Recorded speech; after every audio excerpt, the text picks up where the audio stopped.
or presiding over the ritual in Parliament yesterday.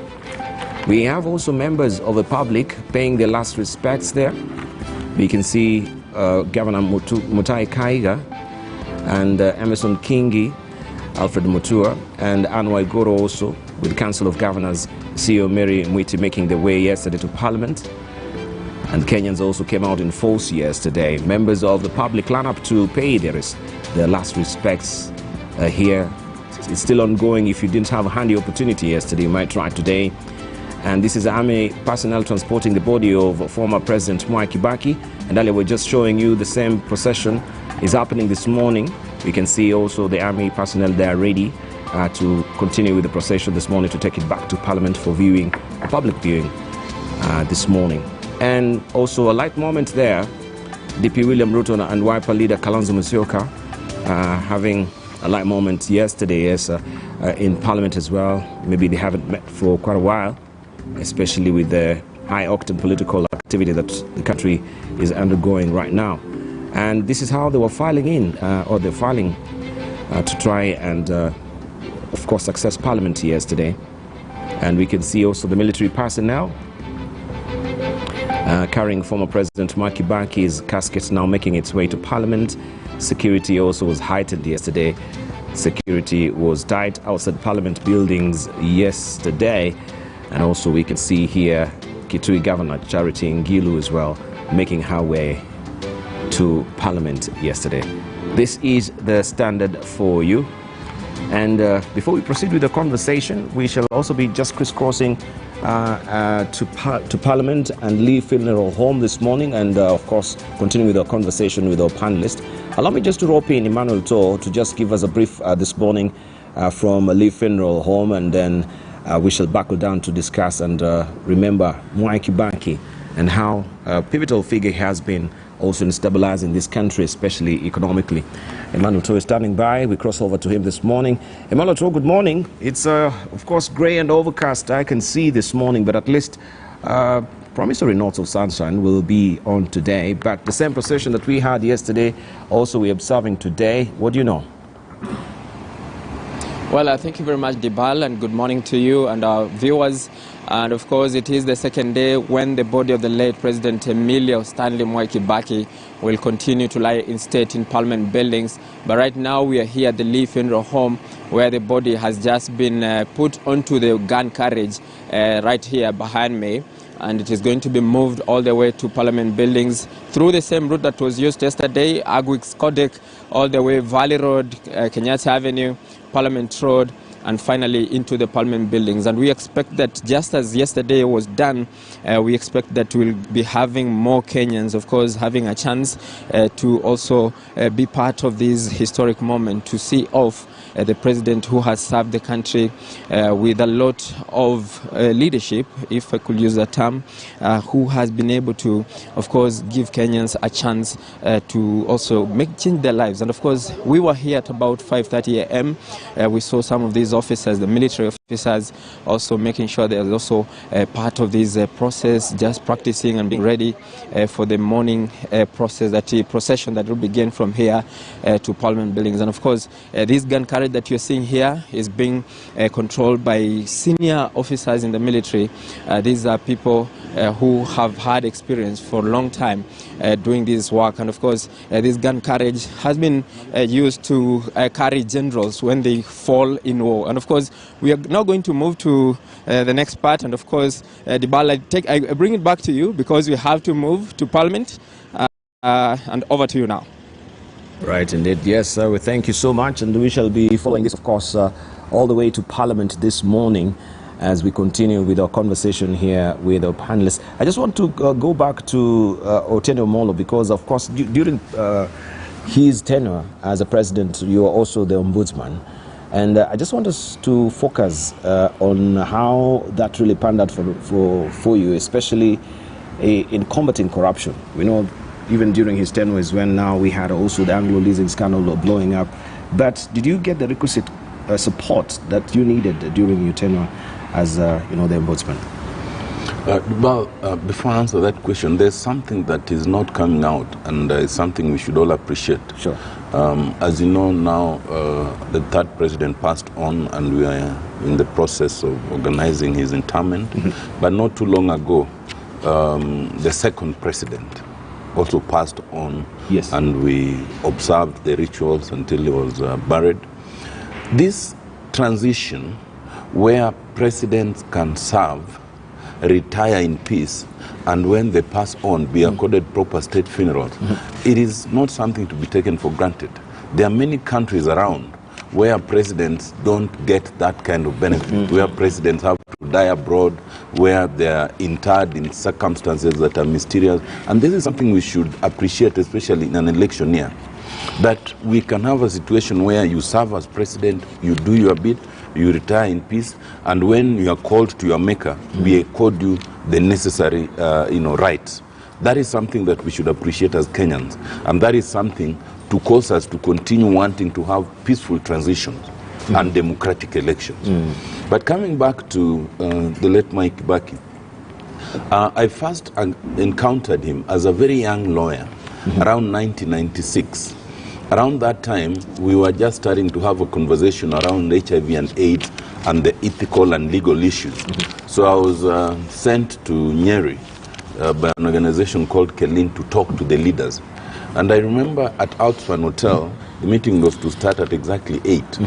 By 7:30, Emilio Mwai Kibaki had sat down to wait for the presentation to start at 8. And the fact that he was there and he stayed there the whole day up to about 5:30 in the evening, all the other leaders gathered, then stayed and listened very carefully. Indeed, it is from those conversations that we later ended up having the Act, the HIV and AIDS Management Act. My second encounter was in 2009 when we applied to join the Committee of Experts. And at that time, the country had just gone through a very turbulent time. And when then the 6 of us were settled on as the local experts and 3 international experts, and we were given 1 year, it was a very difficult time to write the constitution that we now have, because the country, as you know, as usually we are, was divided down the middle, on those supporting the president at that time and those supporting the prime minister at that time. Yes. And it became a very difficult time to maneuver. I remember about 6 months into our work, there are those who wanted to control what we were doing in terms of, they brought a very huge document which they said to be the position of the government of the day, and which we were supposed to follow. And we refused to follow. We said we will treat that as any other view. And I think that's what went back to the president, and they had urged the president to disband us, and he declined. He said, well, if they are doing what the law requires them to do, they will not be disbanded. But more importantly, when then there was some interest, when some people realized that the draft that was coming out did not reflect exactly what they wanted, and they sent a delegation to the president then, and he listened, and then he summoned the then Attorney General, Amos Wako, who was an ex officio member of the Committee of Experts. And Amos Wako also went and explained to him what we had done. In his characteristic style, he told the other group that, look, these people are working. Go back and work with them, but if you do not want to work with them, then you leave and let them do their work. That is how we ended up finishing our work within 1 year. That is how we ended up with the new constitution, which he happily launched, and we were there. But later in 2011, when I applied to the ombudsman, he was still the president, and we went through the process. It was an advertisement, and then there was a big panel which shortlisted, interviewed, then it came to Parliament, and Parliament did their thing and then sent the recommendation. And I was lucky to top the list for those who wanted to be chair. He had the option of sidestepping whoever had been recommended as topping the list. Could have come to the second or the third, and there was, I understood that there was a lot of machinations at that time, but he chose to go with meritocracy. And I can tell you that around that time, all those who were appointed as chairs of independent offices and constitutional commission, it was completely on merit. Kibaki did not find it necessary to interfere with that merit list. And I think that really his legacy. His legacy was always one of allowing people to do their work, and if you do your work, there would be minimal interference. But I think that he also had a very interesting side. I think all of us would agree that Kibaki had what I would call a wry sense of humor. He would not go out of his way to be humorous, but he would end up being humorous in a very wry sense that people will laugh, and he will just, show something between a grin and a chuckle, and then he would go on. I think he was a good president. I think he tried his best. Yes. And especially because for all those years being vice president, being president, I mean, he'd always been minister, he'd been in government since independence. But if you look on the whole, you will not find that he was caught up in all these scandals that sometimes are given to people who even have hardly been in government for 2 or 3 years. But for all that time, his record was relatively clean. So I think he's a man to be mourned properly. He's a man to be emulated. He's a man who was focused on the economy of this country. He's a man who was ready to compromise. I think the closest that his legacy would come to blight was when he was sworn in at night in 2007. Yes. That nearly ruined, I think, his legacy. But it also tells you the kind of pressures that people around him had to put him through.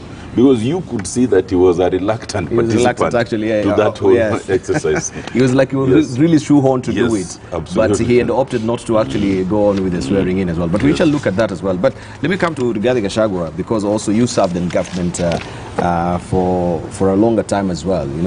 Just beginning from the BO, rising through the ranks as well. I know you've intimately interacted with Kibaki. How do you remember him? In his worst moments, in his best moments as well. I had an engagement with President Kibaki when he was vice president, way back in 1986. He was the vice president of the country. I was then a student at the University of Nairobi, and I was the chairman of the Nyeri University Students Association. And as it were, we would seek leaders to interact with them and get involved in what is going in the country. Yes. And I booked an appointment. I went to see him at his office in Jago House, 4th floor. And we had a very useful engagement. Yes. And he listened to me, and he sought to hear from me what I want in life, and we discussed, and I told him that I would like to be an entrepreneur. And he listened to me, and he didn't talk much. He went to one of the cabinets and looked for a book, and he gave me a book by a writer called Jonathan Black. That book is called The Oil. The Oil. The Oil. I read it once every year. And that book talks about entrepreneurship. And it inculcated in me a serious sense of entrepreneurship. And today it forms what I do outside public service. Mwai Kibaki is a gentleman of Kenya's politics. And for us, we remember him with a lot of nostalgia, because he inherited a country that was on its knees in the year 2002. And the country had been run down completely. And he started from scratch. 10 years down the line, he left us a beautiful country where people had some money in the pockets. He superintended over serious infrastructural development. He turned the economy around. And when he took over, the country was collecting, in terms of revenue, 200 billion. By the time he handed over to President Uhuru Kenyatta, the country was collecting 1 trillion shillings. So it was 5 times in 10 years. Today, 10 years after his departure, the revenue is only 1.6 trillion. If we had kept the pace that President Mwai Kibaki had, we would be almost 4-5 trillion. And why he succeeded, the way senior counsel has said, he let institutions operate independently. The Kenya Revenue Authority at Mwai Kibaki was a professional institution that was given the sole responsibility of collecting taxes and making sure we have enough revenue to keep the country going. After his departure, that is not the same. During Mwai Kibaki, because he was not conflicted, you never heard of tax exemptions. And that is why we were able to collect revenue. He never got conflicted. Himself and his family never got involved in doing business with the government. They never interfered with what was going on. KRA collected so much, Diba. You've never heard of anybody arrested for not paying taxes. You never heard of any closure of any company because of not paying taxes. What was done then, and that is what should happen, is that if you are not paying enough taxes, KRA will negotiate for you to continue paying the little you are paying and organize how you pay a little bit more or what is expected of you.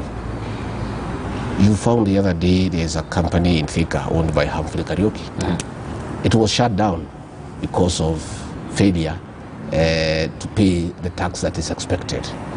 That company was paying 50 million every month. And the KRA said, no, you need to pay a little bit more. So they shut it down. For 3 years, 50 million for 12 months is 600 million. For 3 years, we have lost 1.8 billion. That is money that will be helping this country. Simply because the authority is not doing work professionally. There are other extraneous considerations. You found Keroche Industries. You know, the Karanja was arrested for non-payment of taxes. But that did not amount to paying taxes because you have slept in the cells. What you do in an organized society is what Kibaki did. You let the tax collectors look around who is not paying enough tax and come up with measures of how you pay more as you continue paying the little that you are paying. That is money that will be helping the exchequer. You find Mwai Kibaki, I don't know whether you remember the ball. If you walked around this town, outside every building where there were banks, you would find tents outside. Banks were hawking loans, pleading with you to come inside and get a loan and go and do business. The reverse today is the reality, you know, because Kibaki did not encourage domestic borrowing from government. Yes. You know, now today, the banks, because of conflict of interest and state capture, are lending money to government because it is an easier route, because it is safe. So there is no money available to the business people because banks are lending to the government. But Mwai Kibaki, because he was not conflicted in any way, you know, discouraged that. What has happened today is that the people of Kenya are borrowing from Fuliza because the banks have no money to lend to the people of Kenya because the amounts are being loaned to government. The way we mourn Mwai Kibaki today is as we mourn him as an industrious son from Nyeri and a great economist for this country, is that as we mourn his death, we equally mourn the killing of his achievements in terms of the economy. Today, as we bury Mwai Kibaki this weekend, 14 million Kenyans are in CRB. They cannot borrow because they have been listed. That is the amount of trouble we are in as a country. Finally, Kibaki the Democrat. Mwai Kibaki, even if you disagreed with him, he will never use state instruments to coerce people, to intimidate people, to follow his line of thinking. He let everybody be, you know, and he has never used the state agencies to coerce people to agree with him. He let everybody be, and he allowed people to democratically decide how they want to be led and by who. And his greatest legacy, you know, I had my friend Uhuru Kenyatta saying we should emulate Mwai Kibaki, and I was very excited. I trust he'll emulate him. Mwai Kibaki was president, was MP for Udaya for 39 years. Never did he ever sit a group of people down to ask them to elect the next member of parliament for Udaya after his departure. He let the people of Udaya do what they want to do. As president, you would not even know where he voted. He just kept quiet. And that is why you find everybody is unanimous about his legacy. Because he didn't create any conflict with anybody. He let the people of Kenya do what they should do. He allowed them to democratically choose his successor. Thank you. And I hope the way I heard our president say that we should emulate Mwai Kibaki, he will lead by example by allowing the people of Kenya like Mwai Kibaki to freely and democratically choose their next leader. And that will also contribute to a great extent to his peaceful retirement and utmost respect from Kenyans across the country. Thank you. All right, don't you think also we are past that particular junction as it is right now in terms of... Wow, it's never late. It's never late to do the right thing. Okay, let's hear from Kabando. Thank you very much. Once more, let me say I've not been in these studios for over 9 years. Over 9 years? Over 9 years, and know that I've not been invited. Kibaki is the reason more that I've come back. Let me say that many things will be said about Mwai Kibaki, and many things have been said, and mostly because he has spent a long time in national leadership, his endurance. Perhaps I should just mention some of the little things that may not be in the script. Yes. For the generation of intellectuals, the young people who are seeking advancement in education, it's good to say that in this country, there is no constituency that has the number and the status of schools like Udaya. Every primary school in Udaya has a secondary school attached to it. And this is not something that came because Kibaki used his position as a minister or a vice president or as a president. It is because Kibaki, since 1974, when he left Bahati constituency for Udaya, he was literally every week in Udaya constituency doing something educational. So if you do a mapping of the whole country, the 290 constituencies, or the 210 then, or the 188 before then, there isn't any other constituency that can claim to be near anywhere near the number of good schools, boarding schools and day schools, boys schools and girls schools, like in Udaya. And that is because Kibaki mobilized private resources. He mobilized the professionals within Udaya and his friends nationally, and the troops back to Udaya. To the extent that sometimes people made fun of him when he was vice president and was being fought within government then, that he was a vice president for Udaya. But the fact is, he was the MP for Udaya, and any other position, governmental, either minister or even as a vice president, was appointive. So the legitimate leadership that is he got from Udaya people when they invited him to go back to Udaya from Nairobi was rewarded by his dedication to the people of Udaya. Many of us schooled in Udaya. And the schools in Udaya also have a report card on Kibaki. He did not proclaim it, he never spoke about it, but I know very many students that benefited from Kibaki scholarship. He never spoke about it. But his private income would stream to certain bright students in various schools in Udaya constituency, children of the poor peasants in Udaya, and now became prominent professionals. I remember as a primary school kid, I was very fond of the radio in the evening news. And in the announcement, you would always, maybe every fortnight, once a month, hear an announcement about people meeting at Charter Hall. And not come to Nairobi then. Charter Hall is the hall, at the City Hall. The City Hall. For fundraising of this or another student going to study outside the country, mostly in India those times. And a good number of those people were Kibaki constituents. So as a member of parliament, he was very, very effective. Secondly, I don't know of any member of parliament who consistently received such a resounding victory in every election. In my reviews, I think I'm saying 97% average of voter endorsement in Othaya as a member of parliament. That is from 74, 79, 83, 88, 92, okay, 97, 02, and even 07. So Kibaki had a democratic endorsement that was very admirable.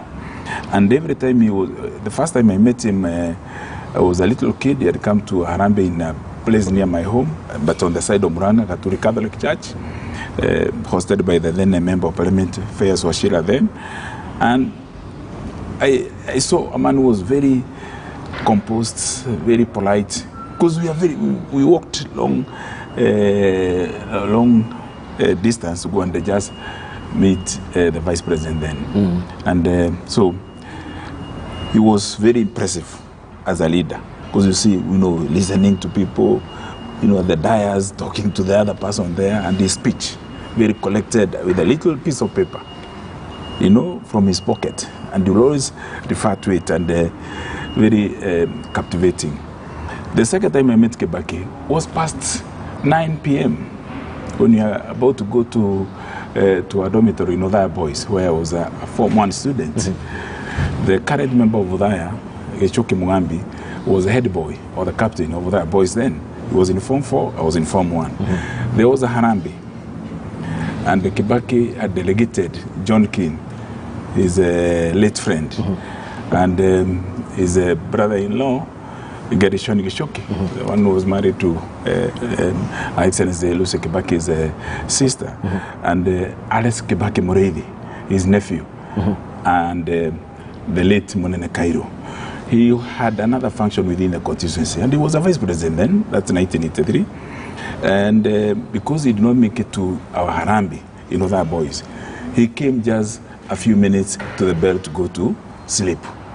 And we saw his vehicles entering the gate, and Mr. Gichoke Mugambi, then our captain, mobilized the school to go to the parade. And in his less than 2-minute speech, he just held the captain's hand, spoke with Mr. Titus Kimana, our headmaster then, now they are called principals, and asked, Mulipata Pesa, Yangu, how did it go? He just wanted to confirm that the delegation he had sent to represent him in the Harambee, in Othaya Boys Secondary School, had done the best. And today Othaya Boys, of course, is one of the most beautiful and most prosperous schools in the country. The other thing I can talk about Kibaki is the respect that he sustained among his peers. I have gone out of my way many times to speak to Kibaki's friends. I can mention 2 of them, elderly people. One of them, they call him Guka. He's called Guka at Muthaiga Golf Club. He's called Solomon Karanja. Ambassador Solomon Karanja was the pioneer registrar of the University of Nairobi. Then there's an elder called Nat Kangede. And everyone you talk to, who is Kibaki's age mate or peer, they talk about a man who was very decent, very focused, and very inspiring. I don't know of any other person in Kenya who has been a patron of national institutions, lifetime patron. When Tomboya left, Kibaki, as Honorable Manzo already mentioned, became the patron of Starehe Boys. Starehe Boys is a very special school, and for you to be retained in all seasons, despite political changes and seasons, even sometimes acrimonious, that you are entrusted to be a patron of such a school, lifetime, means that your status as a citizen, as an inspiration, is unblemished. Also, Mwai Kibaki leaves the scene as a lifetime patron of Kenya Golf Union. Again, everywhere you go, every golf club in Kenya is a lifetime member, and the event. Okay. So, I'm sorry to butt in, because I can see also The casket is already there in Parliament right now as they want to stand on ceremony and, of course, observe the national anthem. Let's just listen in.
This is the second day that the late third commander-in-chief and the fourth president of Kenya, President Kibaki, will be lying in state. This particular procession began yesterday and was presided over by President Uhuru Kenyatta at 10 a.m., who began the state function. And this is the second day, as I've mentioned, where we can see the body of the late President Kibaki has just arrived within the presence of Parliament, being carried there by the gun carriage. And the funeral procession, of course, will go on tomorrow until we have it off on Friday, where it will be ultimately held at the Nyayo Stadium, where the Requiem Mass will be, where we'll also have the interdenominational memorial service conducted. And Kenyans are given another chance, a handy opportunity since yesterday, to come and participate in celebrating Mwai Kibaki. And he will be laid on Saturday, as you may be aware. That is April the 30th, 2022, at his Othaya home, where also we expect several head of state who have been invited to come and attend the ceremony. As soon as we have that particular list and confirmation, we shall be relaying that to you as well. And today, if you've not really had an opportunity, you can actually do that. Remember, on Friday, it will be a public holiday, all in honor of the late President Mwai Kibaki, who has been dubbed as Kenyan's gentleman of politics. How pivotal. He was also in streamlining the economy of his country during his tenure, as we're discussing with the panelists.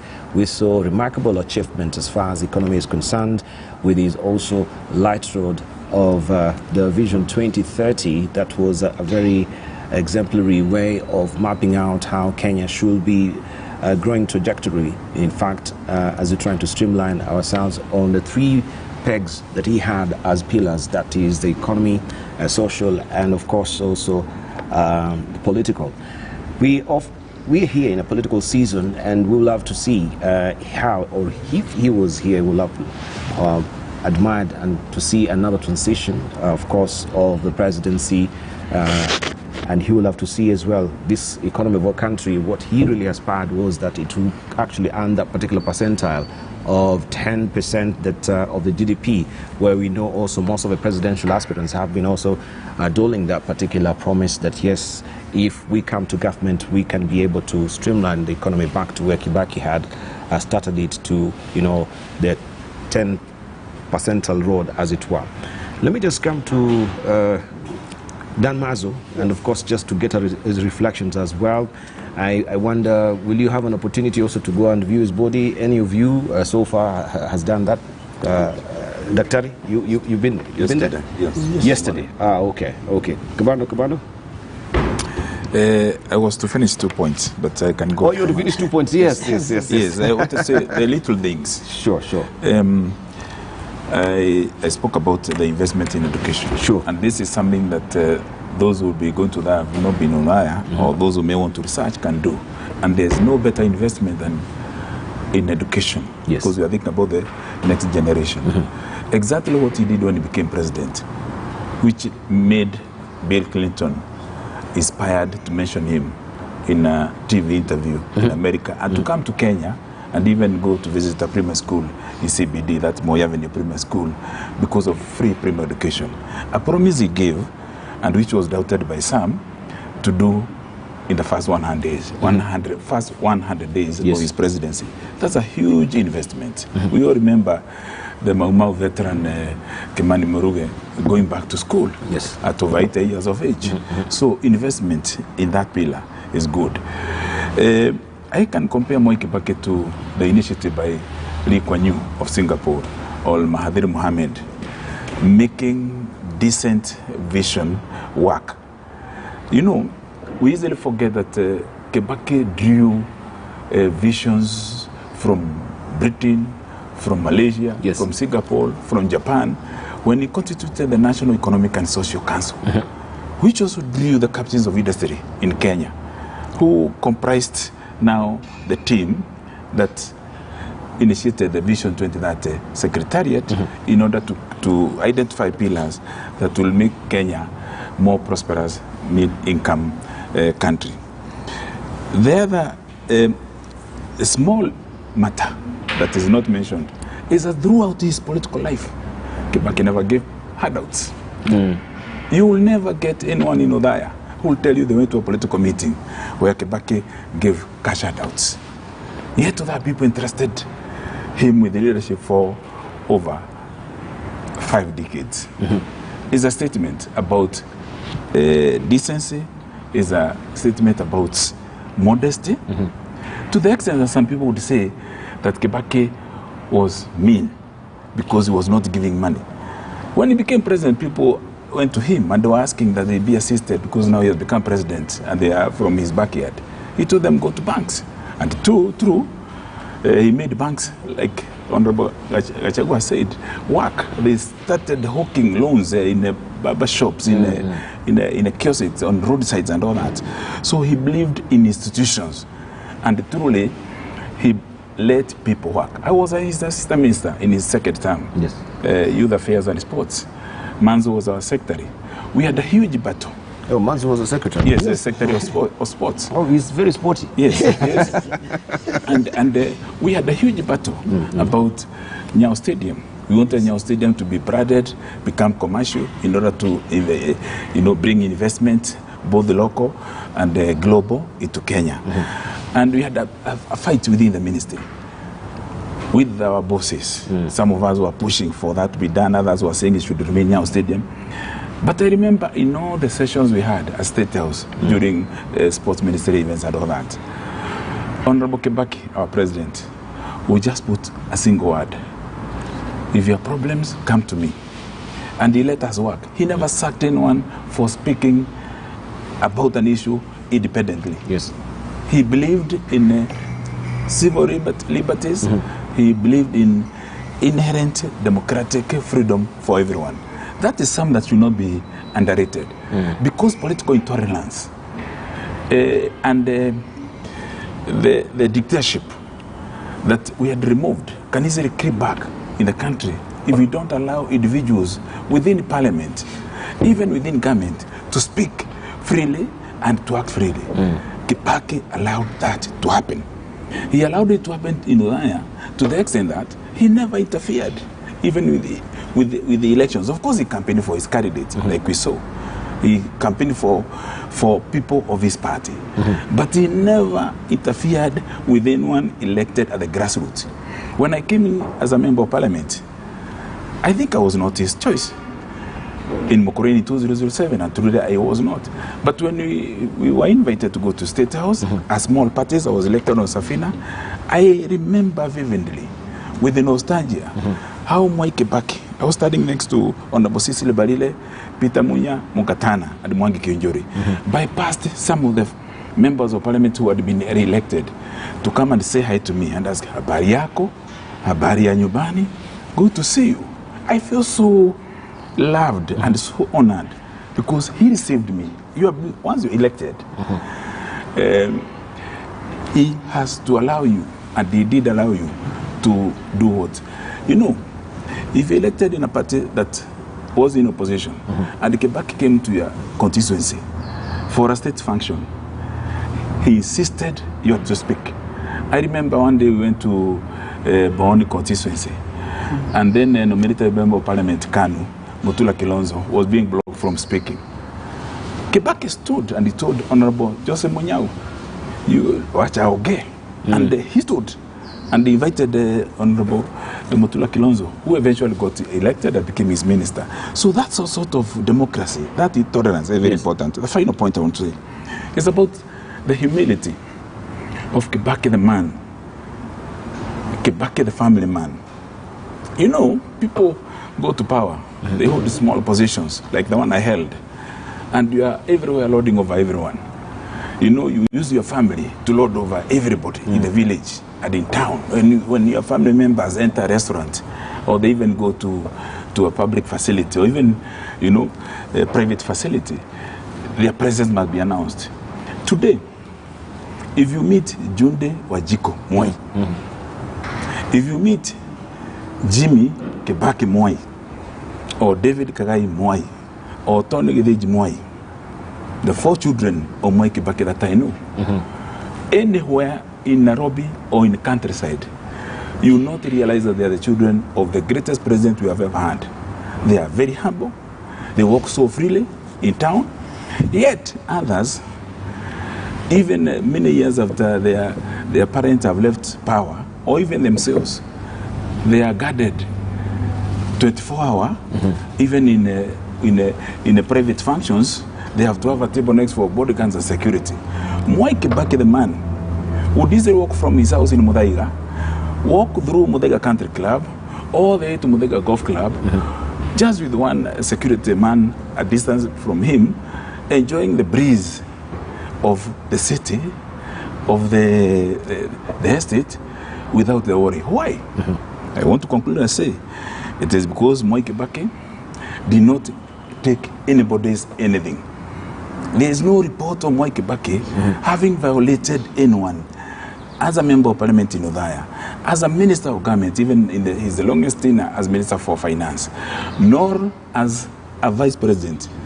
And as a president, nobody remembers being harassed, being insulted, being humiliated, or being alienated by Mwai Kibaki. He made everyone at home. And even when he was being terrorized by the state then, as a vice president in 1988 elections, I remember that headline of the Weekly Review then. Weekly Review was the main political journal then. 1988 March. Yes. Kibaki factor. And then I have it here. I'll show it. Okay. I'll show it to you. Yeah. Yes. So he said, even if you want to rig, you should use some intelligence. When it was being rigged out, this is not rigging. This is daylight robbery. He believed in democracy and in honoring the democratic choices of the people. Thank you. So Kibaki, the man, not just a gentleman, but iconic to the character of the individual. According to the character of the individual. Yes. Right, let's just, because we want to also looking the Kibaki factor, which also will really be an entry to our discussion as well on the vice president, now the deputy president, as we're moving forward. And as mentioned earlier, that also today is a big day. We have Azimio, we have Kenya Kwanza that will be meeting the chair of IBC as well to discuss the critical issue of the running mate as well. But just maybe to finalize on that, as we remember Mwai Kibaki, because also he served under Moi, and he was a subdued vice president by then, you know, following orders, and we never had much of him. People will say, you know, with the new constitution, the deputy president has been empowered. He's a visible figure like no other, you know, president or the vice president we had before. Yes, you know, with the new constitution, the first deputy president under the new constitution was Honorable Ruto. But you remember there are two parties which came together, and it was a practice, not what is in the constitution, because the constitution talks of a principal assistant to the president. Yes. Meaning you are not equals. But what Honorable Uhuru Kenyatta did was to allow a 50-50 share of then Ruto's party, this party Jubilee, and later on they merged the two parties. So that 50-50 share made them share government 50-50, and of course the lines were drawn, and you remember the days of President Moi, when Honorable Mwai Kibaki was a vice president. He played his role, first of all, as an assistant of the president. And remember that time the vice presidency was appointed. Yes. You know, you'll be appointed and you'll also be removed any other time, you know, as things will happen. But I remember in 1988, it was very hard for Honorable Mwai Kibaki when he was fought, and eventually he left and was eventually after leaving, he started his party, DP, and built it over many years. But it is true, I want to agree that it's a matter of character. He chose not to undermine his boss. He chose to work for him. And he chose to be, you know, somebody who can be trusted. And most important, he took care of the country. Yes. He looked at the future. He did not just look for power himself. He was, you know, he knew the country was greater than him, and that's why he believed in hard work. And even did something which is very important for this country. You know, fundraising for schools, educating poor children. That meant that those children have a future.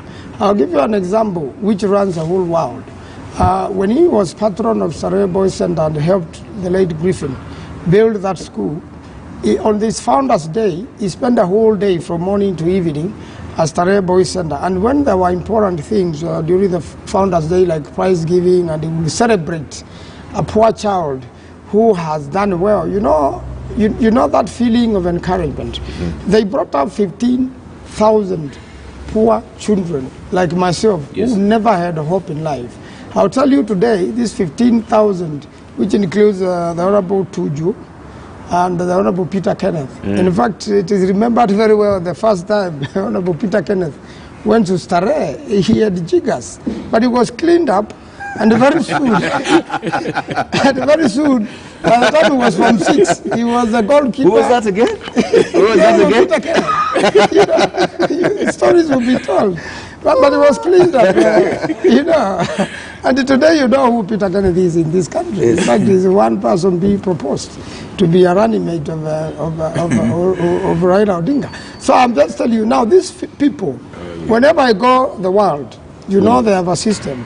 we still fundraise for Starehe Boys Center, and that was done by, when Griffin left, President Kibaki organized us to make sure this school is guaranteed for life. You know, by making sure that there are funds which are kept and are invested. Yes. It was a very good investment, so that it can secure a position in that school for a child, for a life.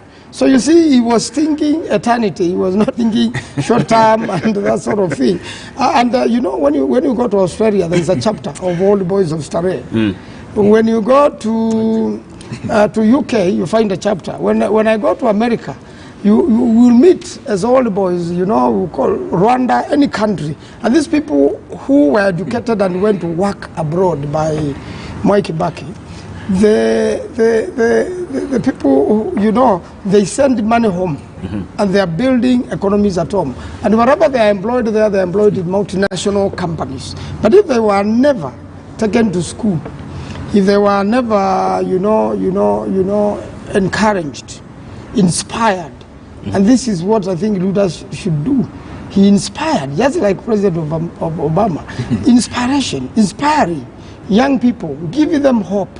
That's what builds a country for the future. And I think that is the biggest lesson. However, I've seen in the Star, Wanyiri Kioro say why he wouldn't be attending the funeral. You know, you remember after the air crash, it wasn't an helicopter, the Star is calling it a helicopter, it was an air crash. And Wanyiri Kioro's wife got injured there, and we remember for a long time this great lawyer, a friend of ours and a former member of parliament, and the wife was very instrumental into President Kibaki coming into power. But as things will be, he doesn't feel like, while for many years he was in hospital, President Kibaki, in his capacity as president, helped him personally. I want to say that as much as he will also help personally, he first helped, you know, at the bigger picture. It's most unfortunate if that coincidence didn't happen. And I think the Honorable Wanyiri Kioro should forgive on this particular one if he never personally got that assistance. And I believe the late president could have called for an Arambe or called friends to assist in one way or another.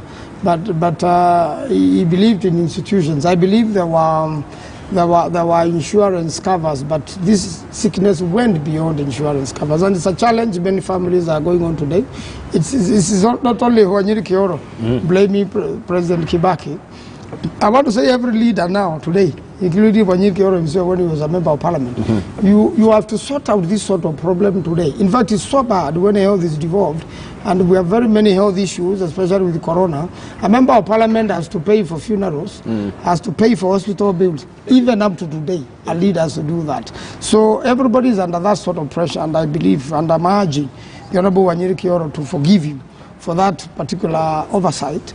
And join the rest in mourning him and remembering the better things he did for Nyeri generally, for Kenya generally, and the world. Because as I've told you, these 15,000 children brought up, part of his family. You know, each one of those children have been fundraised for, has been encouraged, and has been sent to the world to be a great child. And he's assisting many other people, and he's all these great corporations. I am urging the Honorable Wanyiri Kioro to forgive this particular oversight. All right. Let me just also get to Otiende Molo, also a reporter is on the ground as well, before we get to him. Let's hear from him, especially now that we had Kabando talking about the Kibaki factor, and today also is a big day for the running mates as well. We can gravitate the discussion towards that as well, just to act as a segue before we cross over to Jeff Kirui. Azimio, Kenya Kwanza, you're meeting Chebukati. There's a crisis meeting. Yes, but first, I didn't realize Kabando had taken 9 years before coming to this studio. I'm glad he has come. Yes, and there are two developments which are important. One, he has adopted the Mandarin collar, like me. Which I'm soon going to adopt.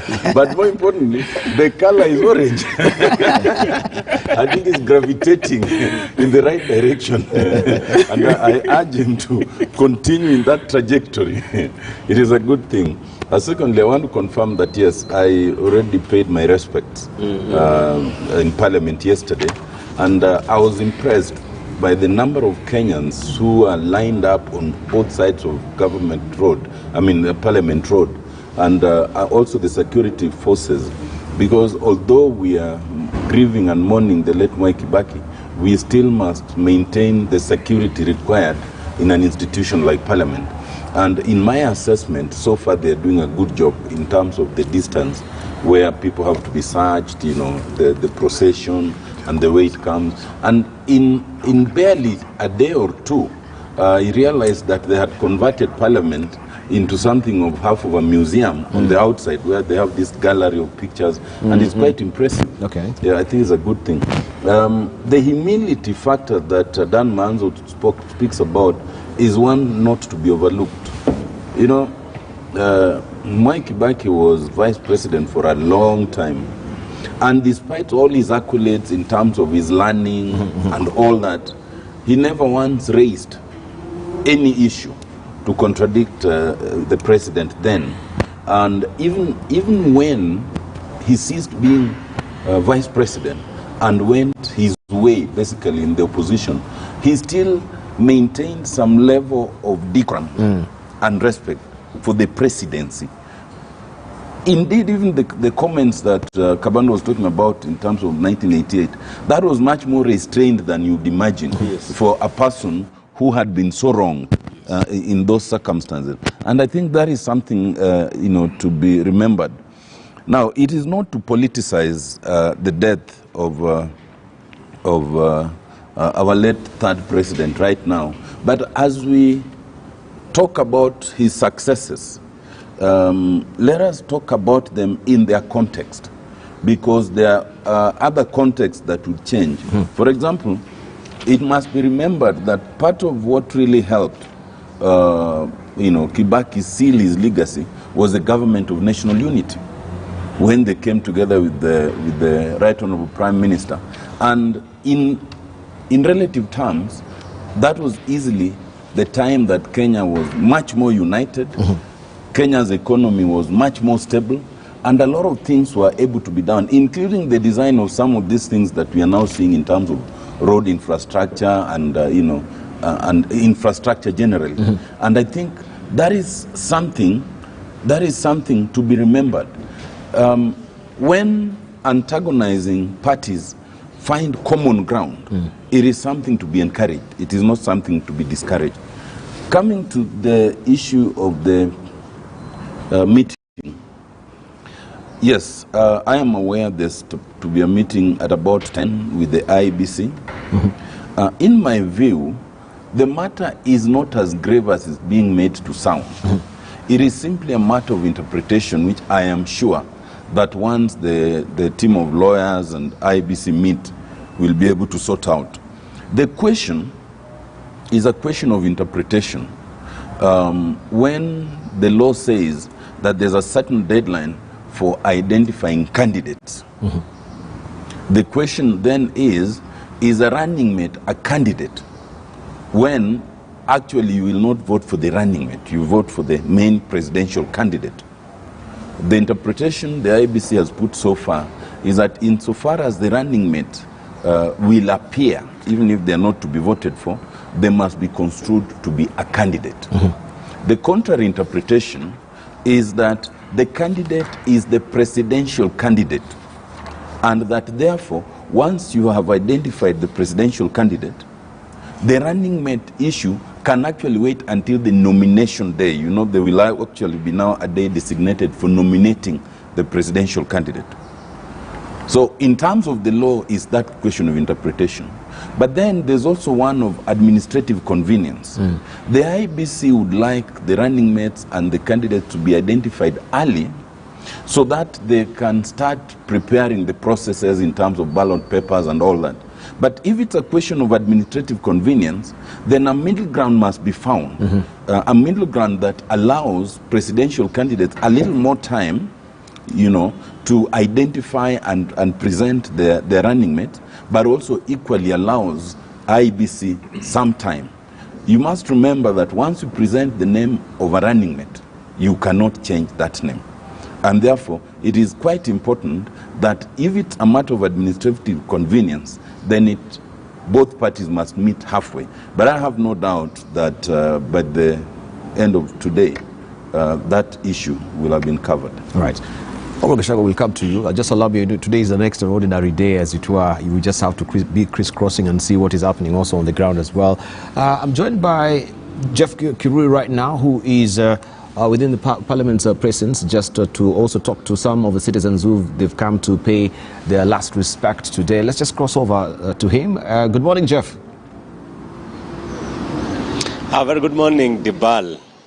Indeed, today is actually going to be another yet busy day, of course, in this entire process of giving the last respects to the third president of the Republic of Kenya, that is Emilio Mwai Kibaki. Currently, we are at Parliament, but now we are moved slightly to try and talk to wananchi who have actually gathered here, waiting for that opportunity to pay their last respects. We are at the City Hall roundabout, City Hall Parliament Road roundabout, and currently there are members of the public actually who are queuing, waiting for that opportunity. Remember, there was a slight adjustment in the program regarding that transportation of the body of the remains of the late president from the Lee Funeral Home. It was expected in Parliament at 15:15, but it arrived at 7:15. So we are actually waiting. We are actually going to speak to some of the members of public who are here. They were here as early as 6, waiting for that opportunity to pay their last respects. And I can see one gentleman here amejikuachulia gazeti lake la The Standard. And naomba kuzungumza na wewe. Unafahamika kama nani? Albert Barasa. Yes. Wewe ni nini imekutia motisha sana kufika hapa mapema? Wewe ni wa kwanza kwenye kupiga foleni kupata nafasi kwenda kupea pole zako za mwisho kwa rais wa tatu wa Jamhuri ya Kenya Emilio Mwai Kibaki. Ni nini hasa kimekuchochea kufika hapa leo mapema? Administration ya marehemu Kibaki ilikuwa mzuri sana, because maisha ya binadamu, alibadilisha maisha ya binadamu. Alichukua uongozi wakati KANU ilikuwa imaribu inji, watu hawakuwa na pesa, njaa ilikuwa kila kitu. Sasa Kibaki akachange maisha, ikachange mara moja. Kila mtu akawa na furaha kubwa sana. Kwa hivyo nataka nimuone mwenyewe, nimpigie kwa hili, nimwambie kasa aliwacha Kenya ikuwa on the right track. Kenya, hakuna siku Kenya itapata rais kama marehemu Kibaki, hakuna kwa miaka yote. Actually he was our best president ever. When you compare the leadership of the late President Mwai Kibaki in terms of economy, many people have actually lauded him for reviving the economy of Kenya. When you draw a parallel between the President Kenyatta's regime, President Moi's regime, and now the President Kibaki's regime, where do you rate him in terms of matters economy? Kibaki, the difference between Kibaki and other retired presidents or recurring presidents, the difference is like night and day. Because Kibaki, when he retired, the country had he left 1.8 trillion.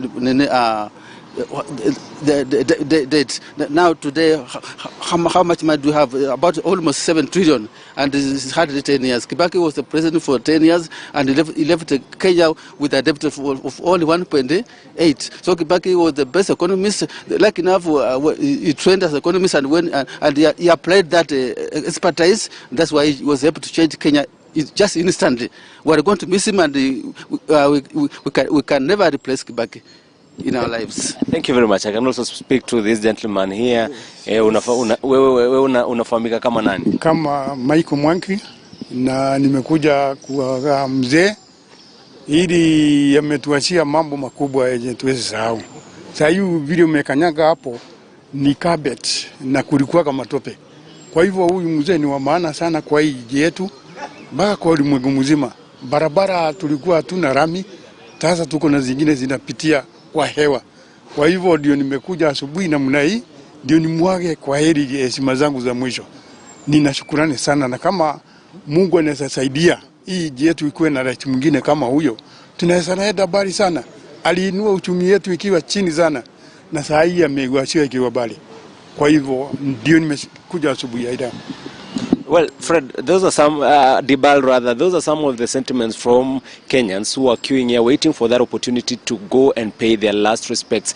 This is the stretch of City Hall Way, and the reason why they've been restrained to these places because they are still organizing themselves in terms of having the security checks to ensure that all is well before now members of public are allowed to go in there. I can see a gentleman here.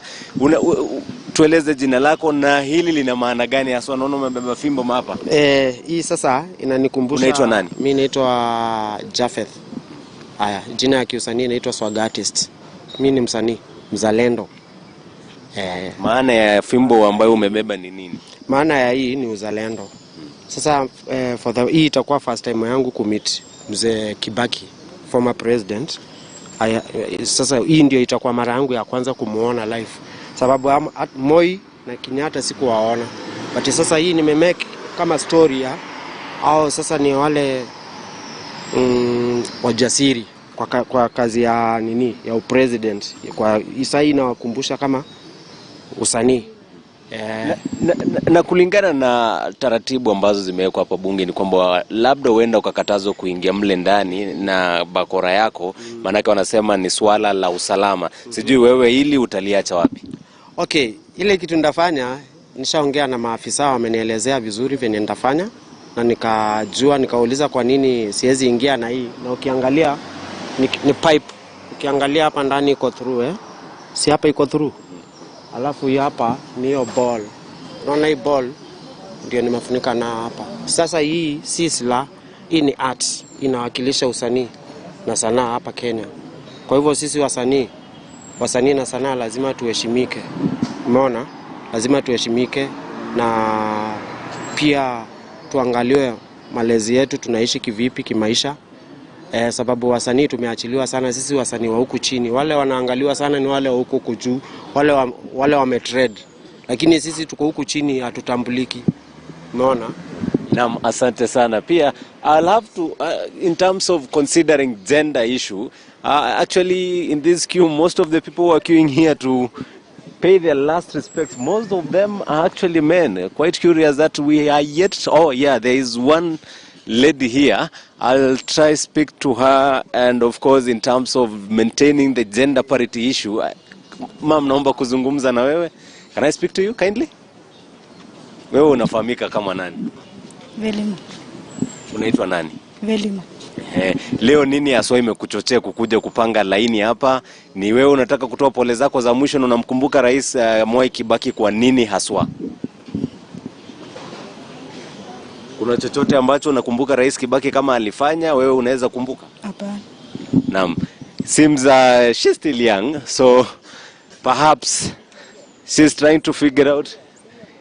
And let me try see. Well, it appears like the entire queue actually is majorly made of gentlemen who are waiting for that opportunity. Right now, the queue is actually almost approaching the judiciary roundabout. That is the City Hallway judiciary roundabout. And of course, most of the members, actually this process, the viewing of the body will start at 9 and it will end at 5 p.m. That is according to the steering committee, the funeral steering committee. And of course, this is a state function. The military has taken over this particular event, and all that pertains this tradition will be taken over by the military. I'll try to speak to one person, actually.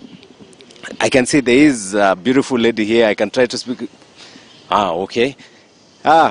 They are also, it seems people are a bit cautious about speaking. Unaweza kunomba kuzungumza tu na wewe, unaweza mkumbuka Kibaki kwa lipi haswa na utufahamishe unafahamika kama nani?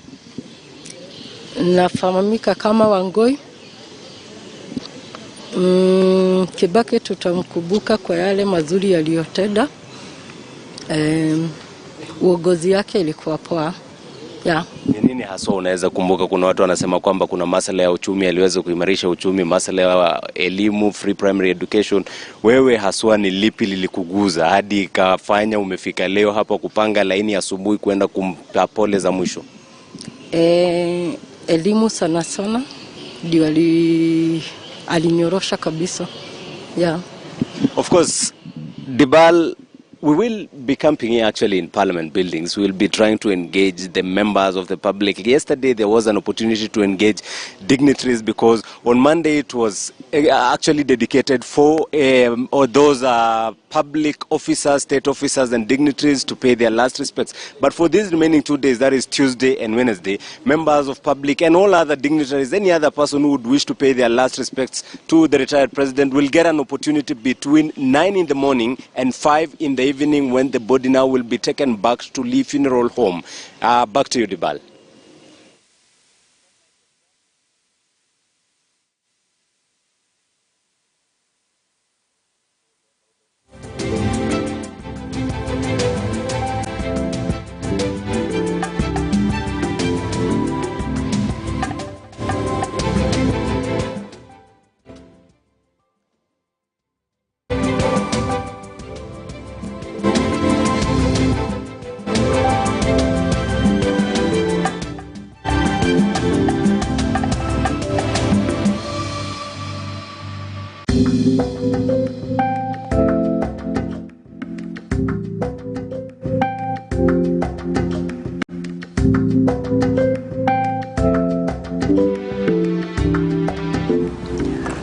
Jeff Kirui there reporting from Parliament, and just seeing the way Kenyans are filing to go and pay their last respect. They really come out in force, many of them really also having fond moments of President Mwai Kibaki.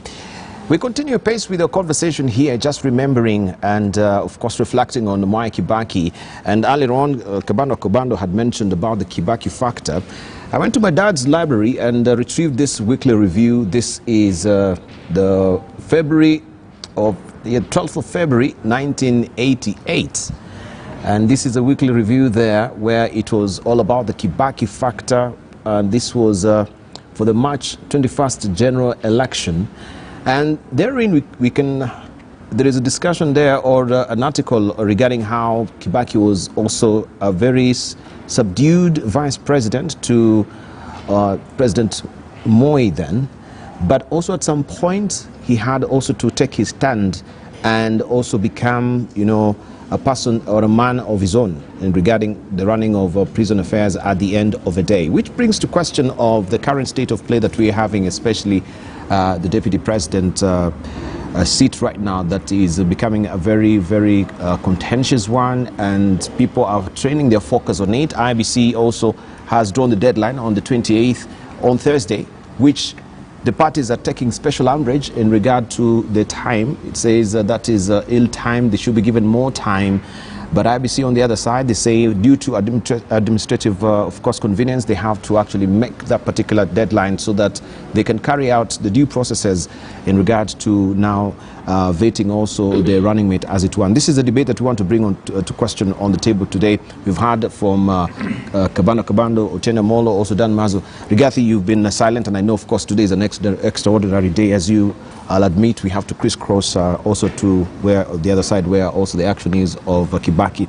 But Kibaki factor, then I know you can remember, and we can extrapolate that to what is happening today, especially with the deputy president, the widening chasm that we've been having between President Uhuru Kenyatta and also Deputy President William Ruto. So far, we've heard that parties are going to move to court to challenge this particular decision by IBC. What is the position of UDA?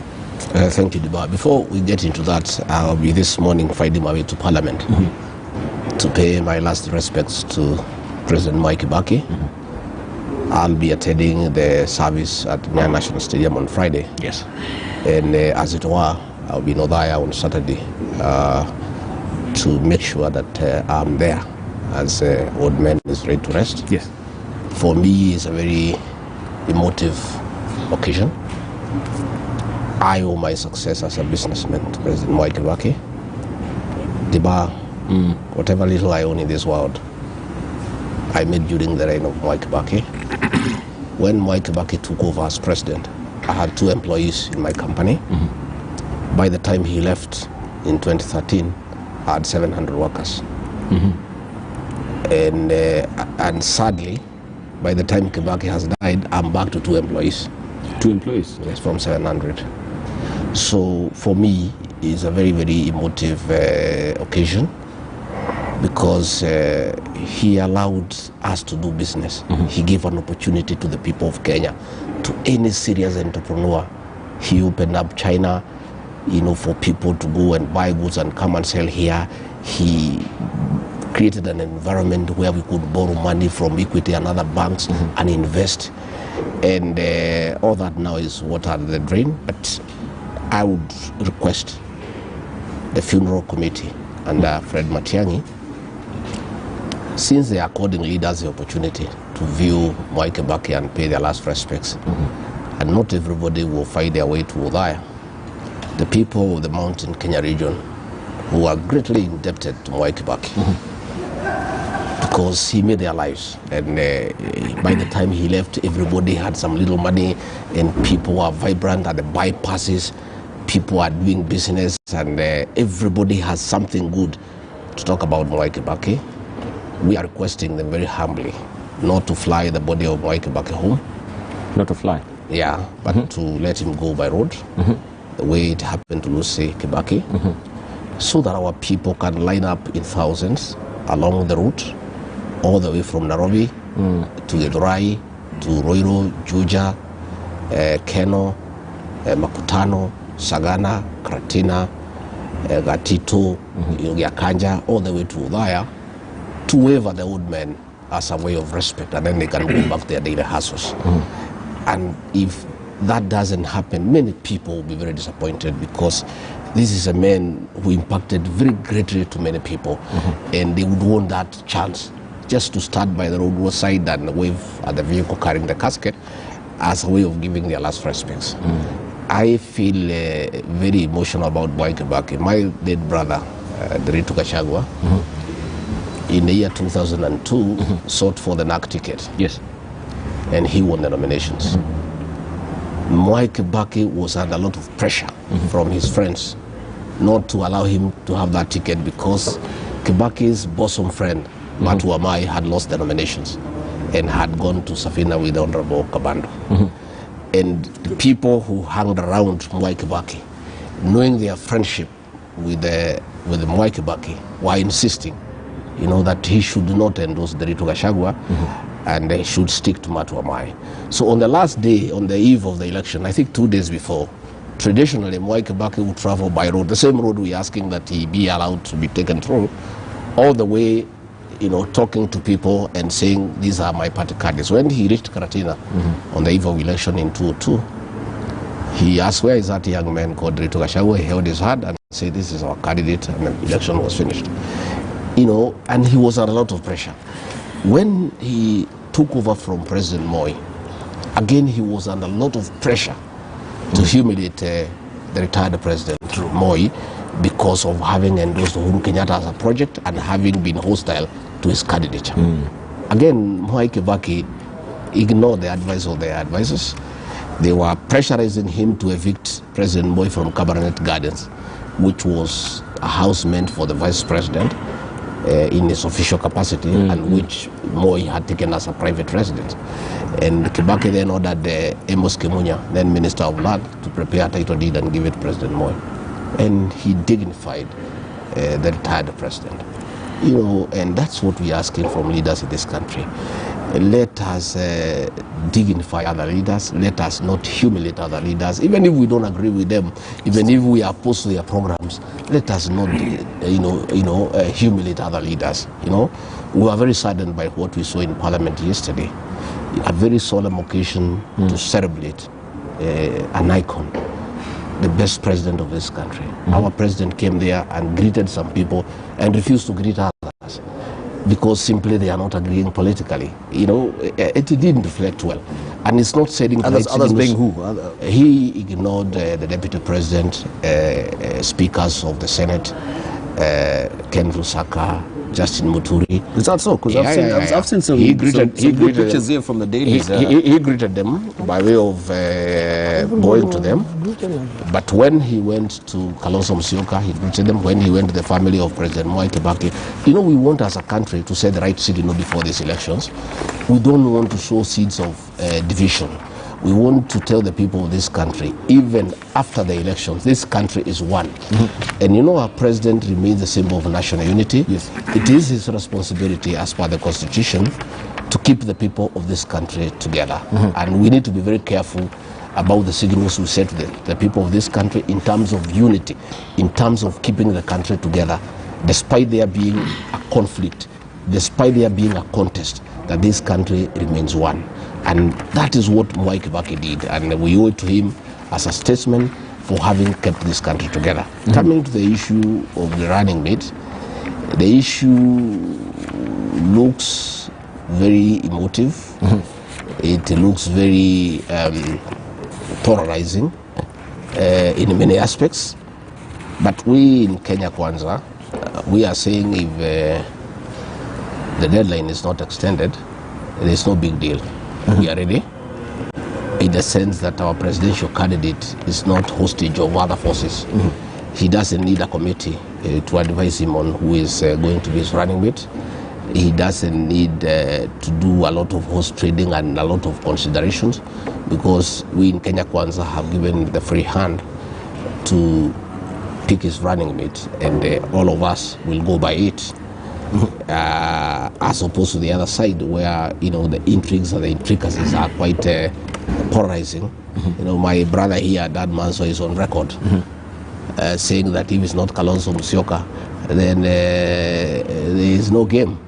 I have seen Mburu Amburi, the Honorable Mburu Amburi, who is a aide to Peter Munya, saying if it's not Peter Munya, there is no Azimio. And I think on the Azimio side, I think they needed the time, to be fair. I think they need a lot of time, because people have taken very hard positions, and everybody is fighting for so and so. You have seen the Munya group saying if there's no Munya, there's no Azimio in Meru. Manzo here, our friend, is saying if there's not Kalonzo, we are not even going to vote for this man, we are not going to vote at all. So I think they need some bit of time, but let's see what happens. But I want to say that we in Kenya Kwanza, we are not very constrained really. I don't think a little bit more time does any harm, but be as it may, if that time is not allowed, there is no problem. Our presidential candidate is ready, because he's not held hostage, he's not held captive by any forces. He has the leeway and the liberty to go ahead and pick his choice without any coercion, without any threats, without any intimidation, without any conditions. And we wait for the outcome of the meeting today. But in my view, my very honest view, I think we need to get over this thing. Absolutely. So that we stop, so that we stop the politics. We stop the politics of deceit and conmanship.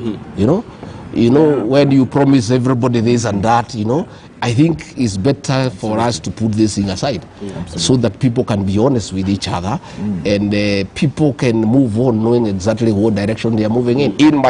This is not the position of Kenya Kwanza. My position as Rigathi Gachagua is that we need to get over this thing, so that everybody is clear as to who is who. If there are those who came to Azimio because they wanted running mate, then they move. If they came because of the ideals of and the principles that the coalition is espousing, then they stay. I think we need to deal with this politics of deceit and conmanship and cheating people, promising people heaven when you have nothing to give them. I think it's about time. It's about time. Yeah. In my personal view is that IBC should actually stick. Should stick, why are we having the meeting then? You seeking extension, other parties seeking to go to parliament. I think it's Otende's time? No, you talked about this. Yes.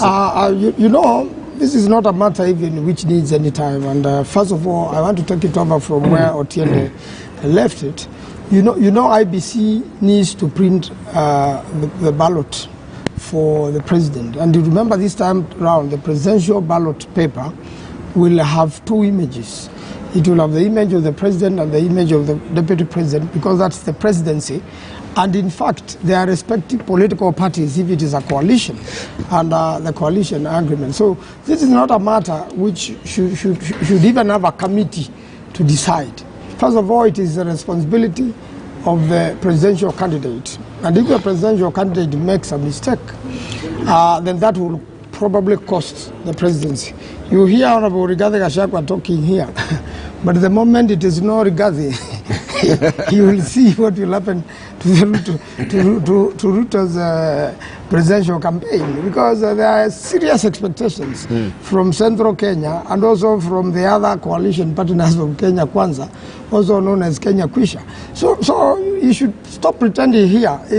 The issue of the deputy presidency has serious undertones, and it has serious consequences. But is he pretending? In fact, he's the one who's saying now we need to move on. Of course, that's called war, because I can assure you, no Rigathi, you will see what will happen in Central Kenya. Rigathi is setting you up. Is it Otende or it's you? No, I haven't finished. Otende, you've been milling out. I haven't finished on my part. Okay, you haven't finished. I just want to wind it up, because it is a serious matter. That's why IBC is getting involved.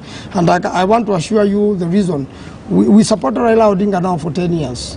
And we really don't want games on our part. And I think the Honorable Raila Odinga should very well know what is the obvious. Following, I'll give you an example of the Meru case and the people talking about Honorable Munya. I have a lot of respect for Honorable Munya, and he's doing a good thing as a minister. But I want to tell you, the Chief Justice of this republic comes from Meru. There's no way you will have a Chief Justice and a Deputy President from the same region. Kenya will be, that's the whole idea of sharing, of balancing the regions and that sort of thing. The face of Kenya. The face of Kenya must be seen, because you can't demand too much from one side. And again, the numbers. What numbers are you bringing on board? What are you losing for failing to make one decision or another? Our proposal, let me end it here, that the Honorable Mother Karua will make a very good speaker, because she's a very tough lawyer, and the next National Assembly is going to be extremely complicated. You will have almost 50-50 numbers, and to balance that and to save the government of the day, you really need a very, very tough speaker. So the officious lineup is the Honorable Raila Odinga, the Deputy Kalonzo Musyoka, and the Speaker, Mother Karua. It even takes care of the 1/3 gender rule in terms of command from top to the bottom. And at the moment, that's the expectation of the people. It doesn't need a committee, it doesn't need a IBC, it doesn't need a debate. The Honorable Raila Odinga must name his deputy when he is abroad. He's coming back today. Yes, you should have named by now. Instead of waiting for Honorable Junetti to wander around and look for committees and things like that. The answer is obvious. And if it is not obvious, the consequences are clear. Okay. The writing is on the wall. If you allow me only 2 minutes, sure, to again go to Kibaki, even as you are talking about running mates. Yes. Moi Kibaki is a son of Mau Mau. He comes from the cradle of the democratic freedom struggle for independence. Yes. When Nelson Mandela was released, he came to Kenya in 1990. I think in July 1990. Yes. Matiba, Rubia, and Raila had just been detained. It was in the face of Sabasaba, the struggle for multipartyism. And the regret of Nelson Mandela was that he did not have opportunity to meet the windows of Jomo Kenyatta, General China, Dedan Kimathi. When Kibaki became president, he fulfilled the expectation of many across the world to honor Mau Mau, because Mau Mau had encouraged, from Caribbean to Pacific to South Africa, the struggle for independence. It is Kibaki who lifted the colonial ban on Mau Mau. The first administration of Kenya, the second administration retained the British banning of Mau Mau. Kibaki lifted the ban on Mau Mau. He facilitated the case that was led by Paul Moite to the British courts that led to some compensations of Mau Mau alleged veterans, and that was very, very important. Secondly, Kibaki put the monument for Tom Mboya, the brightest politician that Kenya has ever produced. Remember, although Kibaki is an A student all the way from Karima to Mangu, to Makerere, to London School of Economics, he was an assistant minister to Tom Mboya. It tells you who Tom Mboya was. Yes. The monument of Tom Mboya, the monument of Dedan Kimathi, were installed. And that was symbolization to honor the people who had founded the state of Kenya.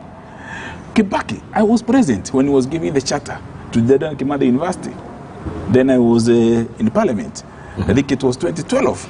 And Kibaki gave Mukami Kimathi, the wind of Field Marshal Dedan Kimathi, the presidential podium and the presidential microphone. And Mukami Kimathi spoke to the fraternity of Dedan Kimathi as the guest at Kimathi University. And that very day, Moi Kibaki gave instructions to Francis Kimemia, the then head of the civil service, to ensure that Mukami Kimathi was put on state payroll, was given a car, was given an insurance cover.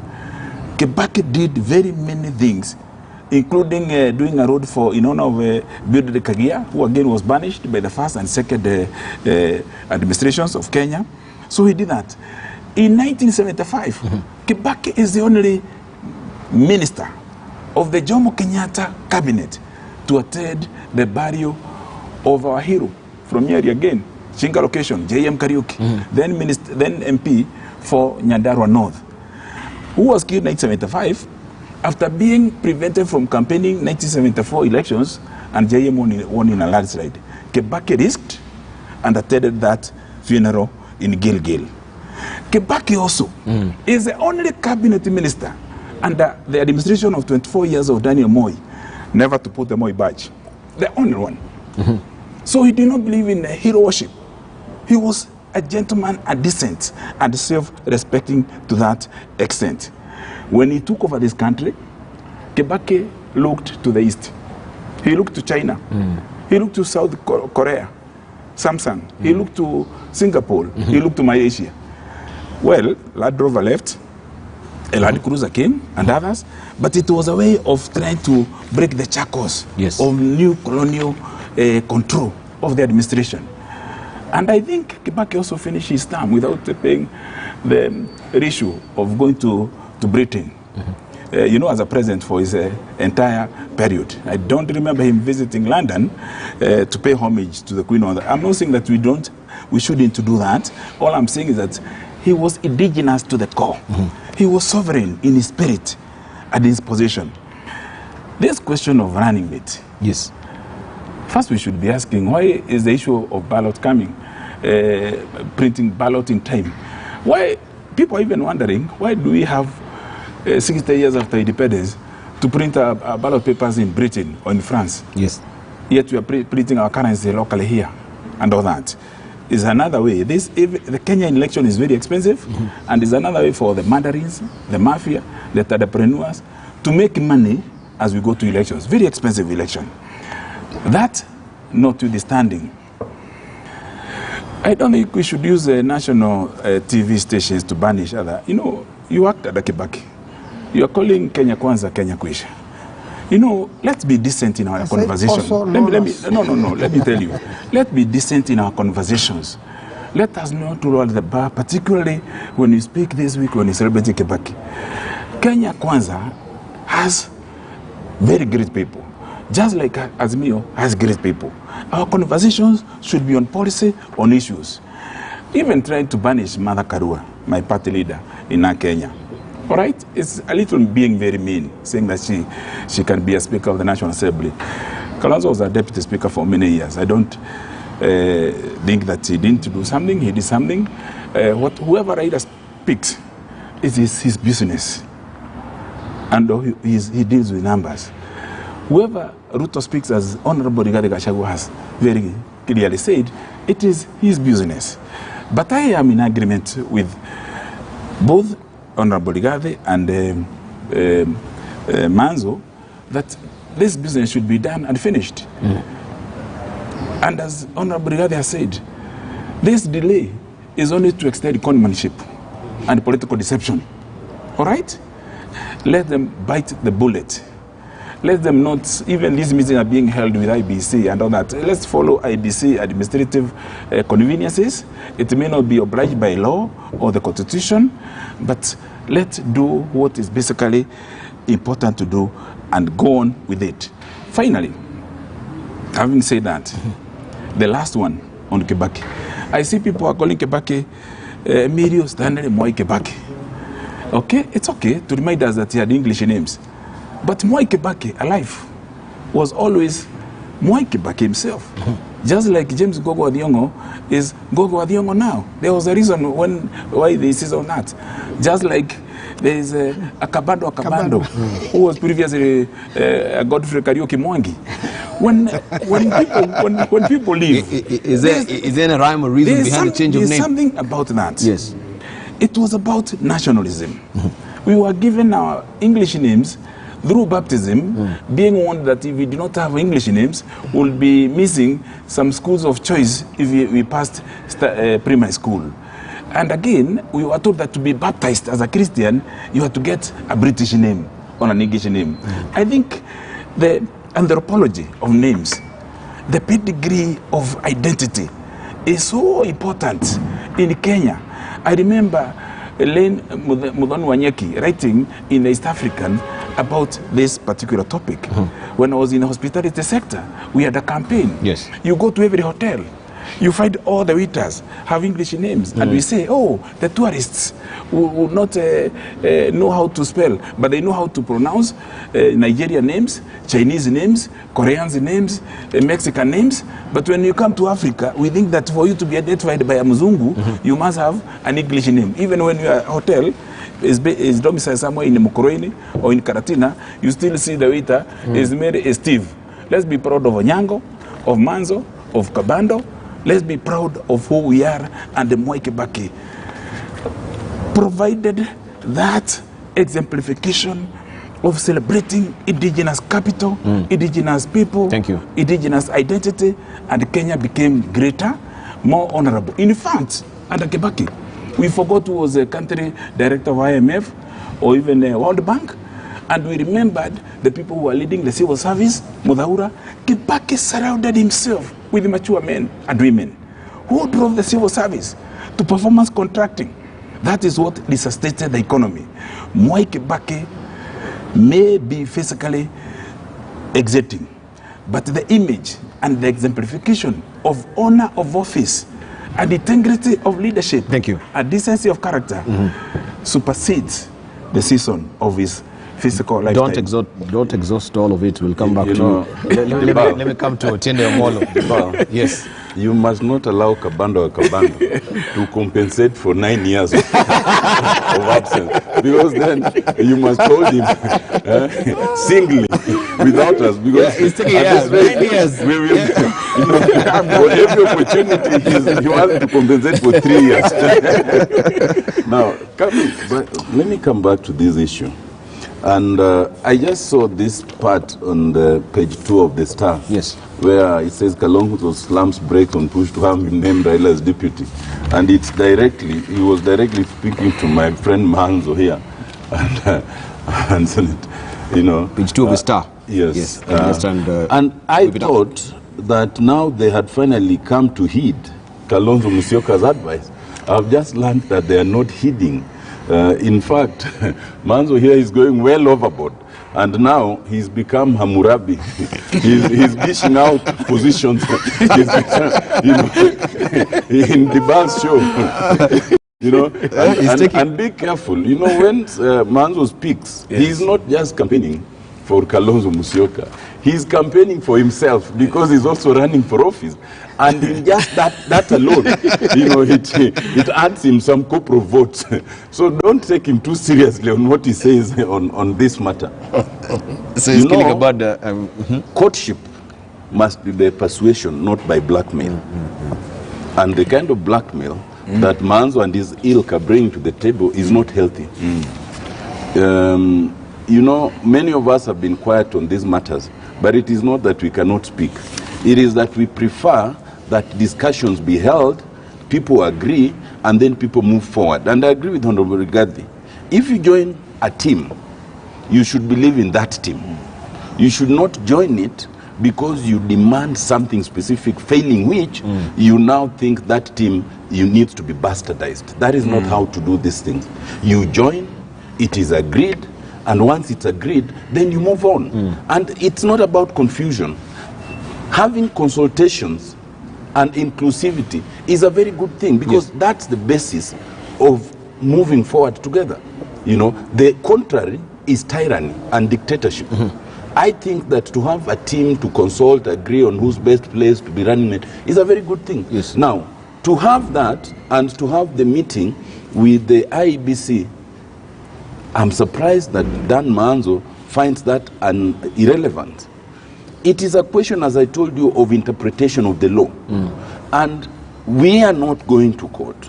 We are putting our heads together as lawyers, as politicians, as decent Kenyans, to agree on the proper interpretation without having to make it controversial, but also to give time that might be necessary. You see, let's not make it look like only the Azimio coalition and the Kenya Kwanza coalition will have a presidential candidate and a running mate.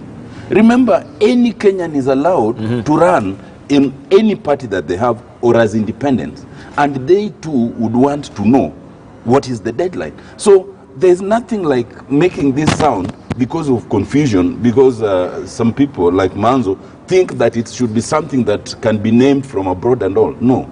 The law must always be agreed, it must be clear, it must be fair to everyone. Those within the Azimio, those in the Kenya Kwanza, and those outside, so that they know. Because right now, there are two parallel interpretations. There's interpretation of naming the candidate and whether a running mate is a candidate, but there's also the other provision of nomination day. And previously, it had been interpreted that you basically have up to nomination day to now name your running mate. But the current interpretation of IBC is that the running mate must be named when you present the presidential candidate. That has not always been the case. So to agree on it is not idle. It is important for all candidates. It's important for posterity. Now, well, when you come then to this other issue, I think the issue of decency and the issue of names, I think, to the best of my knowledge, Kabando, even when he was president, even when he was alive, Kibaki was always referred to as Emilio Mwai Kibaki. I even think that he liked that name, perhaps because of his Catholic background. Now that's different from you know, that like Raila Amolo Odinga does not have a Christian name, you know, so that's different. I am known as Otiende Amolo, but I'm a good Catholic. I have a Christian name, and I don't mind my Christian name Paul being used from time to time. Now yes, I am Paul. Yes, I was named after St. Paul of Tarsus. You see, we know these things. But now, lastly, regarding, you know, I agree with you that we must have some decency. But sometimes you sympathize with the president. Look, you have the deputy president who every other day reminds people that he's outside government. He is not part of that government. He cannot take any blame for that government. Him is outside there. Then when it comes to a state function, then he wants to be accorded the status of the second highest office. You know, now he wants to be the deputy president. If you are the president, it presents you with a difficulty. Is this, and when it's convenient, they say, oh, the de facto deputy president is Raila Amolo Odinga. When it comes to certain occasions, they say, why are you mistreating the real deputy president? It must be confusing, not just to the president, but even to all Kenyans. Do we treat William Samoei Ruto as the deputy president or as the person outside, outside government? That decency in politics also requires that if you're occupying the second highest office, accord it the respect that comes with it. Do not throw barbs at that office, because when you throw barbs at the president, you are throwing it at the presidency, which includes the deputy. So one other lesson to be learned from Mwai Kibaki's legacy is that if you are in it, then be in it. If you are not, as happened in his case, and you find that you should now go out there and fight for yourself, then exit. But don't want to have your cake and eat it at the same time. Fantastic. I think it's a good point to just take a short break. Rigathi, when you come back, we'll respond to that as well. The issue of also the deputy president on the same ticket with the presidency, because you've been saying that, you know, William Ruto was elected on his own. as a deputy president, he has the rallying and the backing of his people. He brought numbers at the end of the day. So looking at that particular ticket, when you're going to cast that particular ballot, is it the presidency or also the two of them that go in tandem? As I think also that needs a bit of clarification, if you may as well. So if we say, if I'm electing, for instance, President so-and-so, maybe it's Libala Inea who's on the ticket, and I have Kabando as a running mate, do I have any choice at the end of the day to go and elect another deputy president? Because this is a ticket that now we have paired with Kabando, right? We take a short break. When we come back, of course, we also try and navel gaze on that particular ticklish question. Don't go away.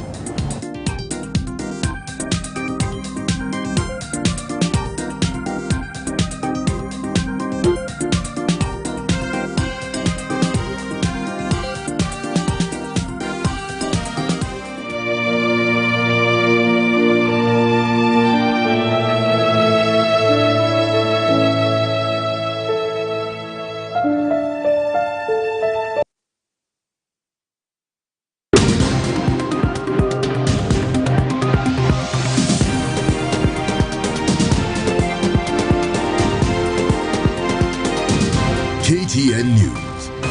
Get the whole story. All start differently, but we can all start with the strongest protection. Because some start early, others start late. Some from little homes, others from big ones.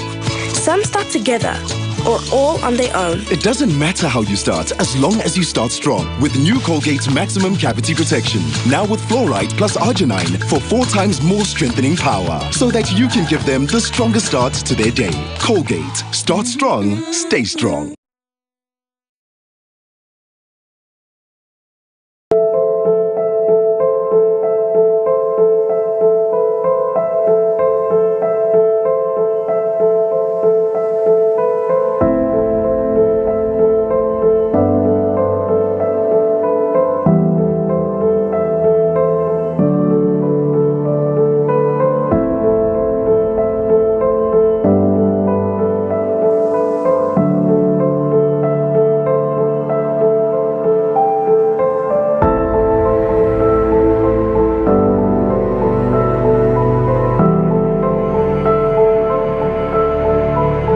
In the spirit of Kenyanness, we have come together to help our brothers and sisters affected by drought. Join us by dialing *126# to donate bonga points, cash or food, and lift one another in oneness. Pamoja tuungane.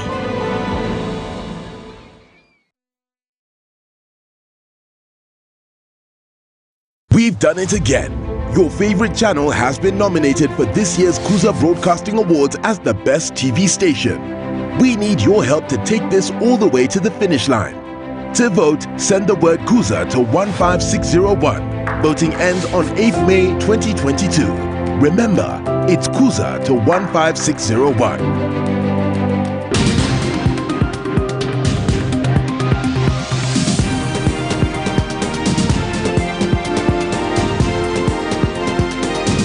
KTN News.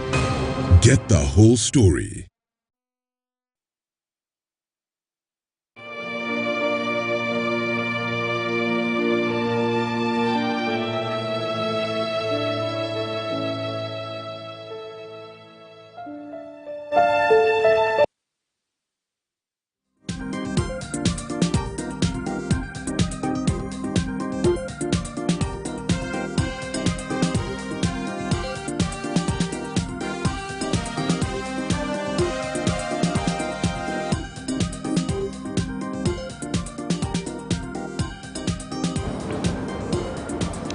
This is the second day that President Kibaki is lying in state in Parliament. And as you can see there from Parliament, Kenyans are coming out in force to pay their last respect. This will carry on tomorrow and, of course, build up also for the material day that will be in Nyayo Stadium, where we'll have the state requiem mass before he gets to travel to Othaya. Well, he will be buried at his home. And you can see Kenyans are lining up. they've dedicated this day to come and pay their last respect. Even as this is continuing, trying to reflect on Kibaki's final journey and looking at how pivotal he was also a factor in Kenyan politics, especially as a vice president. Today being also a big day for IBC, who are meeting the principles of the different parties that we have, Azimio and Kenya Kwanza, in regard to running mate factor. And we want to just tease out also Rigathi Gachagua from what Otieno Molo is saying. You want to react to that as well.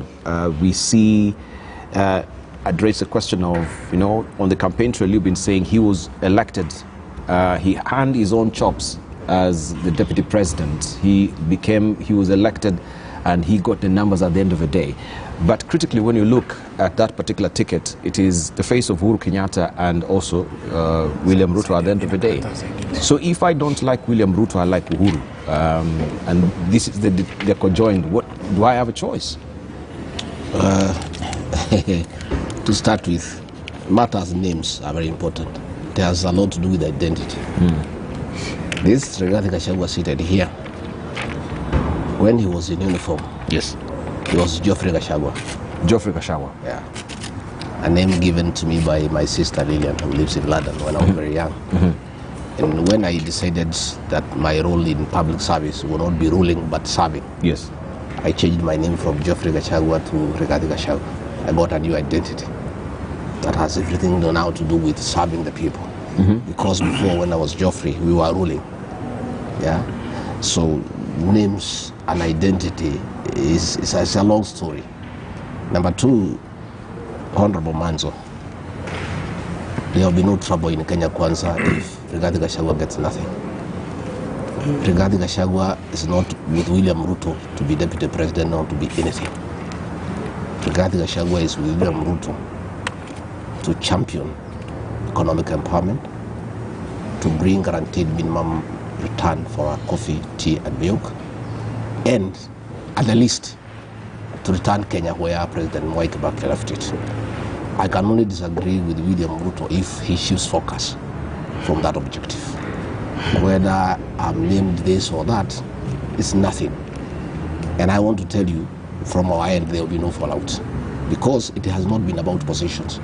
Our conversation with William Ruto has been about the economy, how to revive the economy, to restore the wealth and dignity of the Kenyan people. That is what has brought us together with Musalia Mudavadi, with Wetangula, with the way people from the Mount Kenya region. We can only disagree around the economy and what needs to be done to restore the wealth and the dignity of the Kenyan people. Daniel, Honorable Manzo, there's nothing wrong with having jigas. All of us were jiga invested. Yes. And in fact, I think in this country, when I look at where we were, Mwai Kibaki rose from nothing. Yes. He was nobody. And he was able to bring around this country because he internalized the suffering of the ordinary Kenyan, because he had undergone the same process. I think I may look a bit, I don't know the English word, but I think this being Jiga invested is a good thing for anybody who wants to be a leader of this country. Because what it means is that you have gone through what most Kenyans go through. And therefore you internalize. And you are able to associate yourselves with what needs to be done about the people of Kenya. You know? And that is where ourselves we come in, with the hustler narrative. That for you to turn this country around, you need to be, you know, in tandem with what Kenyans go through on a daily basis. You need to have your house to be locked up because you cannot pay rent. You need to have traveled by matatu. You need to have gone to school without shoes. You need to have slept without food. So that when people are talking about high food prices, it sticks to your head. You know? Is a leader, I don't want to name, who was asked the price of bread. He said it's 400 shillings when it was 30. He has no idea, because these things have been bought for you all the time since the time you were born. You didn't know what it is. So, Honorable Manso, if Peter Kenneth was Jiga invested, I think he is a good leader. I think he can do something for this country. That's what I meant. Because I think that is what is meant. That's what I meant. I think it's a good thing. It should not be viewed negatively, you know. jiggers, lice, cockroaches. You know, I think what he meant was the fact that Peter Kenneth is not the elitist that we see. People with the perception that we, yes. He was trying to downgrade people. I should downgrade myself. Against Kalonzo. So I want to announce to the people of Kenya on national television that Rigathi Gachagua was jigger infested. He had lice. He went without food. He slept on the floor. He slept with the goats. By where the goats are, you know, same room with the goats, and therefore, when he speaks for the people of this country, he is on the same wavelength because he has been through it. It's only that God has been gracious to him and uplifted him. He has worked hard, and God being on his side, today he is here on national television talking to the people of Kenya. And the lesson is, let no Kenyan demean himself or herself. That because of your background, because you are jigger infested, because you are born poor, because your father was not known, that you cannot be anybody in this country. Any Kenyan working hard, praying to God can be anybody, anytime. Thank you. Joint tickets. Okay, yes, joint ticket. Joint ticket. Maybe the whole thing. Is the whole thing. Why these people cannot make a decision? You must get the mathematics right, because it comes with the numbers. It comes with numbers. It is not just anything, just like that. And let's do we as Kenyans, maybe the proper question will have been, do we as Kenyans elect the deputy president? No, you elect both. That's why both are on the ticket. It's a joint ticket, and you cannot divorce it. Yeah. You know, I had some fellows saying, because you know, even you, Rigathi, on the ground you've been saying that he was elected as a deputy president. Yes, he was. Yes, he was. But Rigathi Gachagua. But this is a joint ticket at the end of the day. Rigathi Gachagua, went to the polling booth and got a presidential ballot paper.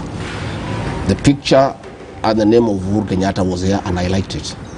Next to it was William Ruto, and I liked it. I put a tick to both names. What if you didn't like? Well, in my position, that is hypothetical. That's why the choice is very important, because it could make somebody who would have voted for you not vote for you. What Manzo is saying, the people of Gabana are saying, we voted for Raila Odinga in 2013 because Kalonzo Musyoka was on the ballot. We voted for Raila Odinga on 2017 because Kalonzo was on the ballot. If Kalonzo is not on the ballot, we have no business voting for him. Those are political realities.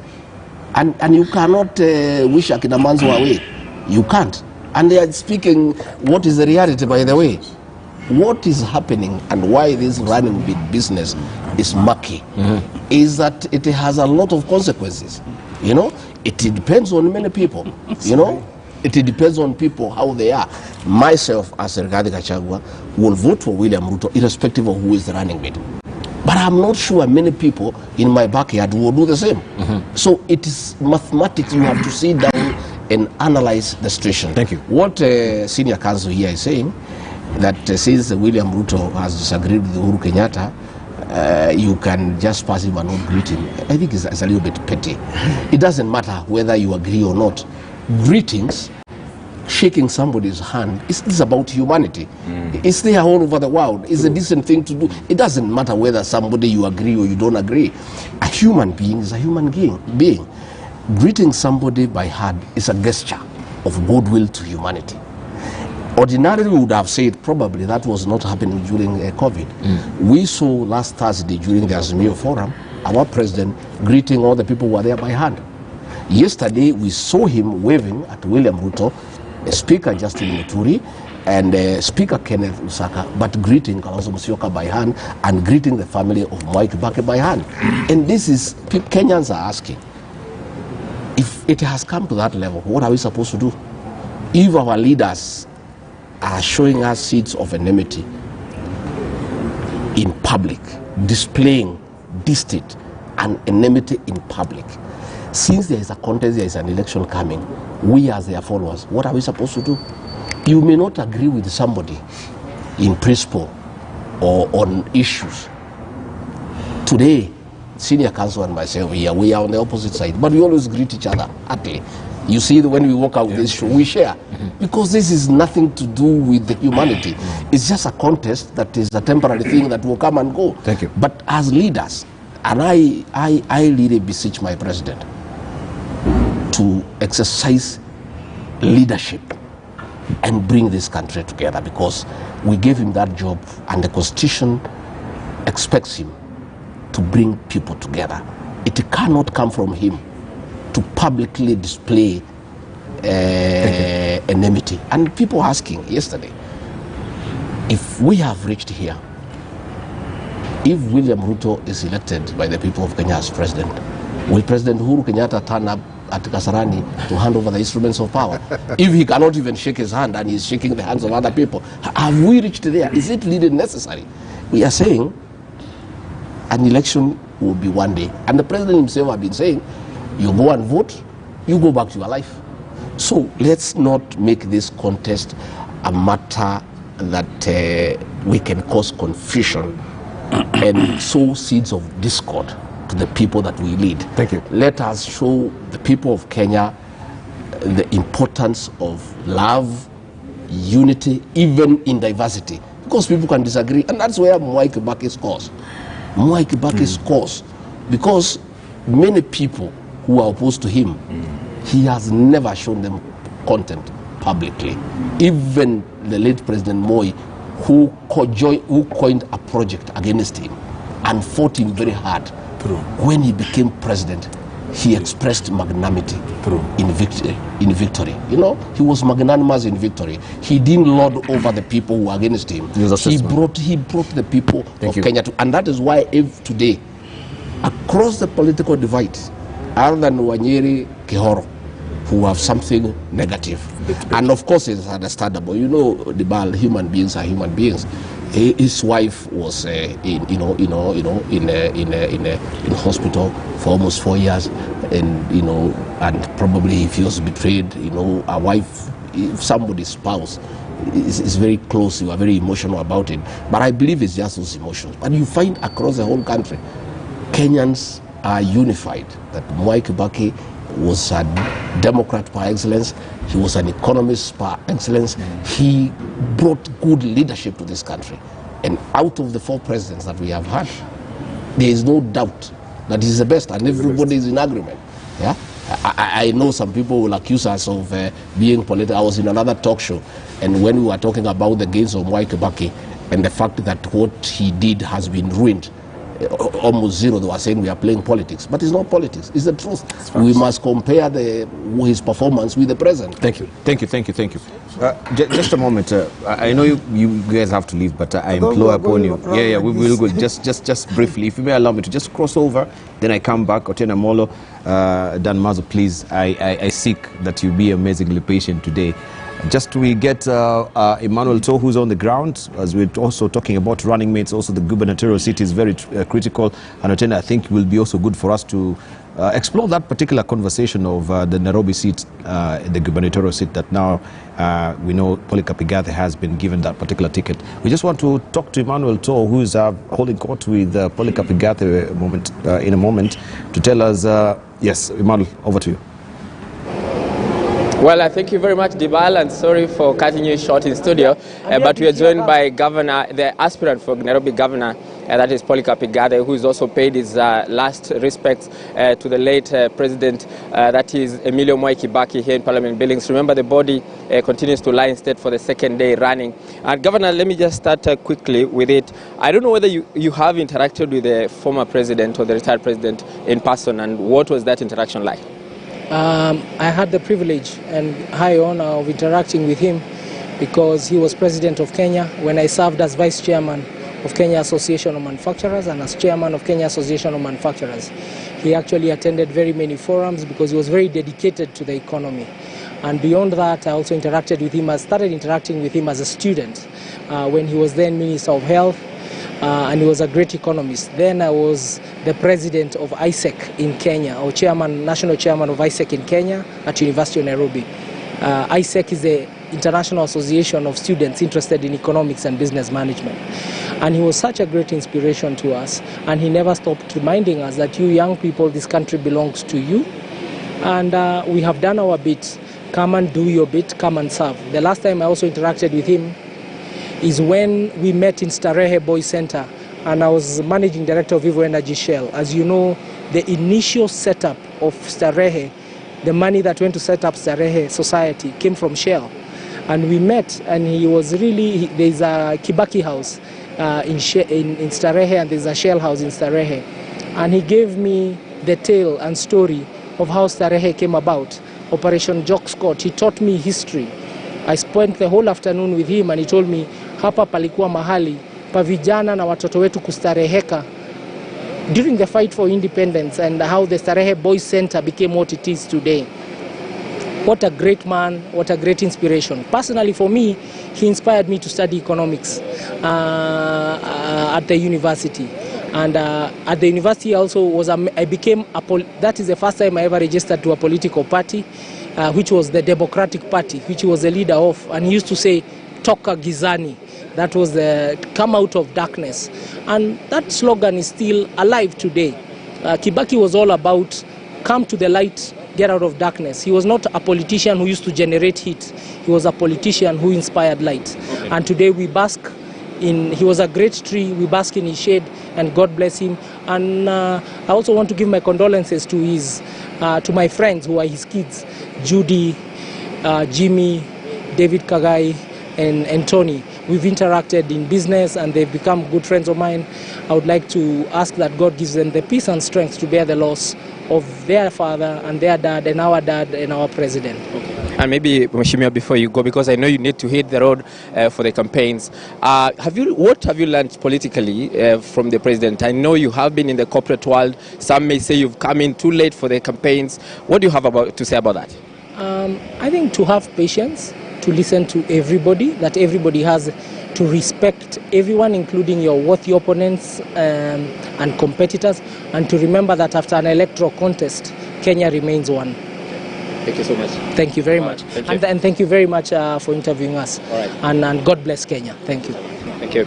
That's Polycarp Igade, aspirant or candidate for the Azimio One Kenya Alliance, that is the Jubilee Party as well, for the ticket, for the Nairobi gubernatorial ticket.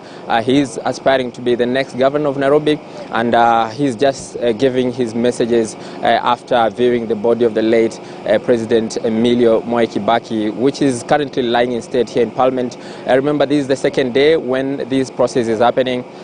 We have seen a similar situation yesterday when we saw President Uhuru Kenyatta leading the nation in marking this very important process. And of course, the members of the public were also allowed in. The protocol was broken in some way because we had expected dignitaries to be the ones who were going to be given the day yesterday, but the members of the public were also given a chance. And today this continues, as well as tomorrow when this process will be closing. We'll be closing at around 5 p.m., but we'll be here to give you more details. Right now, Kenyans are still streaming in and out of this place. Some are being checked from the main entrance so that they can be allowed in here. And of course, we'll be here to give you a blow-by-blow cover of what will be transpiring. So that is the much we have from here. Dibal, over to you. Right, many thanks indeed, Emmanuel Tour there. Speaking with Polycarp Igate, who has been fronted by Azimio as the candidate for the gubernatorial seat here in Nairobi. Even as we're discussing the presentation of the running mates from the two principals to the IBC and other parties as well today, a critical day for them. Let me just come to Otieno Molo. We'd finished with the regarding yes, because Otieno has to leave, yes. And Rigathi, I implore you to stick around just for a few moments. We discussed this particular eventuality that is happening within Azimio. It was prevailed upon. Was it prevailed upon Right Honorable Raila Odinga that Polycarp Igate should be the running mate for this particular seat in Nairobi at the end of the day, and Philip Kaloki as well, Kaloki to be the running mate. So that is what is going to be presented to IBC. That is cut and dry, as it is right now. I wouldn't use the words prevailed upon. You know, our deed of agreement in the coalition, in the Azimio coalition, is clear even in terms of structures. So decisions are made at various stages, and ultimately, of course, resting with the presidential candidate. And so it was a discussion among all the parties that are in the Azimio coalition, and therefore it was settled that Igade will be the candidate, deputized by Kaloki, and then Edwin Sifuna and Esther Passaris. So it was a consultation. You must remember that even my own sister, was running for women rep, Elizabeth Ongoro, under ODM, and so the discussion. Oh, I've never known Elizabeth Ongoro is your sister. Oh, Elizabeth Ongoro is my sister. Good to know. So, ultimately, in a coalition, decisions are made that are believed to be in the best interest of the coalition, of the individual candidates, and of the presidential candidate, in order to capture as many votes as we can for the presidential candidate, as many seats as we can from governor to Senate to MP and MCN, and also ultimately, therefore, to get very many positions for nominated slots. So we are confident that the team that was settled on will capture Nairobi and also capture the rest of the constituencies. Let me just say two things before I leave.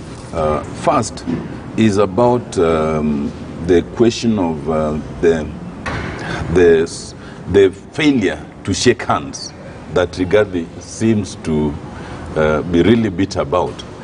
The last I checked, I thought that in these COVID times, holding your hands and bowing is the greatest sign of respect, even more than shaking hands. Yes, the namaste. The namaste greeting.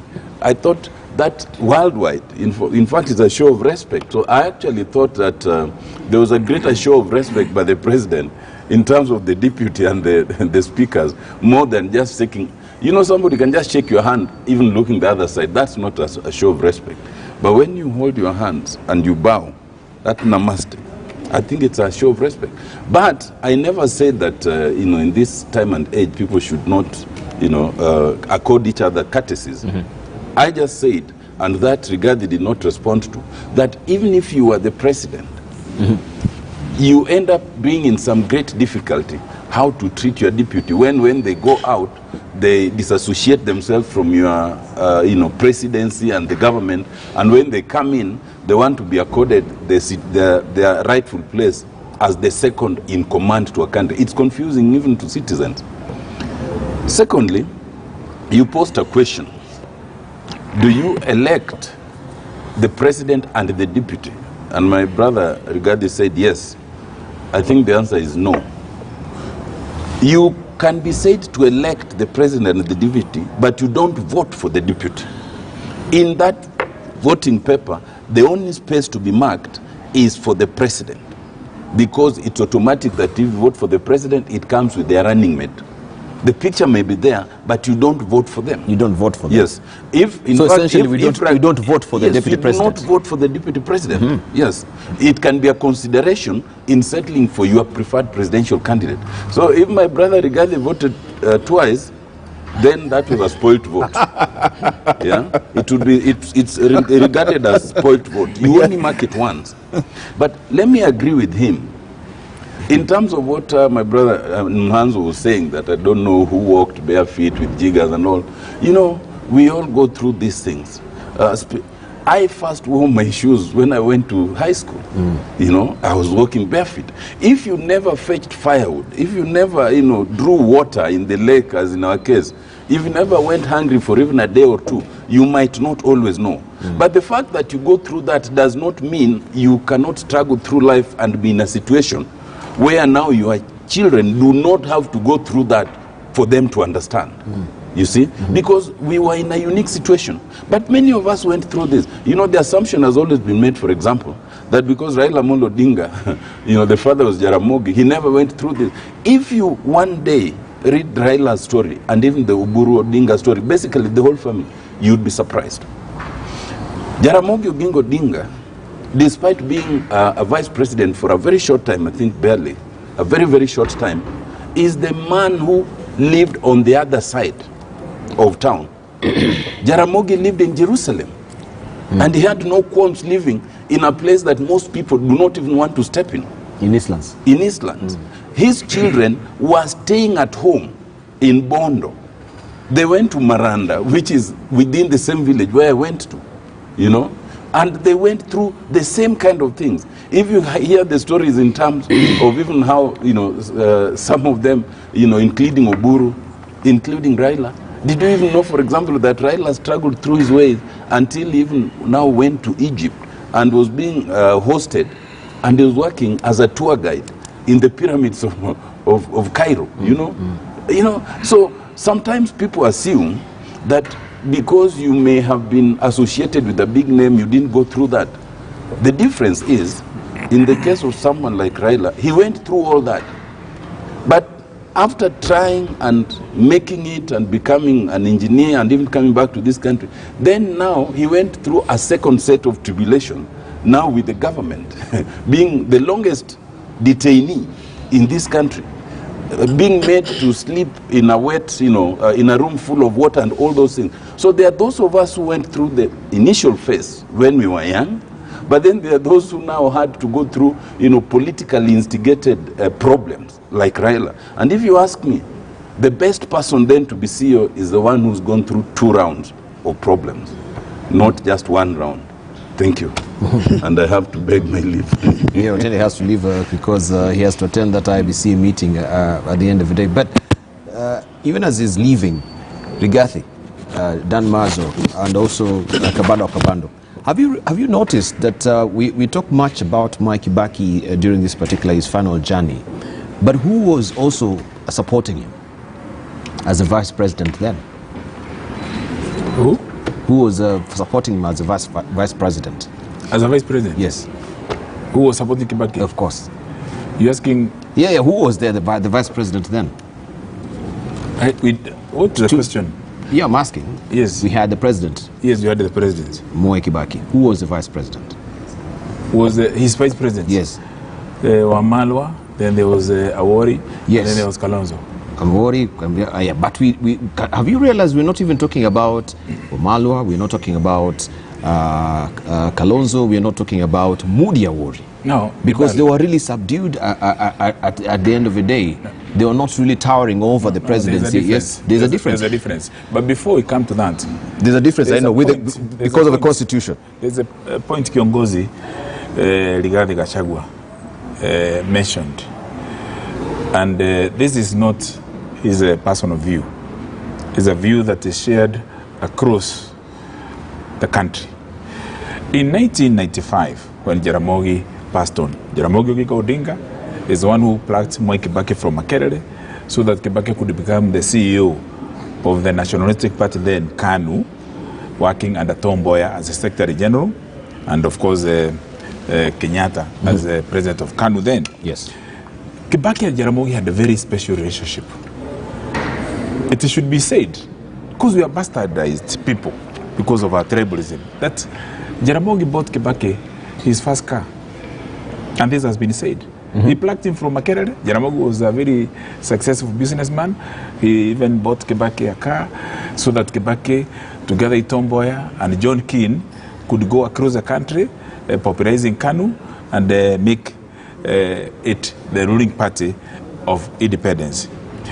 What Honorable Rigathi has suggested to the president of the country, on whose hands this particular matter of state funeral lies, is that Kibaki should travel to Othaya by road. Yes. For as far as I can remember, Kibaki was not that jolly, happy, chopper, ladding politician.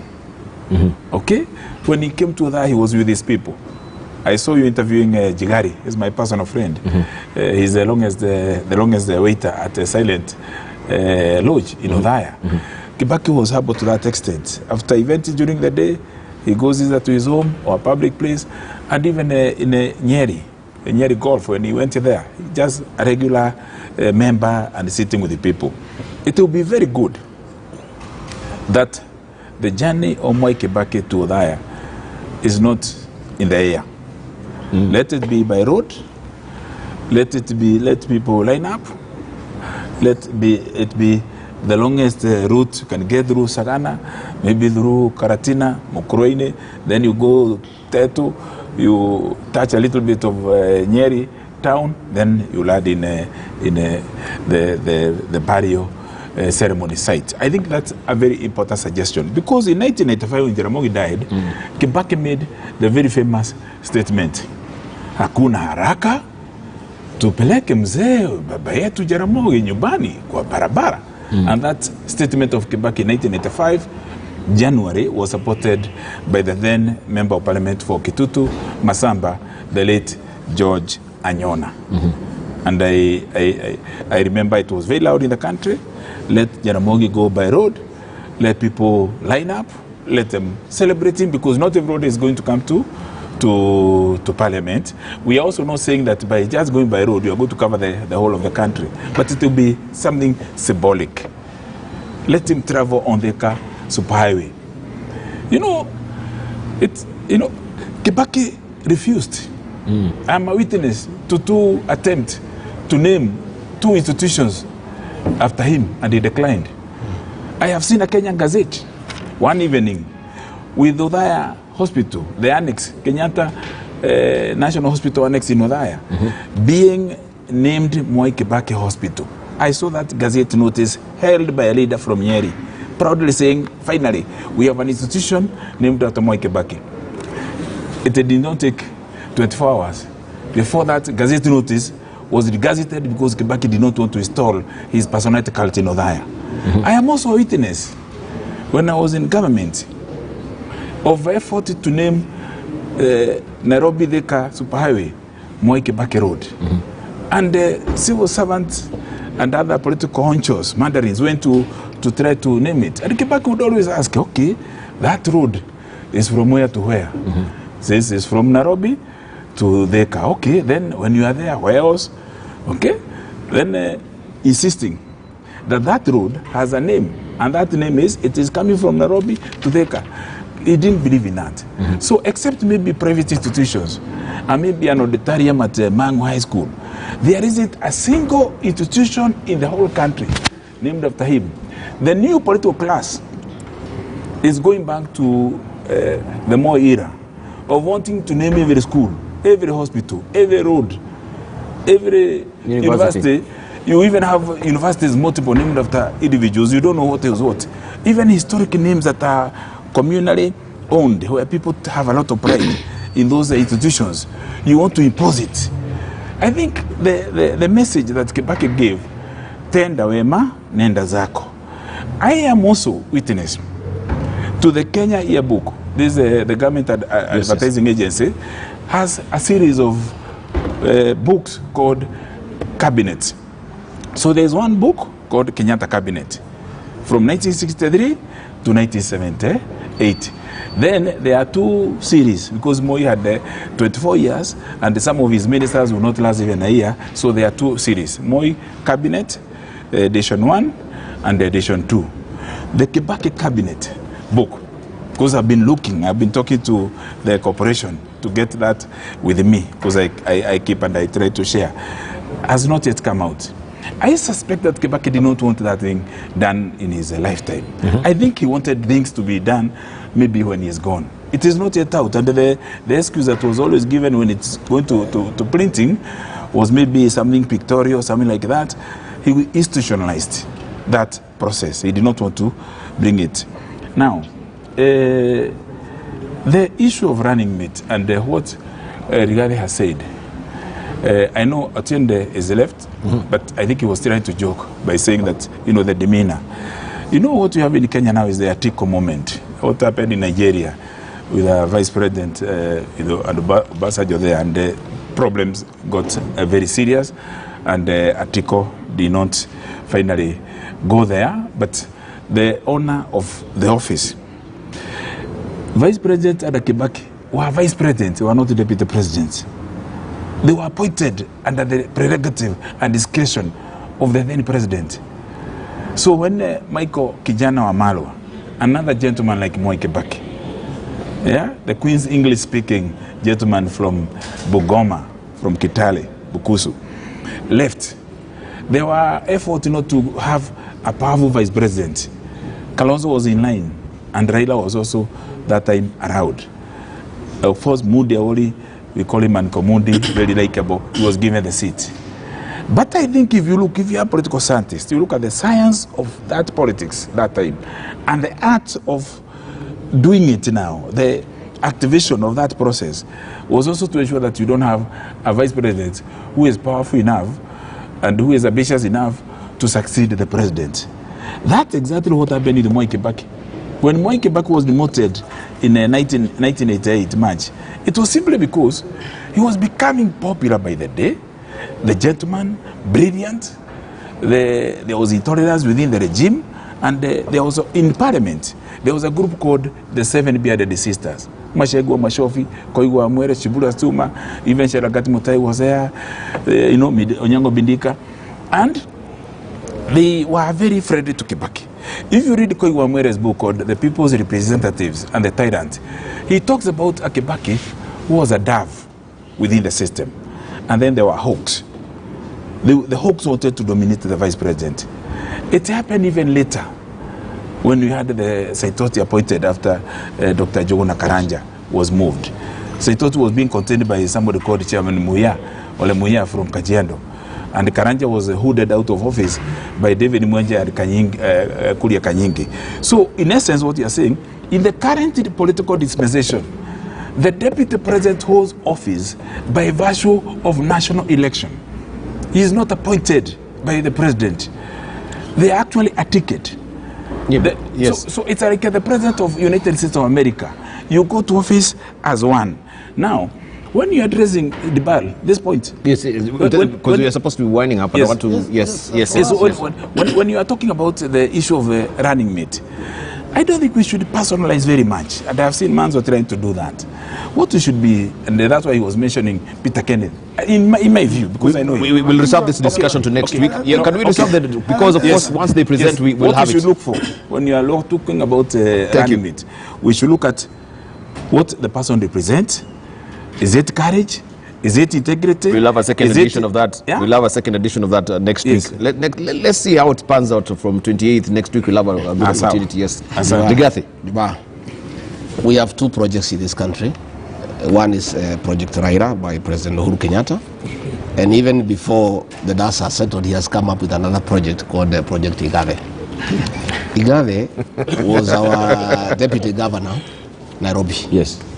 And we then in Jubilee made a consideration because we needed Mike Sonko to mop up the presidential vote in Nairobi. But many people had doubts, and rightly so, about his management skills. So Polycarp Igave was brought as a stabilizing factor into that government so that Sonko could do the politics and Igave could do, governance so that the city runs. But the guy is a coward, he's a quitter.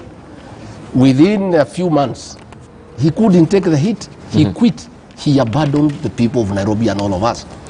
The mess that has been in Nairobi is a result of his cowardice and his inability to take the heat. Nairobi is not just another ordinary city. This is a very difficult place. You ask the likes of Ferdinand Waititu, they were even walking around in the city with stones because of how ferocious the city is. Polycarp Igave does not have the mettle to be the governor of Nairobi. He cannot withstand pressure from MCAs. He cannot withstand pressure from cartels. This is a guy, in an unfortunate event, he was elected, 6 months down the line, he just quit. And nobody wants to take a chance in Nairobi. All of us are stakeholders in this city. We have invested here, we live here, and I have listened to the people of Nairobi. Nobody will go to a quitter. Why Igave has been brought is because Tim Wanyonyi, the likes of Gatia and others cannot be trusted to protect certain interests. And Igave is found to be safe, to be pedigree, to be a good boy who can be entrusted to oversee the development of Northland City. That is why he has been brought. But I can tell you, the people of Nairobi are not amused. They are not going to vote for a quitter. His running mate, Kaloki, he hardly knows the city. He has not been in this city. This city needs people who understand it and who have been around for a long time. And because of political considerations, he has been put there. But probably the little he knows about this city is the way to the university, the way to Kalonzo's house in Karen. This city is difficult. This city requires tough fellows who have been brought up in this city, people who know what ails this city, and people with the mettle to take the heat and the pressure from the issues in Nairobi. This is a rough city. It's not for quitters. It's not for people who are soft, and it's not for projects. And I can tell you, Diba, this thing of project is something that Kenyans do not want. You know, you can see what has happened. Richard Gatia was encouraged to start campaigning. He has campaigned, he has put billboards, he has gone all over, then he has been thrown under the bus. You know, Tim Wanyonyi was encouraged to have his bid. He went ahead, he formed teams, he was everywhere, he has been thrown under the bus. Look at what has happened in Kangema. You know, Muturi Kigano, who has been the chairman of JLAC, the one who moved the amendment for the Political Parties Act that now has been used against him. He has been thrown under the bus. You know, and this is what we are saying: the politics of betrayal. Thank you. The politics of deceit. Right. I can see the sun is busting in now. The politics of misusing people. You misuse people to do your dirty work. When they have done your dirty work, you throw them under the bus. That is what we want to sort out in this election. Thank you. Dan Marzo. Yes. Then we wind up. Yes. As we wind up, first of all, I want you know, to remove him from Honorable Kabado's mind what things I was thinking about Peter Kenneth. I would just say, and you have seen it be repeated by Polycarp Gafe, that Stareboy Center was very key to President Kibaki. He brought it up, he understood it well, and he worked for it up to the time of his demise. What I was trying to give was an example that where Peter Kenneth came from and who he is today. That is part of a big effort by the Honorable Mwai Kibaki. And the first time an old boy of Sare became a politician, and this was Honorable Tuju and Honorable Peter Kenneth, Griffin was very happy because he had looked forward, having brought up boys and mentored them to be leaders, and really encouraged a lot of us to become surgeons. A lot of surgeons you meet in many hospitals in the world went to Starehe. Administrators, the army, air force, and that. So I really want to say that I meant well, and I mean well for Peter Kenneth, and I believe he is a very best suited candidate even for Minister for Finance. About the city and can we reserve the city for next week? I'm being hounded out of studio today. You'll appreciate also we really extended today. Yeah, so I don't want to actually. It's very well suited and honorable in Gafe, and I'm sure the ticket will win. Thank you. Dan Mars, I really appreciate. Sorry for cutting you short. We'll actually extend this discussion next week.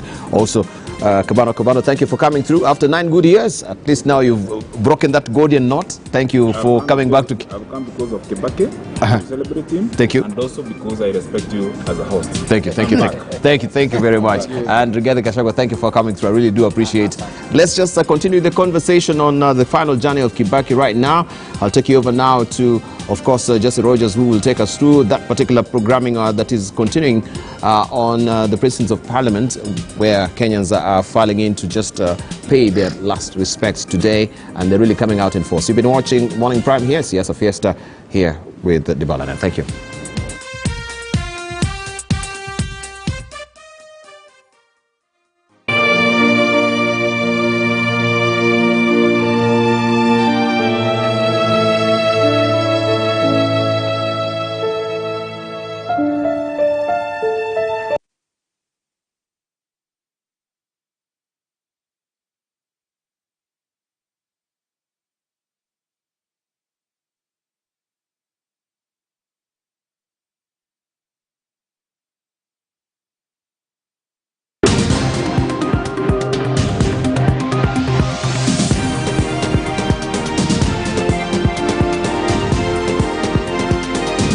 KTN News.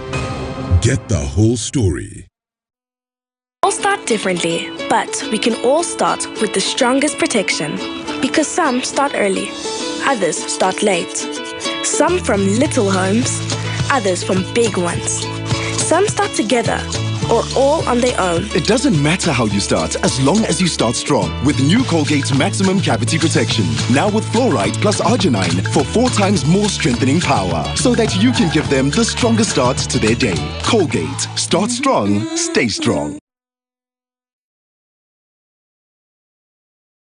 Furahia Boresha maisha na bima. Kuwa na mipango badala ya sintofahamu za maisha. Gharama za ghafla za matibabu zinaweza kutatiza udhabiti wako wa kifedha.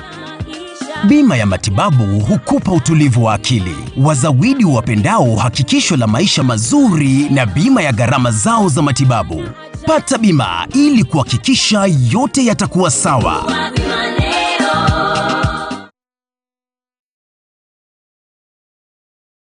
We value your feedback and welcome any comments, queries, or complaints regarding our news content.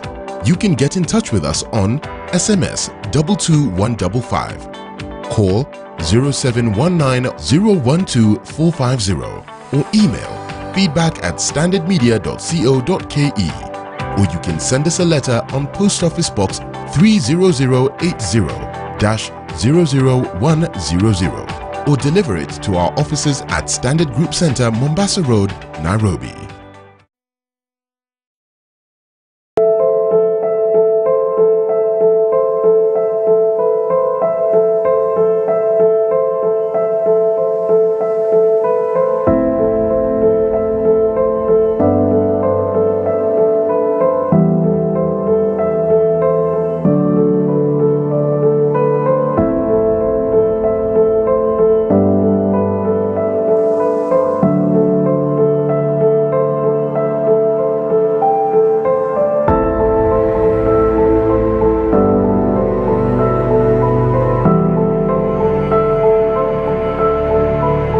In the spirit of Kenyanness, we have come together to help our brothers and sisters affected by drought. Join us by dialing *126# to donate bonga points, cash or food, and lift one another in oneness.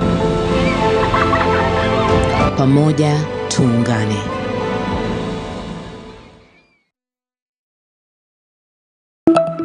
Fuel, a precious commodity and highly lucrative. Long-distance truck owners and freighters term it as the highest expense in the transport business, and especially when siphoning by unscrupulous drivers plays in. 6 months ago, New Line Cargo Freighters, a transport company based in Nairobi, would spend 8 million shillings every month on fuel for their 45 trucks. But this amount reduced by half once they installed fuel tracking gadgets on their trucks, curbing siphoning by their drivers. On a good month, we'd spend about 8 million Kenya shillings just on diesel.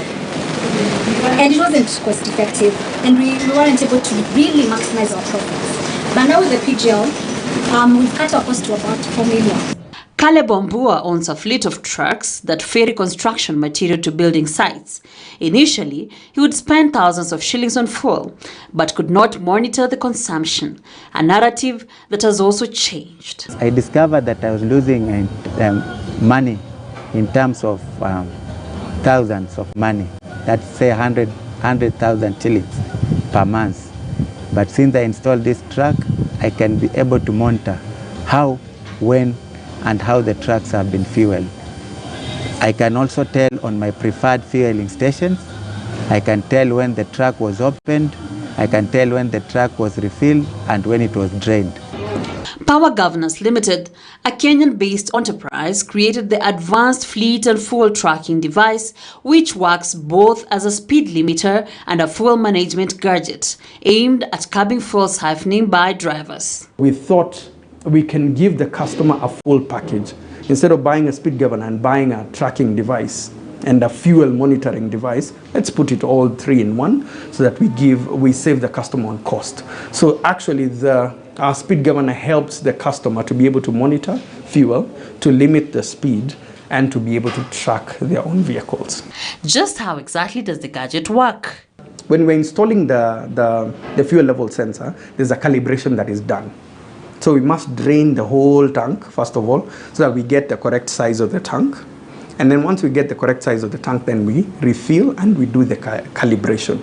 So that calibration is what will be, it has to be accurate for you to be able to get the correct figures or the correct capacity or level of fuel that is in the tank. So that one is connected to the speed limiter, which sends a signal or which transmits to your platform or to anything that you have to be able to monitor. And then 24 hours, you can be able to get an alert anytime that there's fuel put in the tank or siphon. The beauty about this fleet management system, you can backdate to whatever date and see whatever was happening. You can see where the truck was, for what time it left. So you can see this instance here. It was siphoned there. You can see how much it was going at, 7 kilometers per hour, how much it was siphoned for. And as a result, we've been able to really save a lot. It's a very cost-effective measure. We're also able to see the characters of our drivers. We're able to ensure that they're driving at the right limits. We're able to notice things like acceleration, the speed limits if they're adhering to them. And as a result, we are offering smooth services to our clients in turn. There are a lot of innovators in Kenya. A lot of innovators. The ile kitu inatusumbua is just there's no much input from either the government to just help these people to be able to put their products outside there. The place of technology in creating lasting solutions to businesses and everyday challenges cannot be bypassed, and this innovation is a clear indicator of the hope that the future holds for businesses. Welcome to the future.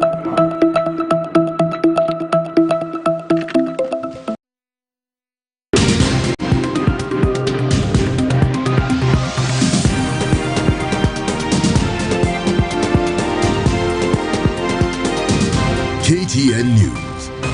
Get the whole story.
Well, a good morning to you. You're watching the special coverage of retired President Mwai Kibaki's final journey rites right here on KTN News. It's Tuesday, the second of 3 days when the body of the former president, the late Mwai Kibaki, will lie in state at Parliament buildings to allow members of the public ample time to pay their last respects to the fallen retired head of state.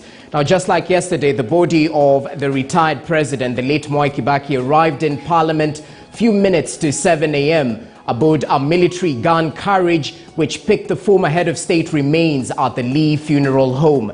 Now, today, more Kenyans will get the chance to pay their last respects, and condolence books have been placed in various government offices across the country.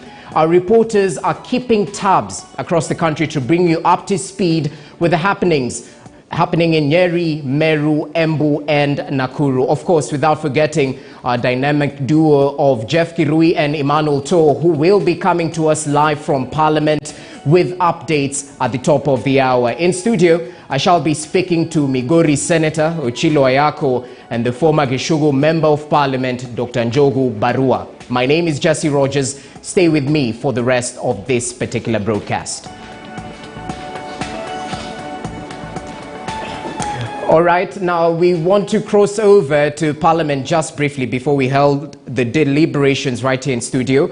As I briefed you a little bit earlier on, Emmanuel To and Jeff Kirui are on the ground for us. Let's link up with Emmanuel To, my colleague, just to get a feel of what's happening in Parliament, even as Kenyans line up to pay tribute and their last respects to the fallen former head of state. Emmanuel To, a very good morning to you. I'm pretty sure long lines are characterizing the Parliament buildings and the surroundings. What can you tell us so far in regards to this day 2 of the public viewing of the body of the former head of state? Well, thank you very much, Jesse, and of course to our viewers. It is the second day. We are continuing with the process of the coverage of this whole process, where the body of the late President Emilio Mwai Kibaki continues to lie in state here in Parliament. And of course, we are taking it or picking it from where we left yesterday. The military officers carried, of course, the body of the late President on the carriage, the military gun carriage that was brought right here.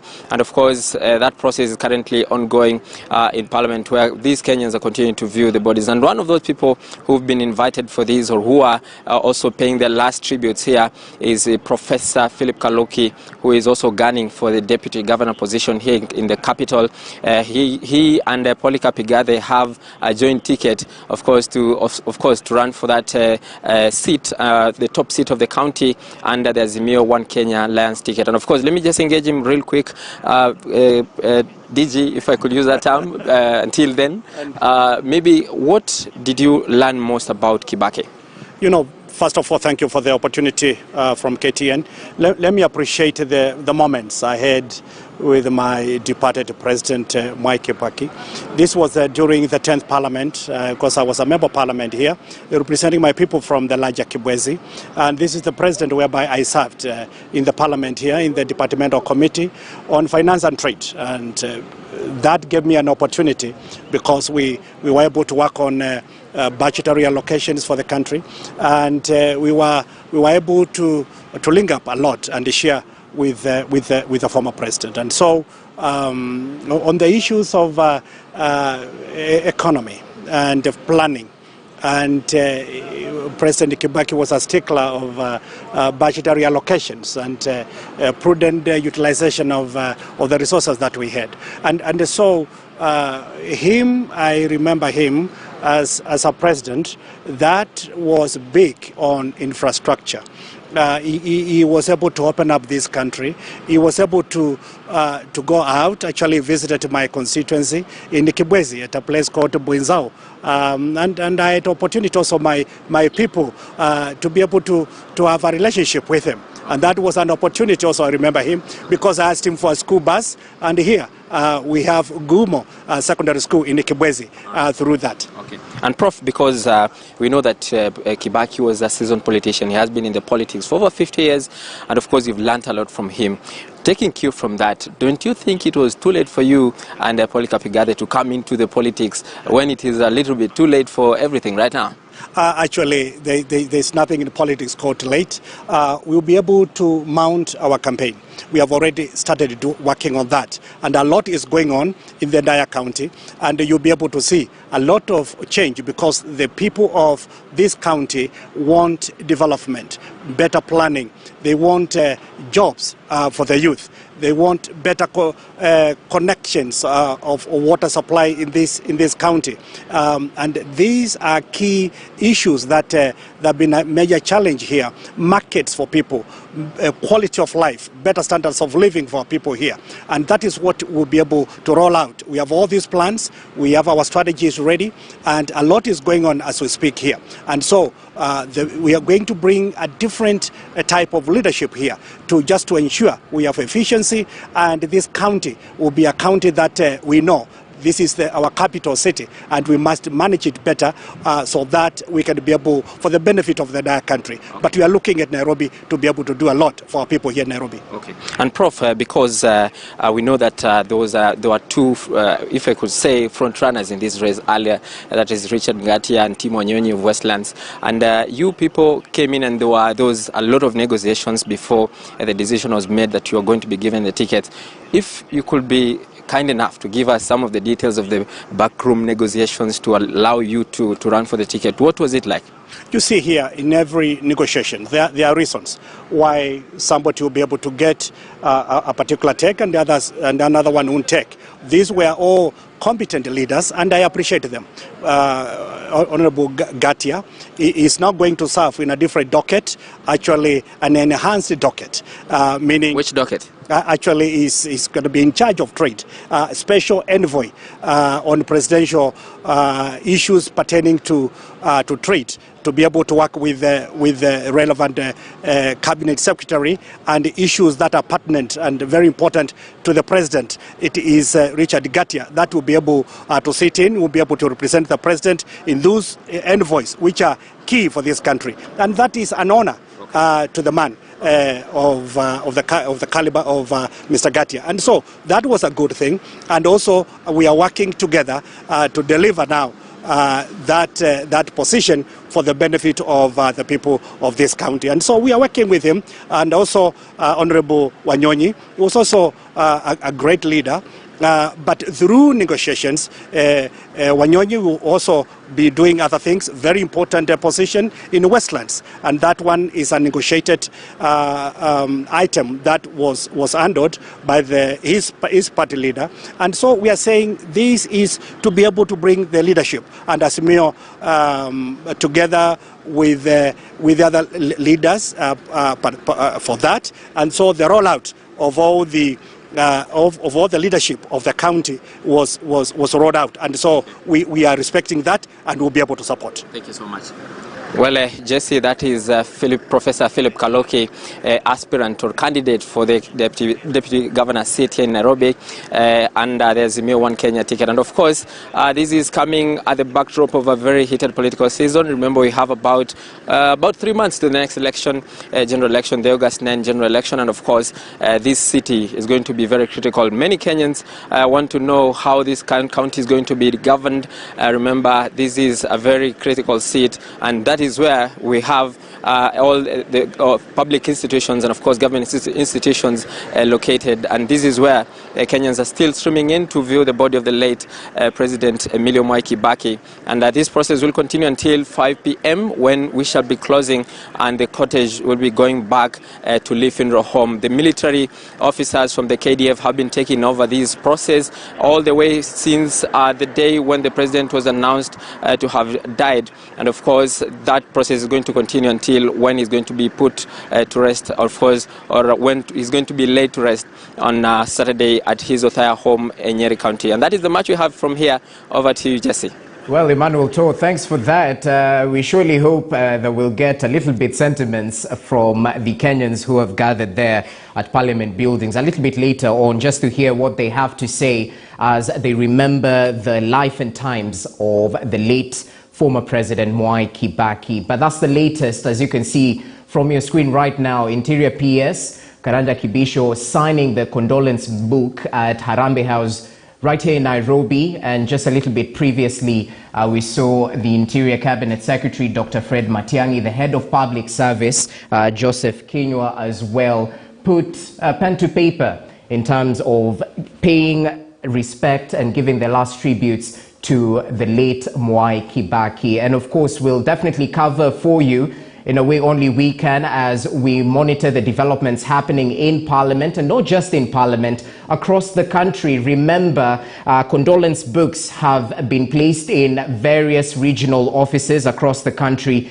and we'll link up with our reporters a little bit later on just to get a feel of how Kenyans are perhaps celebrating the life and times, even as we come to terms with the passing on of the former head of state. Now, just as I indicated a little bit earlier, I'm joined in studio by gentlemen who interacted with Kibaki in one way or the other. Ochilo Ayako, who's the current senator of Migori County, happened to serve under Kibaki in various capacities: as Minister of Gender, Sports and Culture and Social Services, equally as a Minister of Energy. He joins me in studio to perhaps shed more insight into who exactly Mwai Kibaki was. The man, the president, the economist, the family man, the businessman, just to name a few. Ochilo Ayako, thank you so much for your time, and karibu to our studios. It's great to have you with us. Equally, Njogu Barua, the former Gishugu Member of Parliament. He's a man who sort of unseated the previous Justice and Constitutional Affairs Minister, Martha Karua, in Gishugu constituency in 2013. So for a lady who was quite close to the seat of power, and you coming and, you know, winning that particular race, we'll definitely want to hear more insights into perhaps the role you played and how you viewed Kibaki. Gentlemen, thank you so much for your time. And Senator, perhaps I can begin with you for obvious reasons. You got to interact in various capacities as minister once you got to Parliament, and it's proper to note how you remember the late Mwai Kibaki, fond memories of him as we kickstart this conversation. Oh, thank you very much for the opportunity to speak to Kenyans about the late president. I knew him for a long time in my entire stint in public life as a politician and also as a reformer. Many people think that Kibaki was not a reformer. I first came close to Kibaki as a student leader in University of Nairobi when we were agitating for reforms. The concern of students at that particular time was to return SONU. SONU was our organization. It still is for students of University of Nairobi, and we needed it returned. So we joined the forces that were agitating for a multi-party system and larger freedom. Kibaki did not love the streets, but I had occasion to join him in demonstrations on the street, and he was tear gassed, and we were all around him. Then we were with Kabando who was a year behind me. We were with Moses Kuria, Mwangi Wabudia, Otiena Luaka, and many other people, including... What capacity was Kibaki serving in at that time? Kibaki had just resigned from government and formed his own party. So all the parties that were not government parties were agitating for change and wanted, Kenya to have more space and more freedom to determine their own freedom. I'm trying to place a timeline. Is this 1992 or 1997 when he was forming DP? 92. That was 1992. Okay. DP, clamor for multi-party. Clamor for multi-party. So let people not have the notion that Kibaki did not participate in bringing reforms in this country. Remember, in 2010, he led us into bringing a new constitution. In 2005, we had parting ways when his proposed version of the constitution was contrary to the one that my party leader Raila Odinga was pursuing. So we parted ways, but we continued having very close relationship. Let me say that when I joined Parliament in 1997 as a member of Parliament for Rongo, which is now Awendo and Rongo constituencies, Kibaki was the official leader of the opposition, and I was a member of the opposition. So he was my leader even when we were in opposition. And again, he became my leader in 2002 when I was re-elected and appointed minister. As a leader in Parliament, he was a person who spoke from his heart without notes. He was one of the greatest debaters we had in Parliament, who stuck to the point and who addressed Parliament and members with decorum. You would never find him having a shouting match. No, you would never find him screaming at anybody. He sat, in his seat, waited for his time and spoke in a manner that bespoke leadership. So he was a great debater. He was a great reformer. Many people like drama, but he was not a person who was doing drama.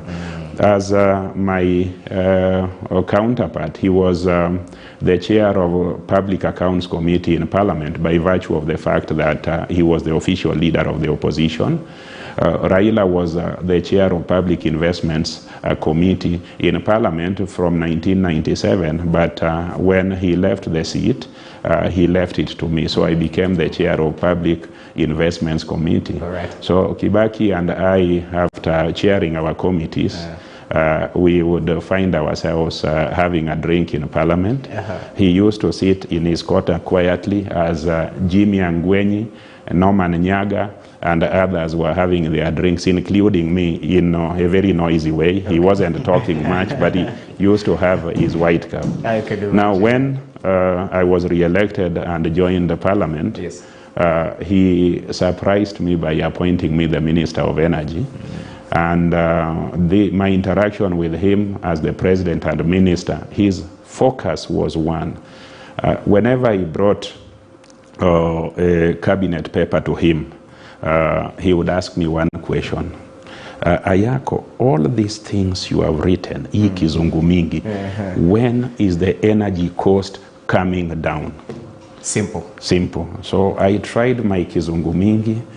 It didn't go well. He told me, when is the energy cost coming down? And when are Kenyans getting more electricity? So he stuck to the point that would resonate well with the public, the energy cost. It's unfortunate that we are having energy crisis now. I'm sure Kibaki would have fixed this by being focused on it. I also remember when, because we had a team of people who were reforming Parliament. Remember when we got elected in 1997, we did not have an independent Parliament. We were 23rd Department of Office of the President. The clerk posted was part of the special branch. So we reintroduced a constitutional amendment led by Yaringo.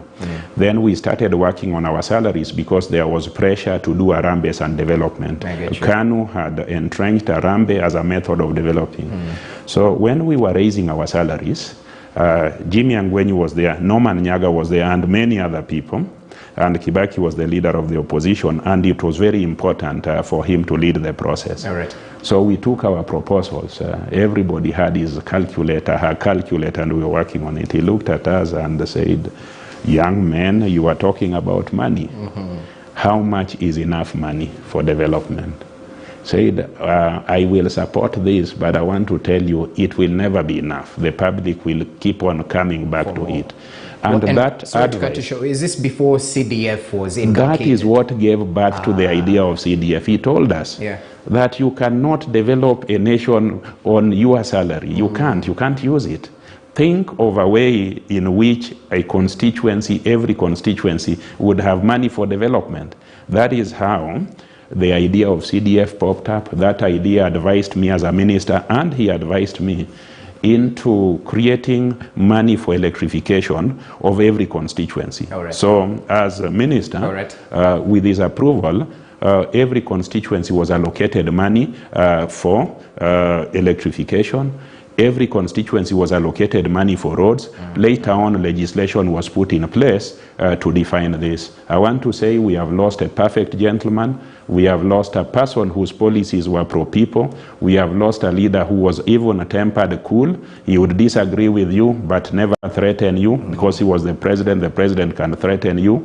He would, you would leave his government the way we left his government, but later on, he did so much for me that if time permits, I'll tell you. Well, we'll definitely get to share, Senator. Thanks for that contribution. It definitely paints a realistic picture of Kibaki, and he seems to be a personal friend, so condolences as well. Njogu Barua, briefly, your best memories of Mwai Kibaki, when and if you got to interact with him.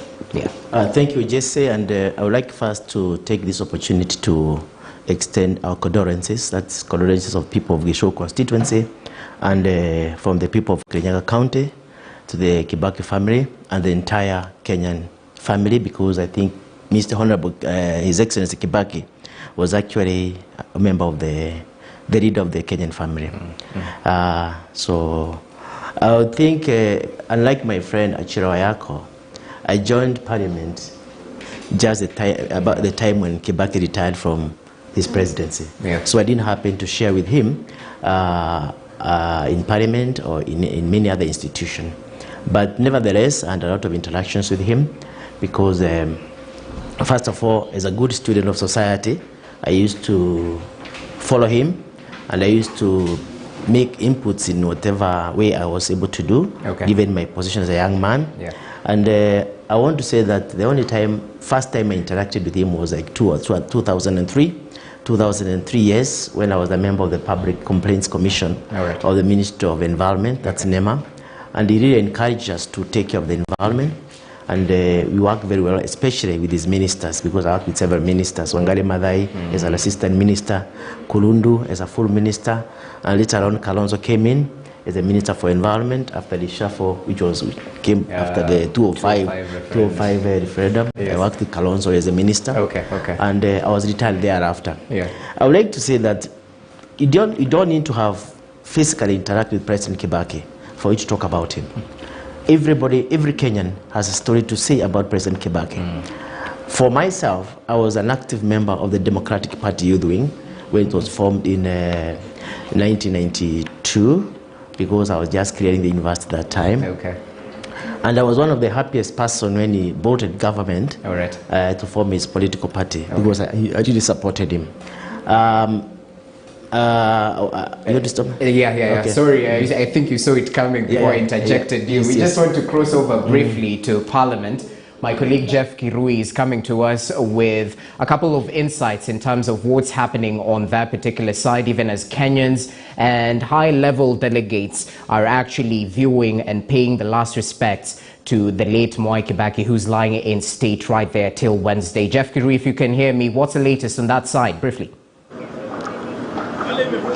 Well, a very good morning, Jesse. Indeed, the viewing of the body continues for members of the public and, of course, dignitaries who did not get an opportunity yesterday to view the body and pay their last respects. Today and tomorrow until 5 p.m., members of the public and any other Kenyan would be wishing to pay their last respects to the late president, the third president of the Republic of Kenya, Emilio Mwai Kibaki.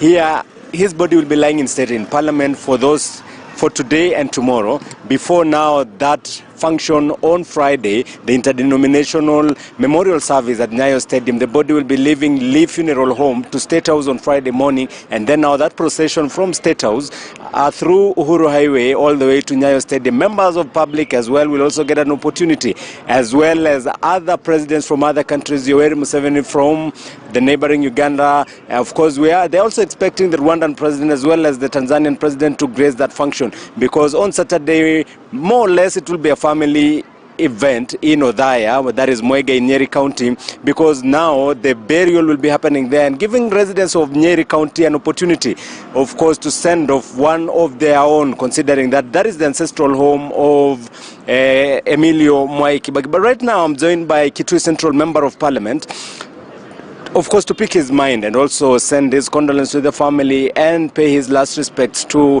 the late president. Mheshimiwa Makalimulu, welcome to KTN News. Perhaps, did you have a chance to interact with the late President Mwai Kibaki? Yeah, thank you very much, Kirui. Actually, Kirui, I've just come out from viewing the body of my hero, and I want to join the rest of Kenyans in mourning this great man. President Kibaki is a man who, as a country, will never forget. At personal level, I didn't have a chance to work under him or with him, but he's my role model, even politically. He's a person I look up to in the way he conducted his politics, the way he assisted Kenyans, and what I like most about him is the way he believed in Kenyans. President Kibaki is the only man who would tell Kenyans kulipa ushuru, kujitegemea wewe mwenyewe. is the only president whose term we were able to fund 95% of our budget because he believed in us. And that this is a man I really have a lot of respect for. And that's why I want to send my condolences at personal level, my family, and the people of Kitui Central, to the people of Kenya for this big loss. And what I want to say is, as Kenyans, this is now the time to really look at some of the good things this great man did, so that we're able to pick those good lessons learned and run with them, Kirui. It is also this time is the time, Honorable Mr. Kirui, to look at the so-called, the people we expect them to become presidents of this country, and draw parallels with the way Kibaki conducted himself, and see who out of the two who would fit well into the bill of President Kibaki, because this man did a great work for this country, and that's why you see Kenyans are really mourning. Kenyans are saying we have lost the best president the country has ever had. And to me, when I look forward, I would want to see the person coming in to be able, not even 100% fitting into the shoes of President Kibaki, to be able to take about 90%. So I really want to urge our fellow Kenyans to be very careful in terms of when it comes to August, the person we are going to vote in as the next president, because that will be also laying another strong foundation for the country. We don't want somebody who would come and then undo what had been done by this great man, and more so in the area of economic development. As an economist, because I'm also an economist, he's a man I really admire. He believed in economic theory, and at the same time, he practiced what he learned in school in terms of how to manage an economy. And we all agree that was one of his strongest strengths in terms of managing the economy. The other thing I really admire about Kibaki is the issue of universal primary education. You know, Kirui, anytime you go to the rural, you find that there are families who can't access education, and even at that lowest level. And for me, the time we opened the gates for every Kenyan child to join primary school, what we call basic education, that was a big plus for all the families, and even for the country in terms of human resource development. So that's why I do believe, Kirui, we've lost a great man, and my prayer is that God really, God gives strength to the family during this mourning time, and at the same time, he's able to take care of the children, because he has left behind his family, grandchildren. And we saw yesterday the firstborn Jimmy coming out and saying the father believed in the family. So we believe that those who have remained behind will continue promoting family unit, because that is very important. It is in the family where we also build governments. So when the family unit is strong, also governments are going to be strong. Of course, the late President Mwai Kibaki served in Parliament for 50 years. 50 years. And now, maybe I can pick your mind on what lessons Kenyans and rather leaders can pick from his kind of leadership, having been eulogized as a selfless leader. Yes. The thing is, Kiro, when you look at somebody being elected for 50 years, it just shows you the level of confidence the electorate had on the president. And you can see he started in Nairobi, went down to Udhaya, and in Udhaya actually, it's like in every election, nobody would even attempt to contest against him. So what it means is when you get a good leader, then it is also for Kenyans to make sure that those leaders who have demonstrated ability to serve the people, what we call servant leadership, should be actually retained as leaders for long, because at the end of the day, they will be able to do good to the country, and more so public good. Because one thing which Kibaki has done, Kibaki is a man who would listen carefully to his cabinet ministers. He was not a dictator at all. He would give you a time, listen to you, and if you are saying makes sense, you'll be able to take it up and implement it. And in my basic sociology class, we were taught that a good leader is a person who listens to the people he leads, picks the good aspects of the other people, and implements them, and they become his own ideas. In that case, then you emerge as a very good leader, not because of your own personal issues or ideas, but because you are learning from others and implementing what others are saying for the benefit of the country. So he's a leader who is really worth emulating. Thank you very much. Jesse, of course, those are some of the sentiments from Member of Parliament, that is Kitui Central, Makali Mulu, giving us insights into what kind of leadership, and of course, cautioning Kenyans as they go to polls in August 9th, general election. Of course, we will be picking minds of various leaders, many who have actually had an opportunity to work closely with the late President Emilio Mwai Kibaki. But for now, Jesse, back to you in studio. Well, thanks for that, Jeff Kirui. The insights from the Member of Parliament, who definitely has Kibaki as his role model, and it can be said for many politicians who are currently serving, as we've had their contributions in terms of their tribute to the late former head of state. And just before we get to the discussions, I want to cross over to Nyeri County, where our reporter Moige William is, or rather Embu County, apologies for that, where reporter Moige William is on the ground for us. He's currently at the Regional Commissioner's office, where, as I informed you earlier, the condolence books are placed in various offices, the regional offices across the country. Moige William, we just want to get an update of how Kenyans are remembering the life and times of the former head of state, even as we wait for that funeral service on Friday and his burial in Othaya on Saturday. What are the people from Embu saying? Well, good morning to you, Jesse, and you have put it correctly that it is Embu County, not Nyeri County, and we have switched place. Currently, we are at the County Commissioner's office, not the Regional Commissioner's office, and we are keeping tabs on the death keeping tabs on signing the condolence book after the passing of the former head of state, that is Emilio Mwai Kibaki. And quite a beehive of activities here at the County Commissioner's office. And as you can see behind me, he is starting off that particular exercise by signing the condolence book. And also, he will be briefing us in a few. Also, the queue is already building up here at the County Commissioner's office with the civil servants and residents of Embu County streaming in to get an opportunity to write or to sign this condolence book. And right away, I will engage a number of them. I can see the area member of County Assembly who is also eyeing the parliamentary seat, who is here. I can see different deputy county commissioners. But before you sign, Mheshimiwa, before you sign the book, and I also engage the county commissioner, thank you for your time here at KTN News. Maybe, how will you remember the late former head of state? Okay. Starting off with your name. Okay, asante sana, Morris Muchiri Nyaga, aka Kolo. Na ningetaka kukumbuka mzee Kibaki na mambo mengi ambayo alitufanyia wakati, kwa sababu aliingia uongozini nikiwa class 6 na nilikuwa public school, that is Kamiu Primary School.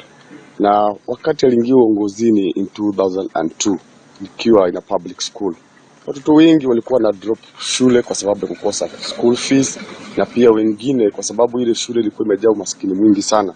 Na wakati Kibaki aliingia uongozini, ulikuta vitabu tulikuwa tunapata za bure, school fees ile ambayo tulikuwa tunalipa ilikuwa inaitwa maintenance fee ya 800 shillings, wakuta hiyo pia tumeondolewa, na wanafunzi wengi ambao walikuwa kwenye hiyo kijiji waliweza kuingia kurudi shuleni na wakasoma. Wakati niliingia high school, pia niliona mabadiliko mengi sana. Wakati niliingia high school, zile challenges zilikuwa hapo mbele aliweza kuondoa, kwa sababu school fees wakati tuliingia pale, nilianzia St Paul High School Kivote, ile fee ambayo wanafunzi walikuwa wanaingia nayo kabla ya Kibaki ingie, si yenyewe tulianza kuingia nayo wakati Kibaki aliingia. Kwa sababu nikiangalia mambo ya education na infrastructure, Kibaki aliweza kufanya ambayo haikuweza kufanywa na rais mwingine. Kwa hivyo mimi kama kiongozi mahali niko leo, mimi ni matunda ya Kibaki. Kwa hivyo ningetaka kuambia mzee Kibaki alale pema na aende vyema. Sisi tumeachwa nyuma, tutafuata steps zake. Okay. Asante sana. Thank you for your time. Now, Jesse, let me engage the county commissioner who is starting off the process here in Embu County and also representing the regional commissioner. Thank you for your time, sir, here at KTN News. Maybe you have started off the process. What do we expect from Eastern Region? Thank you so much. Very good morning. Dr. Nyale, my name, County Commissioner Embu, representing our regional commissioner who has official duties in Nairobi. Right now is on his way. This exercise of signing the condolence book, we started yesterday together with him at his office, attended by a number of leaders in the entire county. And as of today, we have all the 8 regions, all the 8 counties in this region, which also launched the signing of this condolence book. And I will remember the late His Excellency for his forthright, for his focus, and more importantly, the National Development Blueprint, that is Vision 2030, which we are now implementing on the 4th phase. and it has really given direction to this economic development in this country. Equally, we remember on the infrastructural development in this nation that most importantly the Thika Superhighway, among others programs which are just ongoing.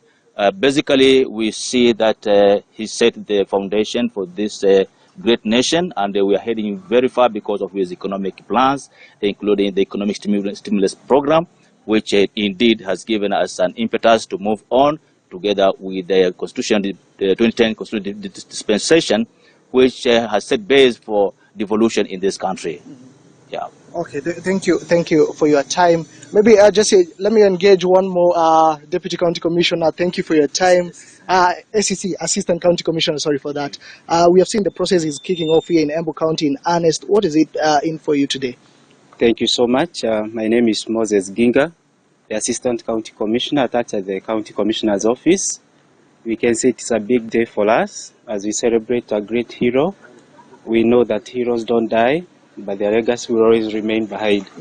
Our Excellency had done good work when it comes to infrastructure. He did good work. We also want to thank him because he did quite well in the issues of education. Thank you. So he's a great man who we should always remember. Thank you.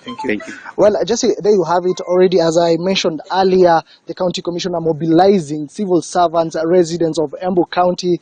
I know we are running out of time, but as you can see, already the queue is building up here at the County Commissioner's office. People ready to sign the condolence book, which, as mentioned by the County Commissioner, has also been distributed to the 7 other counties within the Eastern region. Back to you, Jesse. Well, Moige, thanks for that update. Definitely coming to us live from the County Commissioner's office. Thanks for that clarification, even as we're getting a status update of what's going on in the Eastern region. We'll definitely keep you updated, but even as we take a short break right now, we'll definitely continue with this special coverage on the passing on of Kenya's 3rd president, the late Emilio Mwai Kibaki. And as we come back, I still have my panel in studio. We'll get to deliberate about their life and times as they share their sentiments with the former head of state. But equally, our team is well placed around the country to bring you up to speed with what's happening. Equally, I'll link up with Clement Masombo from Nyeri County, the home county of the late retired President Mwai Kibaki. He's at the governor's office. We'll get to hear about the preparations, perhaps, which should be in top gear before the burial in Othaya and what the residents have to say. Stay with us. We'll be back in a few.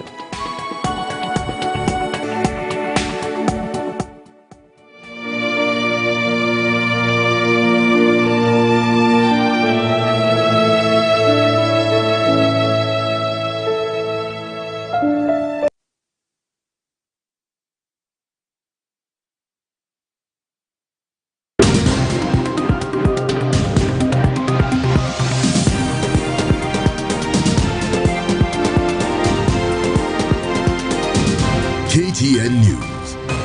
Get the whole story.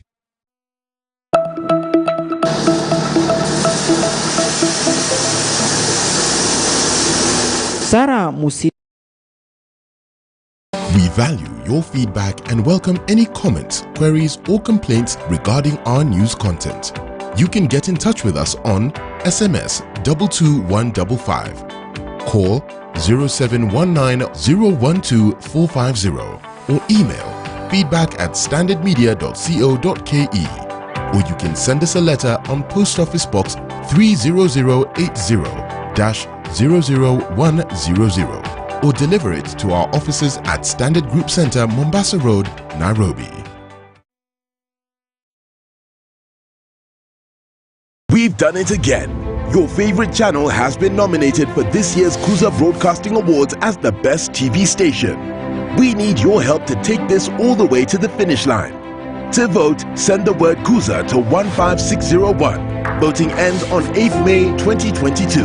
Remember, it's Kuza to 15601.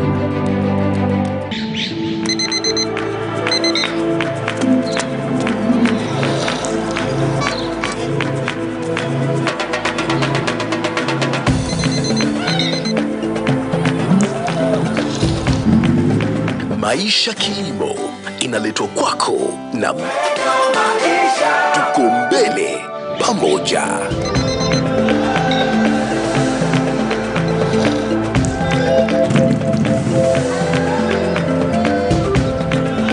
...1,871 days of getting up at 5 a.m.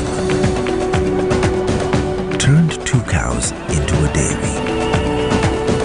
Every day it takes to get where you're going. We're with you. Standard Group. Make today count.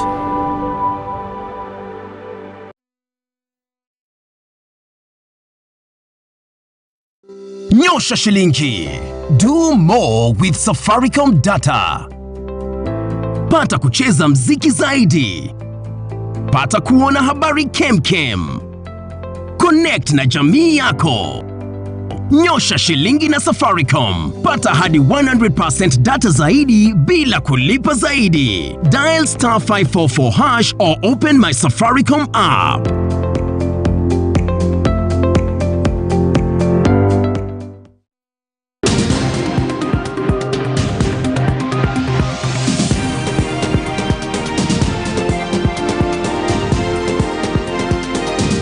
KTN News.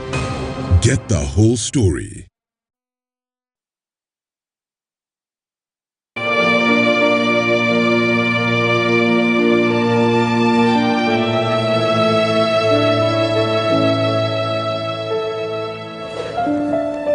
Welcome back. We continue with our special coverage as the country is mourning and celebrating the life of times of the third president of the Republic of Kenya, the late Emilio Mwai Kibaki, whose body is lying in state in Parliament today all the way through to tomorrow, as members of the public high-level delegation are encouraged to pay their last respects and their tributes to the former head of state. In studio, I am joined by Ochilo Ayako, the senator of Migori County, as well as Njogu Barua, who's the former Geshugu member of parliament. This gentleman got the chance to interact with the former head of state, and in a short while, I'll be tapping into this fountain of knowledge, if I could put it that way, in who exactly Kibaki was from their point of view. But before we do that, let's cross over to the home county of the late Mwai Kibaki, Nyeri County, and we well know he represented Othaya constituency for quite some time in Parliament. And my colleague Clement Masombo is coming to us live from the governor's office in Nyeri County. And of course, Nyeri is definitely in the focus of Kenyans this week, as it will be hosting the burial ceremony of the retired president, the late Mwai Kibaki. Clement, it's great to see you. What are the residents? What's the feel in Nyeri County, even as they celebrate the life and times of the former president, but equally the leadership? What do they have to say in terms of the preparations come Saturday? Over to you.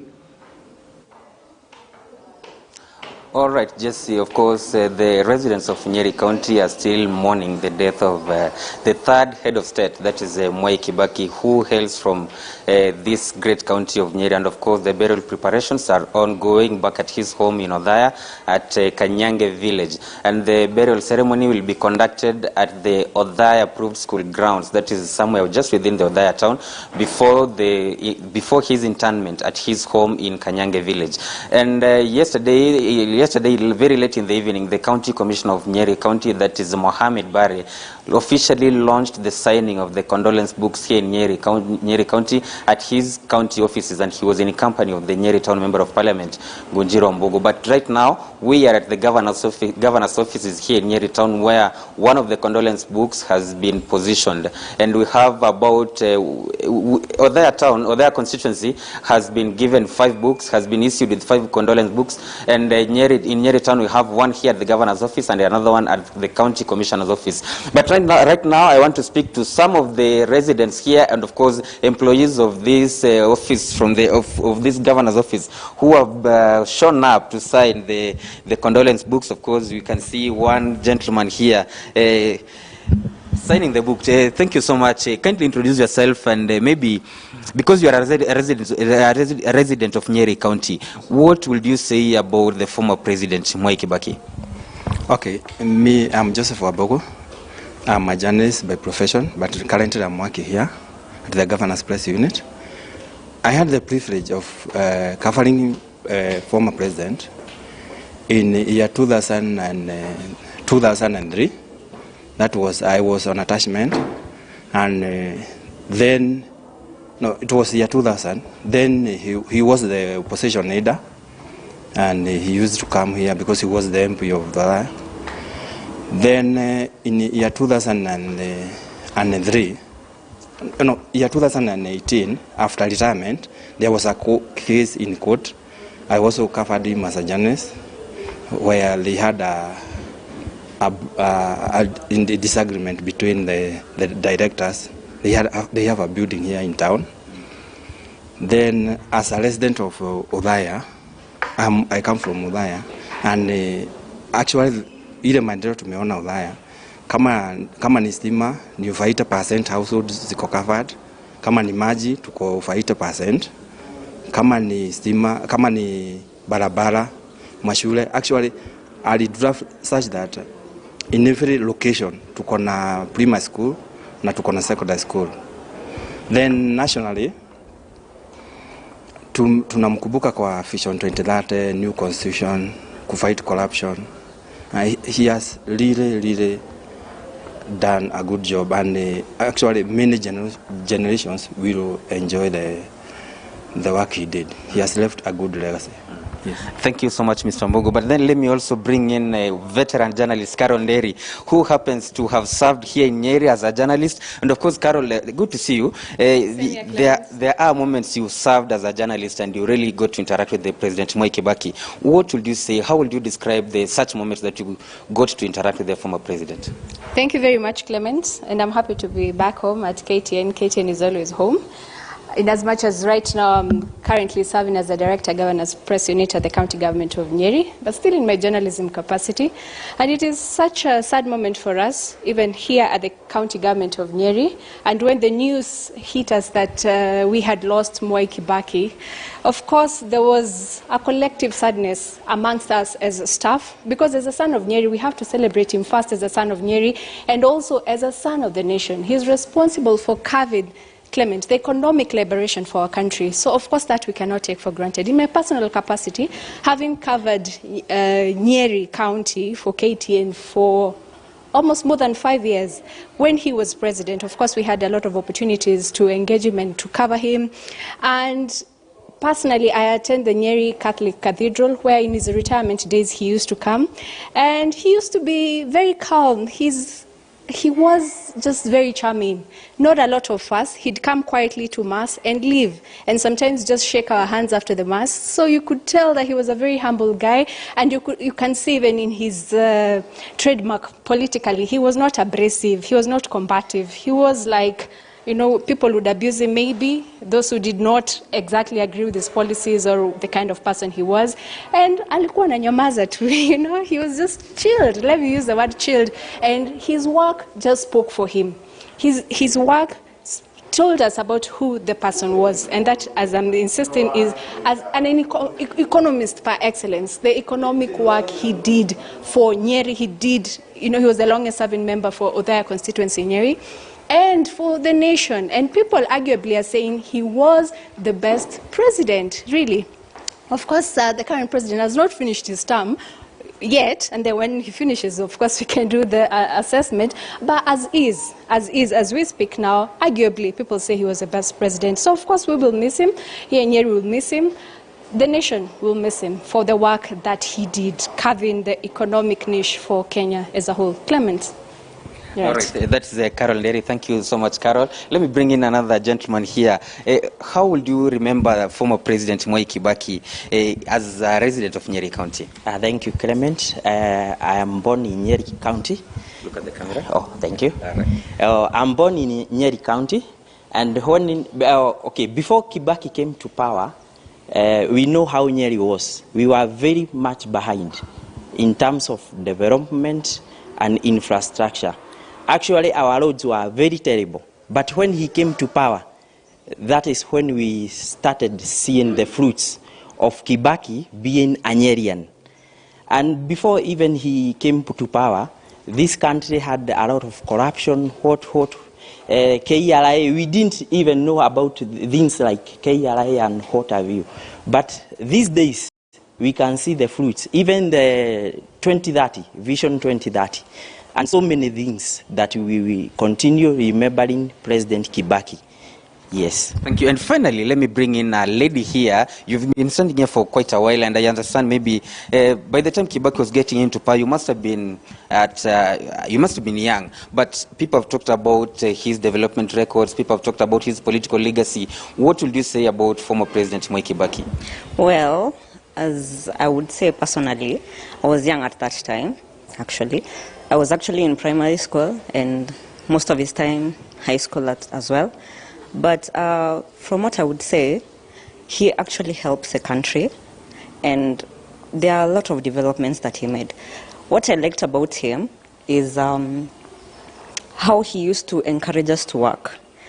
He made us work hard, and that's why he influenced me actually, and that's why I stand here. I have worked very hard from what he used to say, his influence, and also the transport system. He did a lot of work. He did very well. And electricity, he transformed us. So personally, I would say he was the best president for me. Yes, thank you. All right, thank you so much. Jesse, you've just heard it from the residents of Nyeri County here, and of course, employees from this governor's office, including Carol Nderi, who once served as a journalist for KTN here in Nyeri. And of course, they are just mourning their president and the longest serving member of parliament for their constituency, Mwai Kibaki, his development records, his political legacy, the way he ruled the country. People are saying he was so calm in dealing with issues, but that's just their views. And of course, we shall be bringing more details of burial preparations as they happen in the course of the day. From here, we shall be traveling to Othaya town just to check on the progress so far. Jesse. Sombo, thanks for that update from Nyeri County.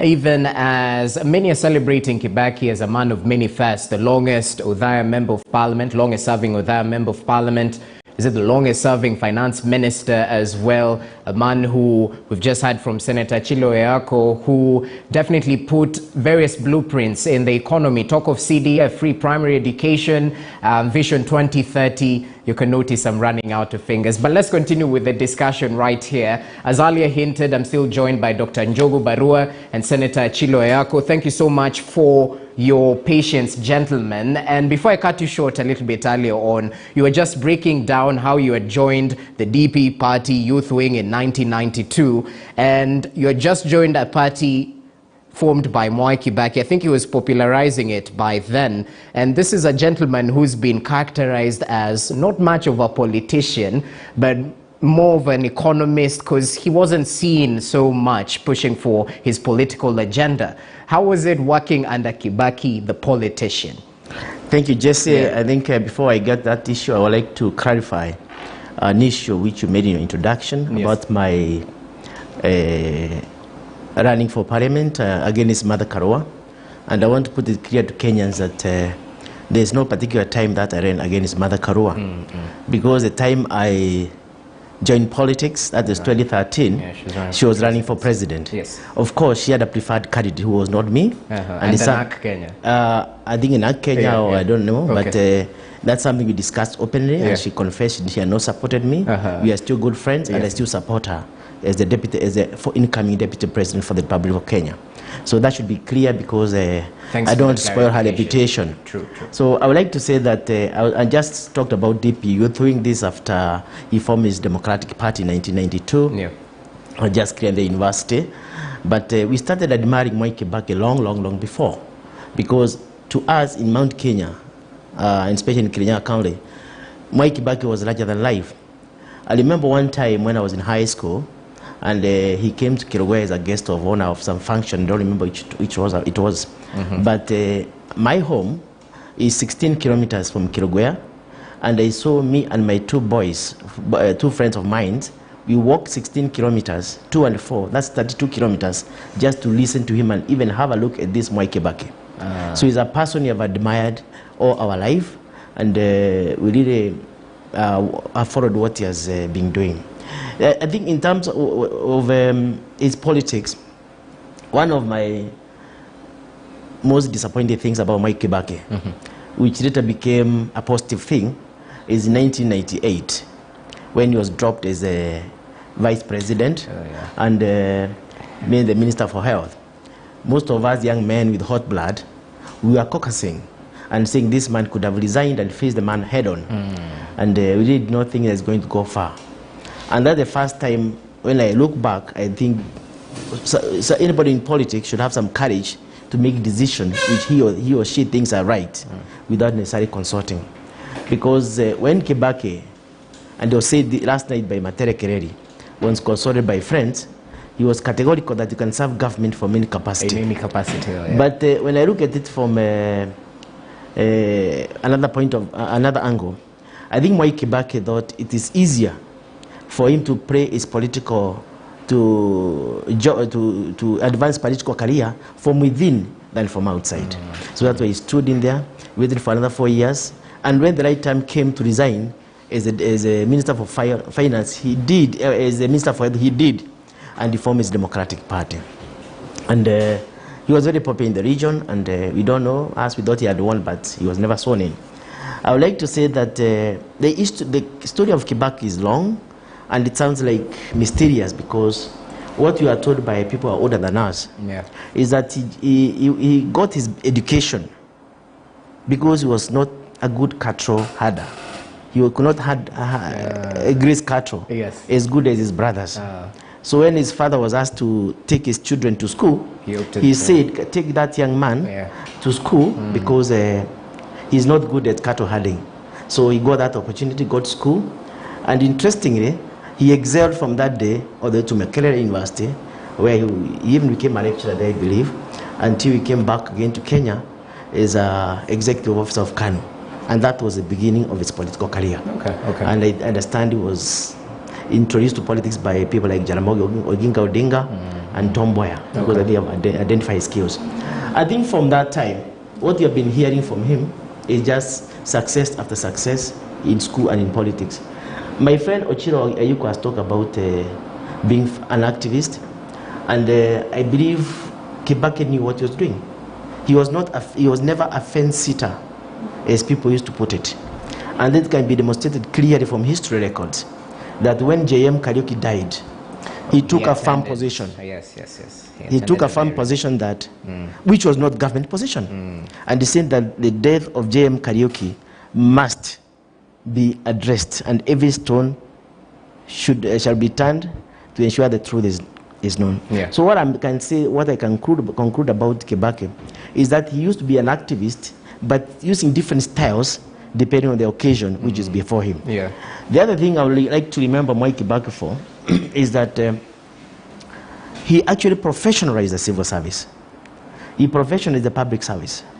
Before Mwai Kibaki became president, most of the people who are finishing universities were opting to go to the private sector because the public service was not professional. It was not paying as well as the private sector. So after Kibaki came and reformed the public service, all the people who we saw many people moving from private sector to public service because it was professionalized and it was well paying. So, and I think the purpose of this, from where I sit, is because I think Mwai Kibaki knew that if you want to get the best results from a process, you need to get the best people to do it. So he got people from private sector, paid them well, and the economy was, and the public service came, up to now, is where people want to work.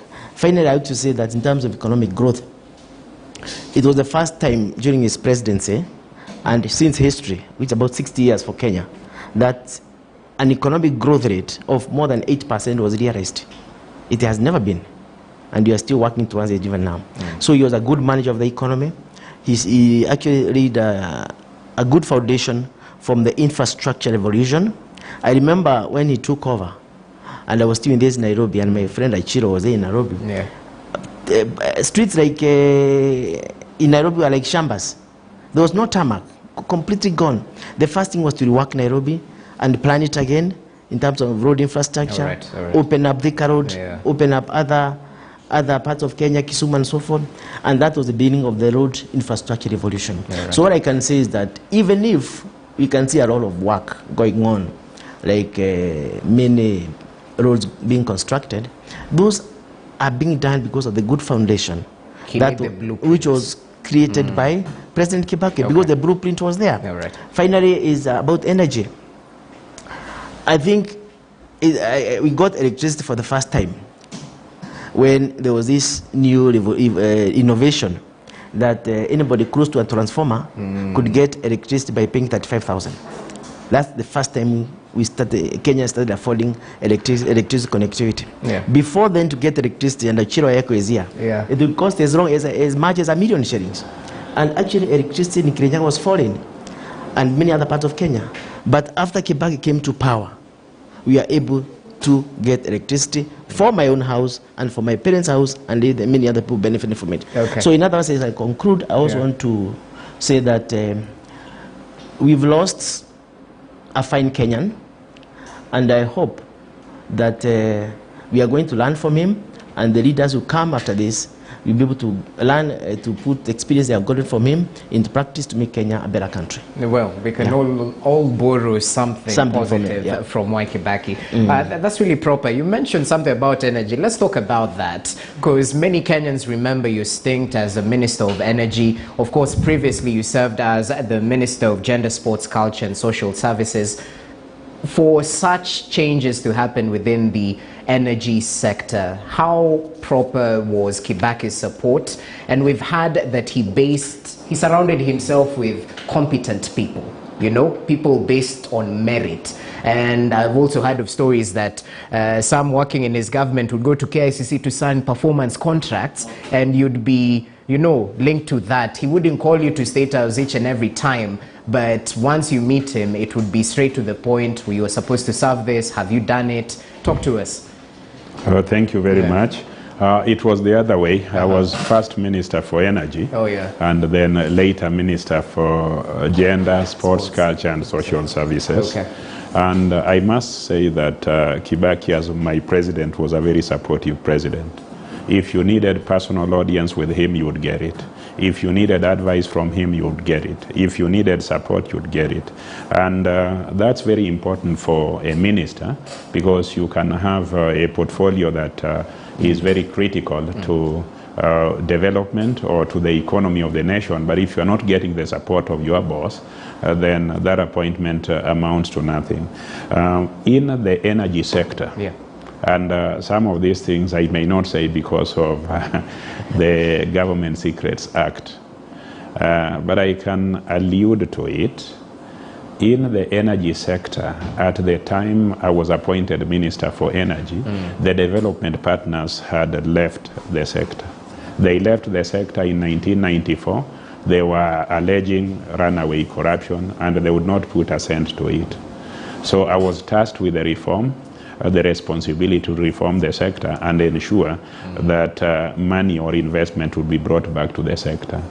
We quickly, together with my PS, Nyoike, looked at it, and we noticed that the reason for the high cost of connectivity to get electricity to your house, the agencies that were responsible for this were loading on that cost the cost of infrastructure. You would be expected to pay as an individual the cost of high voltage transmission. Those are very costly. And what you needed was the cost of low voltage transmission. What would give you the electricity? So we proposed, and it was taken on board, that we unbundle the utilities in the energy sector. We would separate KenGen. KenGen would be regarded as infrastructure funded directly from Treasury, and we would have KPLC as the one linked to the customers. So the customers would be charged for connectivity, and KPLC would be looking for revenue from customers. You would not be required to pay so much money for 3 poles, being asked 3 million shillings. Nobody had that money. Kibaki supported it because his policy was consistent. When will energy be affordable to Kenyans? And he wanted more electricity. So you would go there and talk Kizungu mingi and bundling, and said, no, when are Kenyans getting affordable electricity? So he allowed us leeway, and we did it. He supported us. In fact, I am associated with dropping some a chief executive officer from the energy sector. It was a difficult fight. But when I explained myself to him, he said, "Oh, Chilo, that is wonderful. Some people accused me of targeting that individual." Yeah. But when I told him the dossier that World Bank had on that individual and what they wanted, he said, "That is perfect," and asked those individuals never to gossip about me or any other person if what we were pursuing was in the best interest of the public. You will also notice that President Kibaki would not allow taxes to be placed on petroleum products. He would not allow, because he knew the impact, the spiral impact that would have on the cost of living in the nation. Okay. So he was spot on, he was focused, and he knew what was good for the public. When I served under him as the Minister for Gender, Sports, Culture, and Social Services, one of the things I noticed, and I have only noticed a few leaders who share that quality, Kibaki was not allowing handouts. You would not have a delegation go to State House and expect to live with money from State House. He would not allow. I noticed that again with Raila. People say he's mean. People said Kibaki was mean. And Kibaki would not allow roadside declarations. He would not just make a commitment. He was a president that was committed to fiscal discipline. Once the budget was read, the roads were known, the projects were known, you would not get him to deviate from that budget. Delegations came to him. I remember one instance when his golfing buddies came to him to State House, and I was quickly asked to appear there and accompany the president. So when they said they were going to Uganda to play golf in Uganda and to represent the nation, it was received very well. The president was very supportive of it. Part of the delegation said they needed money from him as a golfer. And he looked at it and said, Minister, what are they saying? Because they expected him, like the previous, his predecessor Moi, to get some briefcases and give them money. So I looked at Mdhaura, who was the head of public service then, and he looked back at me and said, tell the people that you will handle it. So without knowing what to say, I picked the mic and said that, Your Excellency, we have in our budget money to support delegations representing the nation. Okay. Your Excellency, I'll ask this delegation to write to me, propose a budget, and that budget should not exceed 2 million. And with your permission, I will analyze it and approve it. So he announced and said that apply to the ministry, and the ministry will give you 2 million and account for that money. He said, account for that money. So he did not like what we were running away from, where a delegation would come to a public servant surreptitiously and get money from you and not account for it. They would purport to want it for sports, then they end up having drinks and merrymaking. Using public money. So that President Kibaki was a stickler to the budget, a stickler to the rule of law. Okay. I remember we went with him to Garsen, and the people of Garsen, led by Mungatana and other people, wanted electricity in Garsen. It was not in the budget. But he had made that commitment. So when I asked him what to do aside, he said that visit me in State House. So when I went to State House, he told me to discuss with the Minister for Finance and see if there can be a variation in the budget. So I went to the head of public service. We got a letter to the Ministry of Finance. We ensured that it was done through the budgetary process. Okay. So he would not cause Parliament to make a budget, then adulterate the budget with roadside declarations, and thereby, changing the commitments his government had made to the public. I think he was a great guy. He was able to achieve a lot by being a good manager, because a good manager must budget. A good manager must have targets, and a good manager must stick to those targets and only vary them when there is extenuating or very difficult situation that requires such variation. He was also a person who loved the public.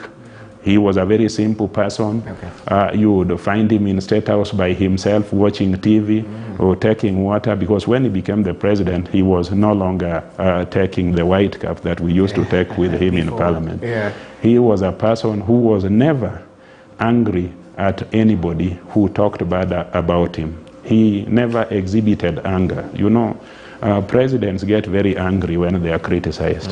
Try that in Uganda and you will see. President Uhuru does not get angry, and is wonderful. I also had the privilege of working with Moi. Moi would get very angry when he's criticized. And when you are angry and you are commander, you can see the people who command, who have the authority, who have the arms, how they would react, who have jailed. So Kibaki was the best tempered president, the best tempered, followed closely by Uhuru. Uhuru has a good temper. He takes, you know, criticism with laughter, and I think that is good. Let's not have angry presidents. That's really proper. Do you have anything to add on? Perhaps. I think just want to say that, to make a simple add-on to what he's saying, because I remember one time people are getting a bit uncomfortable with President Kibaki's interference, and some with the goings of ministries, of ministers, and so forth. And in fact, I remember some people are saying Kibaki is hands off and legs off. I mean, he was not hands on anything. Yeah. And like the former minister is saying here, he gave his ministers a chance to run their ministries, which I think is good, because the ministers also took responsibility. But as much as he was hands off, he was heads on. His brain was always in procedures of running this country. Okay. And that is why you cannot get any scandal which is touching directly on President Kibaki, because he was never in operations. He was in policy and guidance, which is what the president should do of any country. Okay. I think also, as much as he gave ministers their freedom to run their ministries, if ministers did something which was not good, which was not procedural, they were involved in some corruption here or there, Mwai Kibaki never interfered. He wouldn't shield. He was not part of that process. So they could carry their own cross. Yeah. You remember his very close associates like Meraria, and to leave Treasury, Kimunya, must go, Magari, not resign.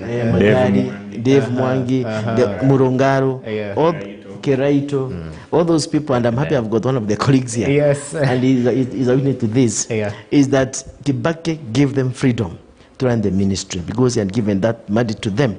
But if somebody messed by doing something unprocedural, they carry their own cross. And that is how the country became a bit disparate. Okay. And finally, I would like to talk about angry presidents, because he has mentioned it. Just hold on to your thought. We'll be coming back with that after the short break, because there's so much to talk about. He was part of the ministers who dropped under the failed 2005 referendum. Perhaps you can get some insights if he was angry thereafter, because you were part of his cabinet, and then you decided to take the road Kenyans decided to. We'll be back with that and much more, but let's cross over briefly to my colleague, Alan Ochanda, who's just joining us from Meru County. Alan, what's the latest in terms of Kenyans remembering the life and times of this great leader who impacted not just, you know, the residents of Nyeri County, but the country at large, including Meru? Over to you.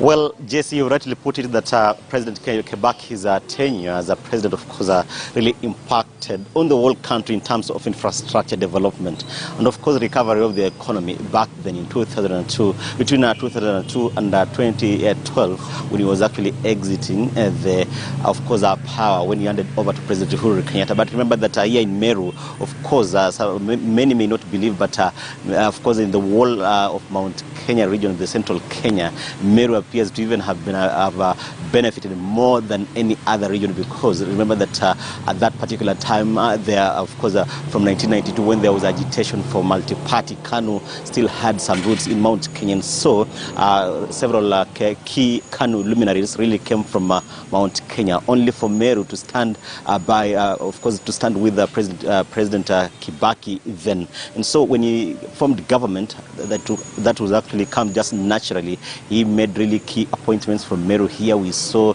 the control of status, then Matere Keriri. We saw Francis Mudhaura, of course, Ambassador Francis Mudhaura was the head of public service. We saw the current governor of Meru, Kiraitu Murungi, was a key minister in that administration, who served in several decades back then in the Kibaki administration. So we talked to the governor yesterday. He gave us quite insightful memories of him and President Kibaki. He even claims that he was favored, but really denying that. But we've now come to the county commissioner's office here in Meru, and as you can see behind me is that this table here and the condolence book, this is where the residents have actually been streaming in since morning. But at the moment, little activities are actually nothing is ongoing, but we are expecting that later in the day, and of course in the evening, because this is a working day, and we are expecting that maybe later in the day they will be coming here, streaming here, to just put ink to paper here, maybe condoling with the president, of course with the family here, ensuring that is actually captured here. We talked to the county commissioner in the morning, who is currently chairing a security meeting here in this building here, and really told us that they are actually in charge of everything here. We can see that the flags here are flying half-mast here, and so that's of course what we can actually capture here. But Jesse, matters infrastructure, everything. They're actually accrediting everything in this region, matters agriculture, matters infrastructure, key appointment to the cabinet and key government position. They are saying that's when, during President Kibaki's tenure, that's when they really enjoyed those fruits. So we're still keeping an eye here. Later in the day, we shall still be coming live to you here in Meru. Okay, Alan Ochanda, thanks for that update. And definitely, Meru was quite instrumental in the former president's regime.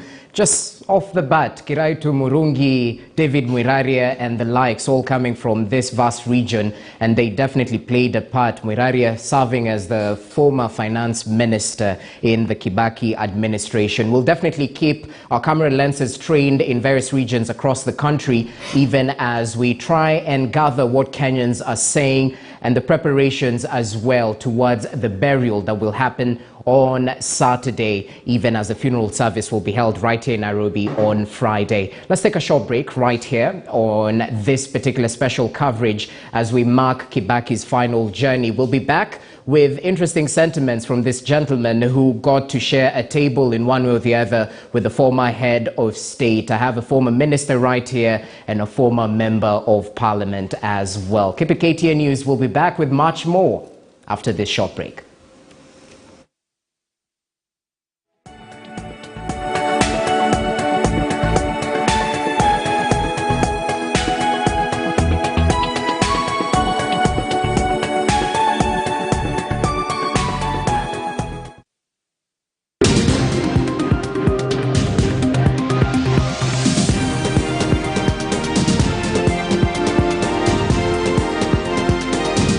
KTN News. Get the whole story.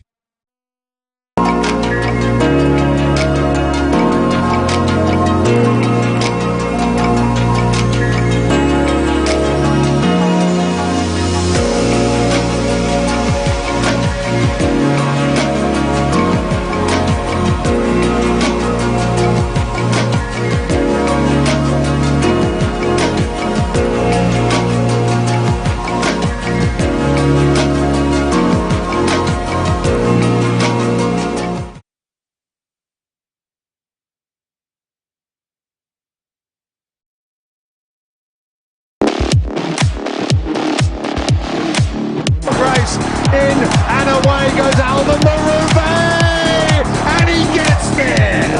Greatest of all time. Lily Barkwood is the toast of National Stadium in Singapore.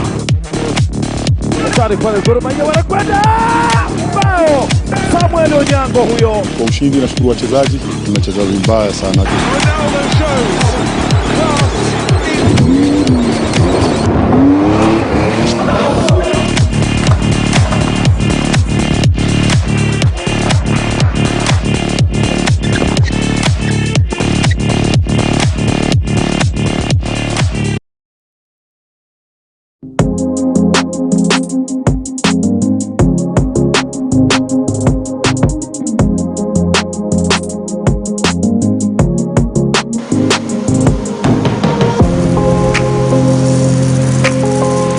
of the things that we have noted is that the market trend is changing. Today, most consumers of potatoes want ready to cook products. But the challenge that is there, as I had mentioned earlier, is that we are having other products that have been imported, therefore, that are restricting us to get to the potential customers that we can reach.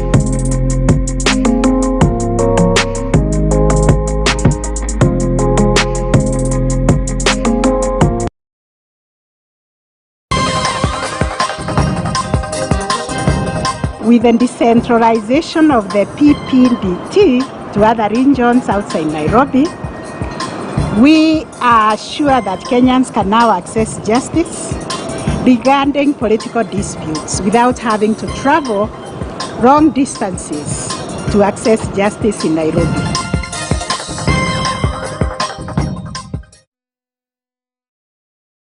Awards 2022 is back. Kumbuka ni wewe ulitufanya nambari 1 mara 3 mfululizo katika Kuza 2018, 2019 na 2021. Sasa ni wakati mwingine tena ya kujidhihirisha kama stesheni namba 1 nchini kupitia vote yako. Tuma neno Kuza kwa 15601. Chagua Radio Maisha kama stesheni uipendayo. Radio Maisha, radio zaidi ya radio.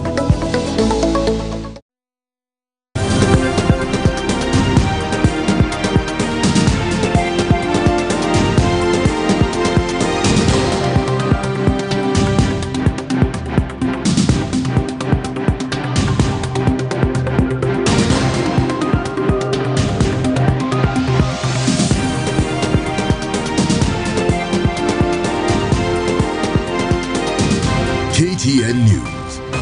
Get the whole story.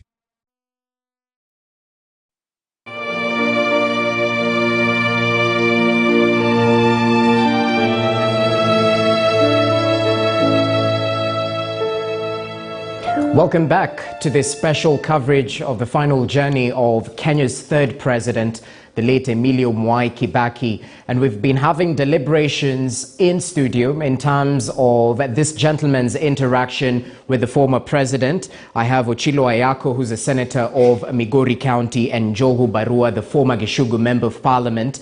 And a little bit later on, we'll get on with the links from our reporters across the country. But before I cut you short, Njogu, there was something you wanted to talk about, angry presidents, quote unquote.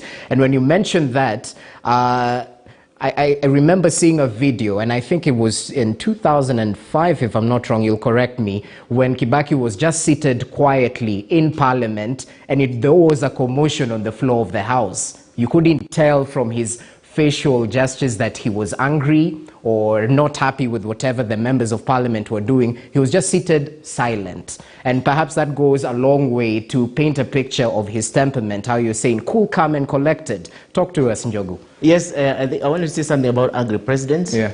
Not with specific reference to anybody who may be running for this office. Yes. I don't want to be misunderstood on that issue. Yeah. And I'll start from a theoretical point of view. Is that according to scholars, Professor Abraham Maslow gave what's called hierarchy of needs.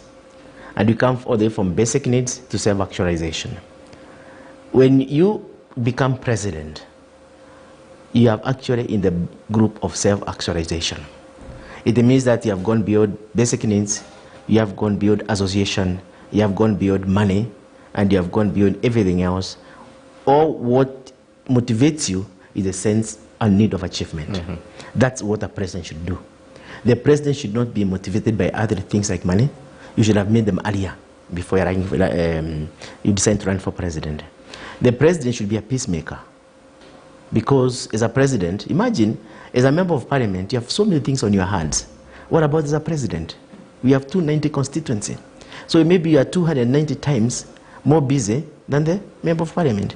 So what I'm saying that as a president, you need somebody who is sober, somebody who can temper issues with some logics, and somebody who does not act on the heat of the moment. I would like to say that President Kibaki was one such type of person. He followed procedures, and he knew that he is president or even a vice president who was, to achieve a specific purpose. And one of the very notable characteristics of Mwai Kibaki is that when he achieved, when he completed his term as president, he returned into oblivion. In fact, did not want to be given to shine anywhere. And I remember the day before yesterday, there was an interview of a classmate of his in 1941. You saw it? Yes. Yeah, 1941. Right here on KTN. Right here on KTN. And the leader was saying that this man, even as president, he'd go on into my house and we can take tea together. I mean, he was that humble. So my argument on that issue is that, on agri-president, is that whoever president you get should be somebody who can be able to get a situation, take time, process it before making what the outcomes to the public. Because what the president says is law. I mean, in quote, is law in quotes, because people are going to go by it. If he makes a directive, it's going to be implemented. If he makes a directive on the heat of passion, it can be bad. So that's why I'm saying that it is not very good to get agri presidents. Okay. And it's not just about age, because I'm like Barack Obama was a young man. I think he became president at 46, and he managed America for 8 years with a lot of peace and a lot of intellectual input into it. All right. So I just want to say, to support my friend here, is that when we are choosing the president now and in the future, let us look at them in terms of their stability, in terms of decision-making process. That's very critical for me. Speaking of stability and decision-making process, I think you can see where I'm approaching. 2005 referendum, and of course, those who voted no carried the day. That's a sharp opposite to 2010, where we promulgated the Constitution. You happened to be a minister then, and as I was doing my research, I read that perhaps you were given a government position by the late Kibaki. I think it's to do with the local government ministry, and you happened to turn it down. Perhaps what was the motivation to this, and how was the reaction from a president who we are seated here mentioning that he was really calm and collected? Did you personally get the dismissal letter, or it was done through the television screens as Kenyans were watching? Talk to us about that. Thank you very much. Just to pick it up from the angry president perspective, I remember I mentioned Moi, but let me just correct the picture. Okay. As a young man and a student of history and reality, I also lived under Moi, even when I was at the university, and as a young adult all that time. I also have associated myself with the people who were arrested, detained, and also jailed under Moi, and they were really, and their families, they were really hurt about it. But the Moi I served under was also a different Moi. The Moi of 1997, going to the time he retired, and the Moi of 92 were quite different. If you remember his Kasarani speech, when he told his Kanu people that Kenyans want multipartyism. Yes. If you remember his retirement speech, when he said that if he had offended anybody, that was a different Moi. A calm Moi who had agreed that the nation came first and everybody else was a servant, or everybody else was a part of the nation. Kibaki, when he was being humiliated as a vice president, he took it with grace, and you could see that his disposition was that serving the public is what mattered. People should not fight over positions. You remember the late Karanja, when he was appointed and was provoked by the late Mwenje, how he reacted. So you can see the difference. And Kibaki became president. Everybody, those who were opposed to him, sat with him on the same table. I was a minister under Kibaki, and we were of different political orientation. We belonged to a team that was agitating for a particular kind of constitution. Kibaki also had friends and advisors who were fairly conservative and believed in a different system. So because of other external interests and the way politics was at that time, we in my team stood our ground, and as a head of government and state, he also had his advisors.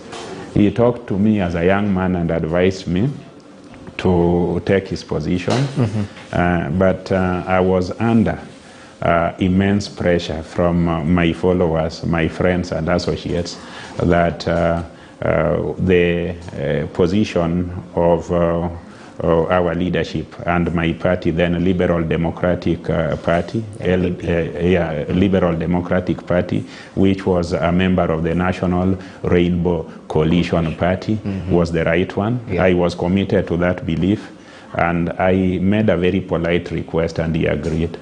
I told him that I am a disciplined member of that party, and I would not rebel from that party's position. If there was an issue, they could square it out at the level of leadership. And even if I was given a better ministry, that would be temporary, and it would lead to conflict, internal conflict in me. I was actually very conflicted, and he saw that I was unhappy. So he gladly left me go. He was not angry at me. He did not mistreat me. Even when I lost elections in 2007 and an opportunity came up, I was still Mudhaura's friend. It is President Kibaki who recommended that I become the advisor of President Salva Kiir.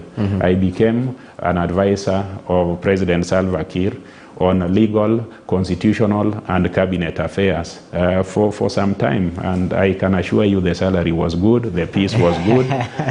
He later on appointed me the only executive chairman and chief executive officer of Kenya Kenya Nuclear Energy Board, a position I served in, and he supported my board a lot financially and in terms of even signing some treaties.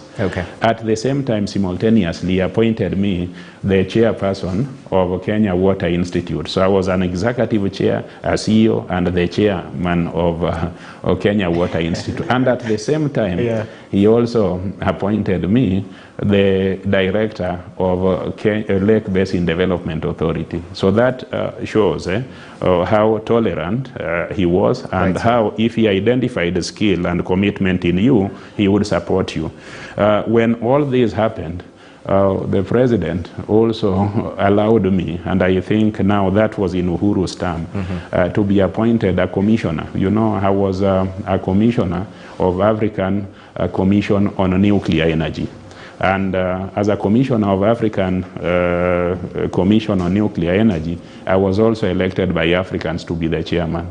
So my stint outside Parliament and my peace and my settlement in government after disagreeing with President Kibaki politely and gently was made easy by how he socialized me into the government, back into the government. There was no retribution, there was no anger, there was no blame, and I've ever since enjoyed being a Kenyan, both inside and outside Parliament. And that's where I am today. I think we should not take to heart differences of opinion. We should not be annoyed at one another. You may see things differently, I may see them differently, but we are all Kenyans, and I think that's the way to go. That's really interesting. And still with you, quite briefly, the kitchen cabinet, because right now we're used to the lingo of deep state. Back then it was kitchen cabinet, the gentlemen who are close to power. And perhaps I can just mention a few: Chris Murungaru, Kiraitu Murungi, and the likes. Was there such a thing, perhaps as a kitchen cabinet? And did it give a closer or a backdoor to the president compared to other ministers serving in the government, from your point of view, briefly? Kibaki did not have a kitchen cabinet as such. Kibaki was a towering figure, oozing with knowledge. And he did not like fitina. So he would listen to anybody, talk to him, and you would have thought that by virtue of the fact that you were geographically or ethnically or religiously close to him, you were making a point. Later on, if you encountered him, and you are saying something about a colleague, he would ask you to say it again in the presence of that colleague. And that is the time, if you are white, you would blush. So he was not a person who liked fitina. He knew what to do. Of course, he had close friends, and most of us were his close friends, and he supported the people he had appointed to the ministries. Even the ones you thought were not his friends, I can tell you he was one of the greatest supporters of Kipruto Arap Kirwa. He was one of the greatest supporters of Raila Amolo Odinga. He was one of the greatest supporters of Professor Anyang' Nyong'o, or Raphael Tuju, or Chilo Ayako, name them. So although people would say that there was a kitchen cabinet, I think those were people who had a camaraderie because they previously belonged to the Democratic Party. But it never influenced the decision of Kibaki on matters that were national. It never polarized the cabinet. He had a cabinet that was not polarized because he operated above the fray. That's well noted. You had something to say? No, I just wanted to say that when that cabinet reshuffle was taking place after the referendum of 2005, I think one thing which was very clear to us in the mountain is that Kibaki himself did not put a lot of energy campaigning for that constitution, although he supported it. He wanted Kenyans to make a decision whether to accept it or not. He did not want to overly influence it. I remember one day we met Mother Karua and Mudi Ori came to Kenya in a chopper, talked to us, they left to Meru, and hoping to every part of the country, supporting the 2005 draft. But Kibaki himself, he went to a few places, but he was not really keen on interfering in the outcome. But when you look at it from another point of view, is that Kibaki may have taken that 2005 referendum flop to reorganize his government and to take control of his government. Don't forget that 2005 was just about 2 years after he had the accident, which was actually a very serious accident. And if he had turned fatal, the politics of this country would have changed. First of all, the election could have been postponed. I do not know what could have happened after that. So one thing the president was very clear about is that the flop of that draft did not mean that this country would have been a constitutional vacuum. I remember when he was conceding, he made a few sentences, but he said finally, I remember clearly, he said, luckily, Kenya is not in a constitutional vacuum. We still are operating under the existing constitution. I think the draft, to me, I'm not a lawyer, was also trying to remove power from the presidency. I mean, to devolve it downwards. And that's one thing, nobody could actually like power to be taken from such, such a thing. So I think the president wanted to, I think it was for the status quo, in my view. This is my view as a person, not anything else. He was okay with the status quo, and that's why he did not have a lot of issues on the flop of that draft. Come 2007, there were issues. There was a very closely contested election. There was post-election violence. We even had to get external mediators coming to help us. And when they helped us, one of the issues that came out is that we need to relook at our constitution. And that's where the roadmap towards the 2010 constitution started. And there was very clear benchmarks. I remember in Parliament, the last stages, Parliament used to sit up to midnight with many amendments. And not a single amendment can bear witness. Not a single amendment went through. Because to change a to approve a constitutional amendment, you require 2/3, and you still require up to today. But since there was a clear division between pros and the two sides of the divide of government, nobody could get that majority, and that is how we ended up getting this constitution the way it is. Otherwise, if it was opened up for further discussions and deliberations, I'm sure it would not have been achieved. One thing I can commend the president for, being a commander-in-chief, he had all the powers to delay it or whatever it is. He chose to follow the recommendation of the committee of eminent persons, and he signed the constitution into law. Yeah. So that's something you have to give it to him. Maybe if there was another president other than Mwai Kibaki, that constitution would have been midwifed. Okay. It was midwifed. Ah, proper. And perhaps as you share your sentiments about the clamor for the 2010 constitution, in general, what should politicians borrow from the style of leadership of Mwai Kibaki? Because as we speak right now, 3 months to the general election, politics is definitely heated and it's the order of the day. And I equally believe today there was a meeting between the Azimio and Kenya Kwanza as they try and decide on who the deputy president's position should go to in either camps. They were meeting the IEBC. So with all this clamor and where we're at as a country, what should we borrow from Kibaki's style of leadership on your point of view? Thank you. When there was a disputed election results in 2007, 2008, there were hardliners on either side, very serious hardliners, and at some stage, President Kibaki removed the hardliners from his system of action. There were many people who would not have progressed it. People thought that he was ceding too much. People thought that he was doing things that a person who had already been sworn in could not concede to. But the usual accommodating Kibaki, who needed stability, who needed a peaceful Kenya, did not look at such concessions as a sign of weakness. He looked at such concessions as progress the nation needed in order to stay as a one united nation that would accommodate the diversity of opinion, culture, social status that was being fought for that at that time. The failed reform of 2005 was premature in my view. Perhaps it was instigated and fire or petrol was added to it by the failed MOU.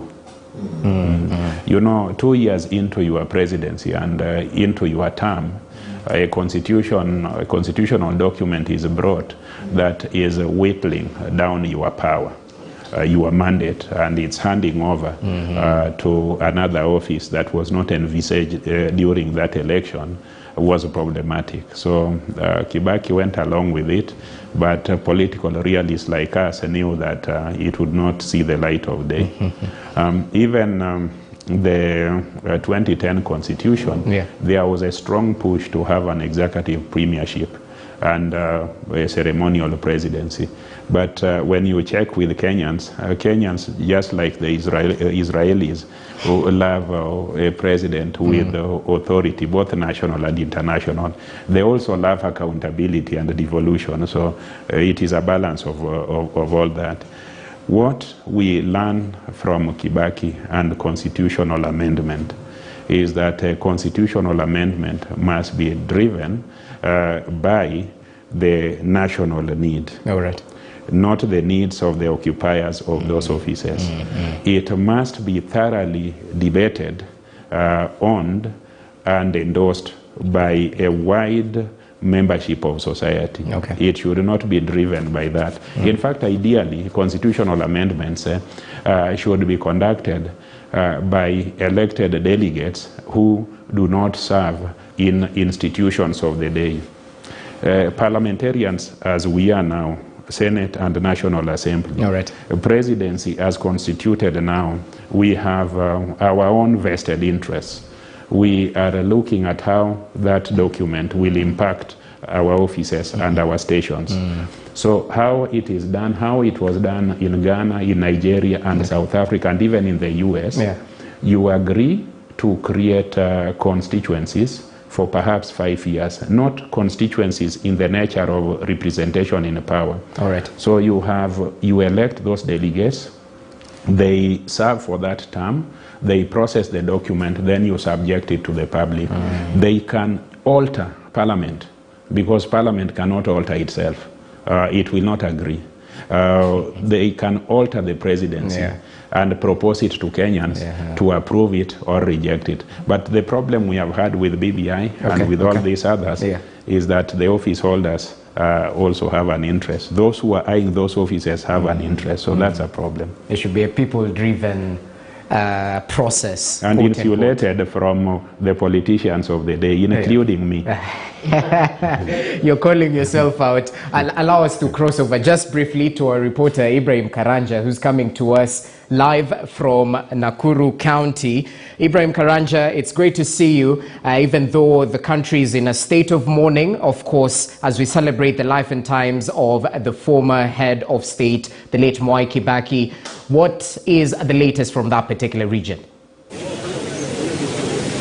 Well, Jesse, in accordance to that proclamation by President Uhuru Kenyatta, in which he announced days of national mourning in honor of retired President Stanley Mwai Kibaki, what is happening in the regions is that the signing of condolence books has started, and this is according to the directions given by that committee that is leading funeral arrangements. And right now we are at the Regional Commissioner's office compound in Nakuru. This is the headquarters of the Rift Valley region, where the exercise has just started. Of course, as you can see, according to the presidential proclamation, flags are flying at half-mast here. And as we speak, the Regional Commissioner, Mali Mohammed, has already started the exercise. We'll be going close to where other people are also signing the condolence book to just get to know how they remember the former president, Mwai Kibaki, just what it is, whether at all they interacted with him. Various heads of department, various people who are leading various sectors currently signing or penning their condolence in honor of retired President Mwai Kibaki. And I'll quickly start with Regional Commissioner. Sir,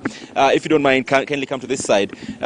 You have led the signing of condolence books in the regions, as was the directive by that national committee that is leading President Mwai Kibaki's funeral. And you say that it starts today across all the counties in the Rift Valley region. Here you are saying that people will be penning their condolences until the day of the funeral. Let's start with you. How do you mourn President Mwai Kibaki? Thank you so much, Ibrahim Karanja. Once again, my name is Mali Mohammed, the Regional Commissioner, Rift Valley. We are here to formally and officially launch the signing of the condolence book in respect of the late President Mwai Kibaki, who we all recall the third president of the Republic of this great country, Kenya. Personally, I was a young man as a district officer when he took over the leadership, and I must say, I will remember His Excellency the President forever, because that is when I was actually promoted to the level of a district commissioner, and my first posting was the district of Malindi. Again, under the leadership of His Excellency, the former President Mwai Kibaki, is when, again, I was elevated to the level of the status of a county commissioner. So I am proud to say I'm one of the pioneer county commissioners in this country. So we do remember His Excellency the President a lot in terms of what he has done for this country. Remember the free and compulsory primary education. And this is background, being an economist. We remember we were able to actually service our GDP to the tune of 95%. So there was minimal requirement in terms of, donor support. That is a legacy. And some of us who were privileged to go to other countries during his leadership, we were able to say those good things about our country. He is the man behind the Constitution 2010, a very progressive one that has actually been echoed internationally. And everybody wants to come and borrow a leaf from Kenya. How do we manage to get such, a milestone? And of course, the new Constitution came about the devolution. And we want to get that committed, and we want to promise, as part of his legacy, to make sure as regional commissioners, as county commissioners, as guided and directed by His Excellency the President, devolution remains a success story in this country, because you have seen a lot of resources, a lot of governance to the leadership of the sons and daughters of those counties. So my message is not all Kenyans who are actually mourning His Excellency, the former President Mwai Kibaki, could go to Nairobi. And this is how we were guided and directed by His Excellency the President and of course the National Committee to launch the signing of the condolence books in our respective regions and across the 47 counties. So, RC, you've mentioned something very interesting, that you are an administrator during President Mwai Kibaki's time. That is when you were starting as a DO. And it begs the question, in the kind of President Kibaki's leadership style, especially as an administrator where there are so many layers of levels in terms of getting communication to the head of state, how exactly was the president taking the messages, especially from you as junior officers then, because there must have been a DC on top of you, there must have been others at the Ministry of Internal Security. How was the president in terms of listening to the leaders who are within that particular structure? In fact, I am repeating, I was promoted when he took over the leadership, and that is when I was promoted as a district commissioner. And the message of Mr. Kibaki used to be very clear. He will stop at any of our districts, and the members of the public will raise issues, concerns. He will expect you to have answers to all issues in our respective areas of jurisdiction. So he gave us that kind of empowerment to make sure we have undergone so many training. Remember the GJ laws, governance, justice, law, order, sector reforms. That was under the leadership of President Mwai Kibaki. As National Government Administration Officer, the then Professional Administration, we have a lot to associate with him. And he's a man who had respect for, chain of command. Yes. Thank you so much, RC. And of course, we will be speaking to more officers who are signing the condolence book in the subsequent bulletin, which starts in a few minutes. We shall be camping here. But Jesse, you have heard from the man who has just commissioned the signing of condolence books in the Rift Valley region. That is Rift Valley Regional Commissioner Maalim Mohamed. I have seen the representative of Governor Lee Kinyanjui here, the Chief of Staff.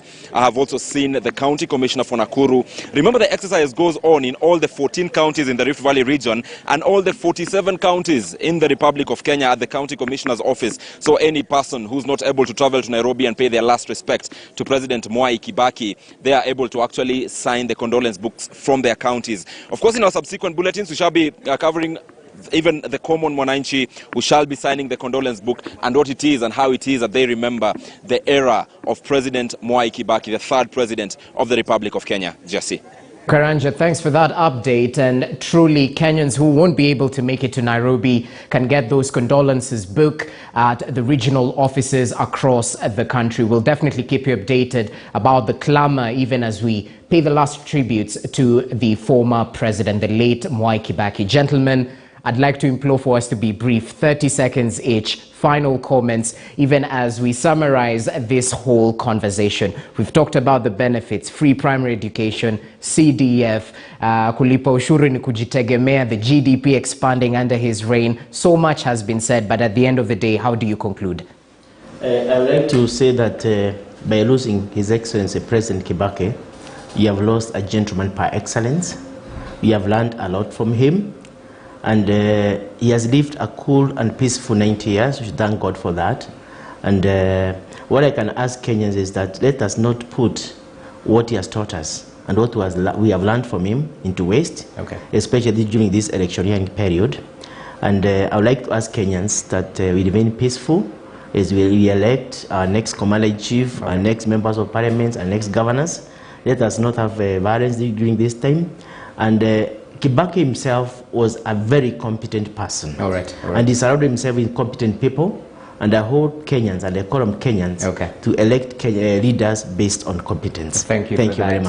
That's definitely the bigger picture. Even as we're approaching the general election, Senator, I know you're vying in this particular election. So perhaps you can give a word to equally the residents of Migori, just briefly. No campaigning though.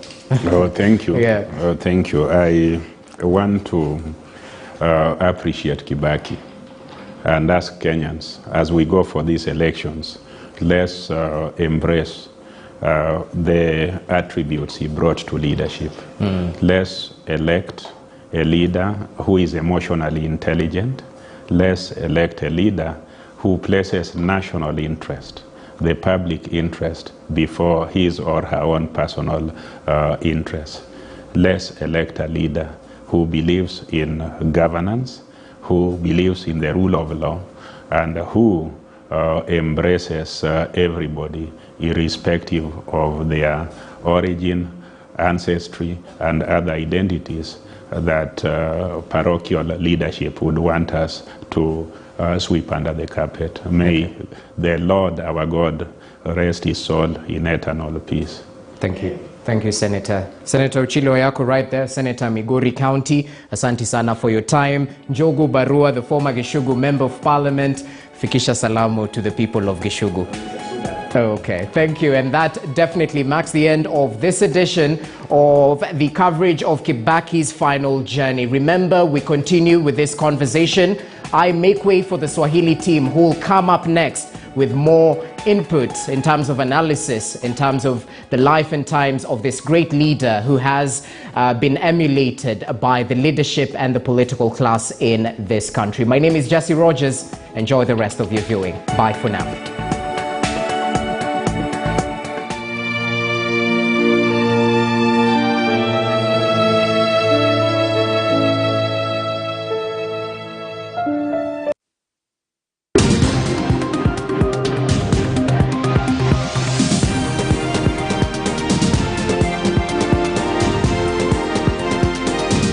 KTN News. Get the whole story.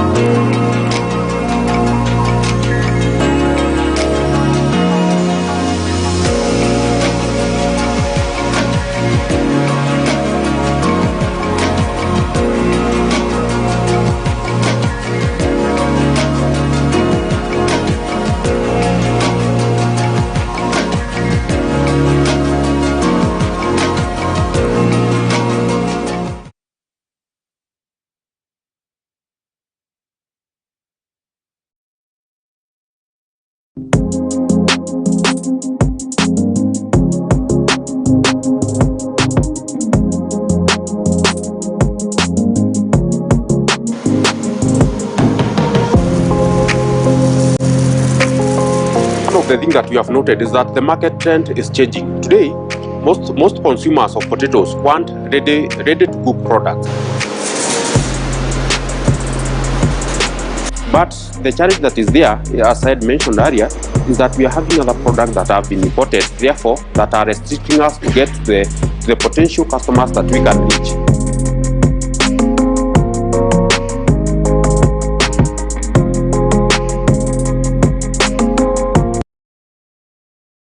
We've done it again. Your favorite channel has been nominated for this year's Kuza Broadcasting Awards as the best TV station. We need your help to take this all the way to the finish line. To vote, send the word Kuza to 15601. Voting ends on 8th May 2022. Remember, it's Kuza to 15601.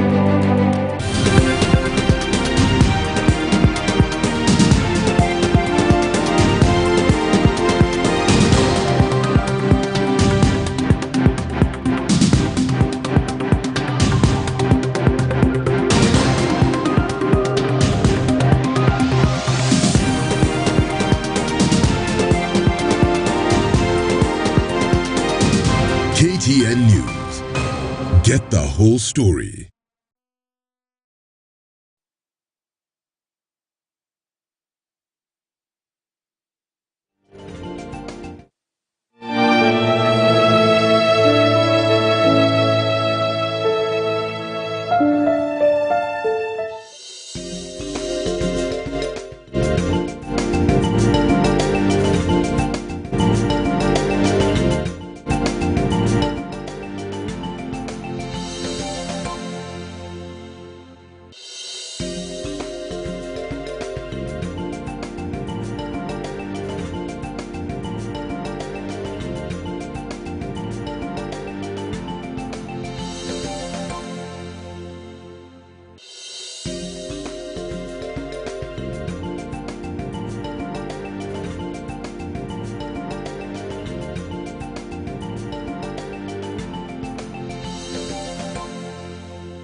Kenya inaendelea kuomboleza kifo cha kiongozi ambaye ametajwa kuwa shujaa aliyelitumikia taifa kama rais wa 3 kwa mihula miwili. Tunamzungumzia mwenda zake rais mstaafu Stanley Emilio Mwai Kibaki aliyetupungia mkono siku ya Ijumaa ya Aprili 22.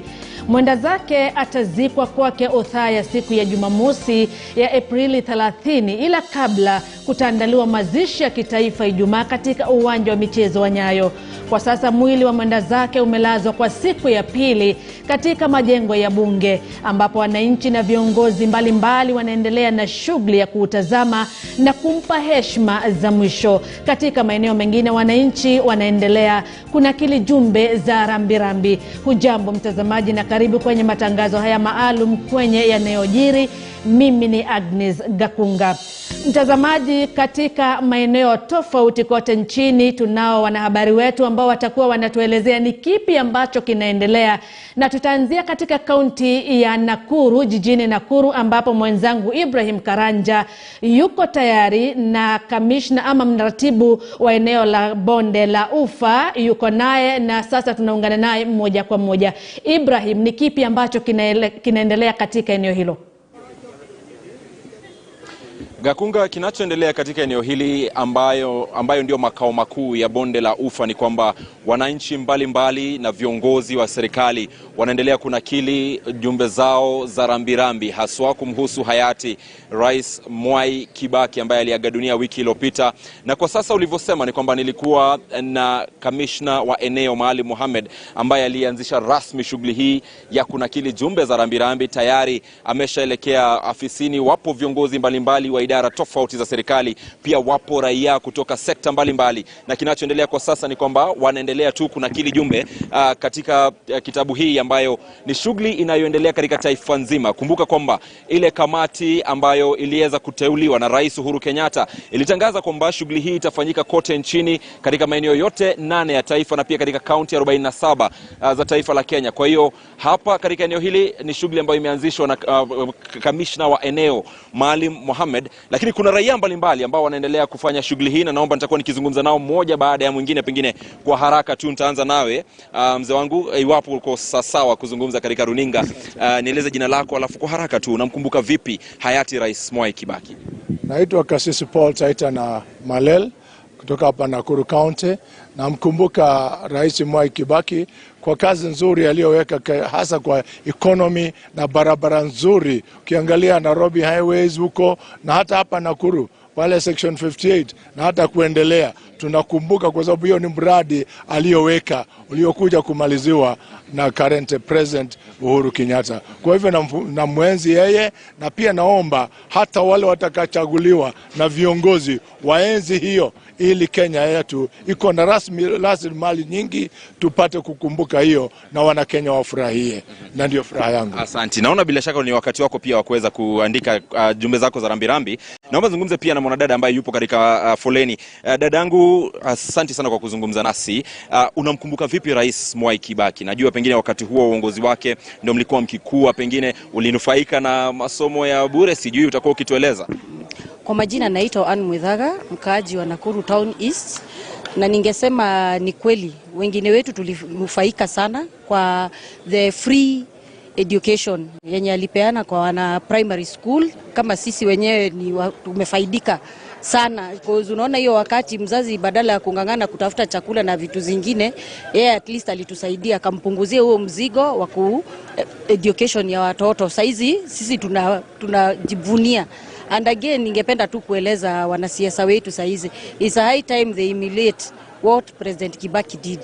Alifanya maendeleo sana kama Thika Highway, aliunda barabara, akatengeneza stima. Saizi kuna rural urban electrification alifanya all around Kenya. Kila mtu ako na kitu mzuri unaweza ongea kuhusu president wetu former mwenye ametuaga. Ni vizuri sana kama wana Kenya na wanasiasa tuhubiri amani na tukue vielelezo mzuri kwa watoto wetu wanaokua. Asante. Asante Ann, asante. Na ni vyema nitaje kwamba Ann una uhusiano na Mark Mithaga ambaye alikuwa mwanasiasa wakati wa Mwai Kibaki. Lakini Mwenda wewe ni mwenyekiti wa sekta ya bodaboda katika kaunti hii ya Nakuru. Sekta ambayo inasemekana kwamba iliweza kupatiwa nguvu zaidi wakati wa uongozi wa Rais Mwai Kibaki. Ni kipi haswa ambacho kimekusukuma wewe leo hii umekuja kuweza kunakili ujumbe zako za rambirambi? Asante. Jambo la kwanza, mimi si mwenyekiti, mimi ni msemaji wa bodaboda katika kaunti ya Nakuru. Mwenye amesimama karibu na mimi ndio mwenyekiti katika kaunti ya Nakuru. Langu mimi kama Steven Mwanda, msemaji wa bodaboda katika kaunti ya Nakuru, kwanza ningependa kutuma rambirambi zangu na za familia na za bodaboda zote katika kaunti ya Nakuru kwa familia ya the late Kibaki. Sisi kama bodaboda, historia yetu na yeye, nafikiri tunaweza chukua the whole day tukiongea. Sababu kitu ya kwanza, mimi niko kazi sababu ya yeye. Yeye alisema ata create employment 500,000 job per year, na unaangalia sisi kama bodaboda alifanya na alitimiza, sababu tuko kazi. Ukiangalia pia hizi pikipiki alileta zikiwa na gharama ya chini sana, na ndio unaona katika kila household wako na pikipiki. Pia alikuja kupunguza gap ya the rich and poor, akatuleta pamoja, akatunganisha. So yake hatuwezi hata maliza kusema leo, lakini ningeomba venye dadangu amesema, it's the high time for politician wafate mwelekeo ambao Rais Kibaki aliweza kuacha. Ile legacy ameacha nyuma ni kubwa. Tunaenda hizo ofisi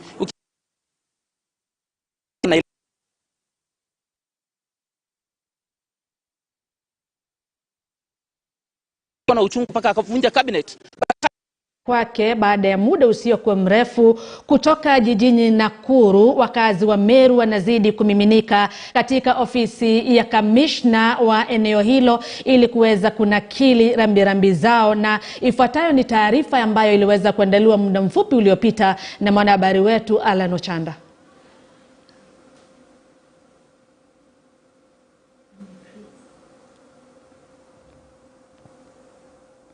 Ngine katika maeneo mengine nchini, hapa katika kaunti ya Meru kuna kijitabu hapa ambapo wamepata fursa ya kuweza kunakili jumbe zao za kuweza kuomboleza na mwenda zake au hayati Rais Mwai Kibaki ambaye aliweza kufariki mapema ama weekend hii ambayo imepita, na mazishi yake yatakuwa ni siku ya Jumamosi. Lakini kumbuka kwamba wakati ambapo katika uongozi wake eneo la Meru tuliweza kuzungumza na yule ambaye ni gavana wa kaunti ya Meru Kiraitu Murungi, na kutueleza kwamba huenda hakuna eneo jingine kote nchini ambalo limeweza pengine kufaidika kimaendeleo na pia katika pengine kazi za ngazi za juu serikalini wakati wa rais wa pengine uongozi wa Rais Mwai Kibaki. Ukitazama miundo msingi hapa, uimarishaji wa pengine sekta ya kilimo, na pia wale ambao walikuwa ni mawaziri, palikuwa na Kiraitu Murungi gavana wa sasa kaunti ya Meru, alikuwa waziri wa kawi siku hizo, palikuwa na David Mwirari ambaye kwa sasa ni marehemu, alikuwa waziri wa fedha, palikuwa na Matere Kiriri, alikuwa pengine yule State House Controller, palikuwa na yule ambaye ni Francis Mudhaura, balozi Francis Mudhaura, alikuwa mkuu wa utumishi wa umma wakati huo, na pia miongoni tu mwa pengine nafasi zingine ambazo zilikuwa za ngazi za juu kote serikalini.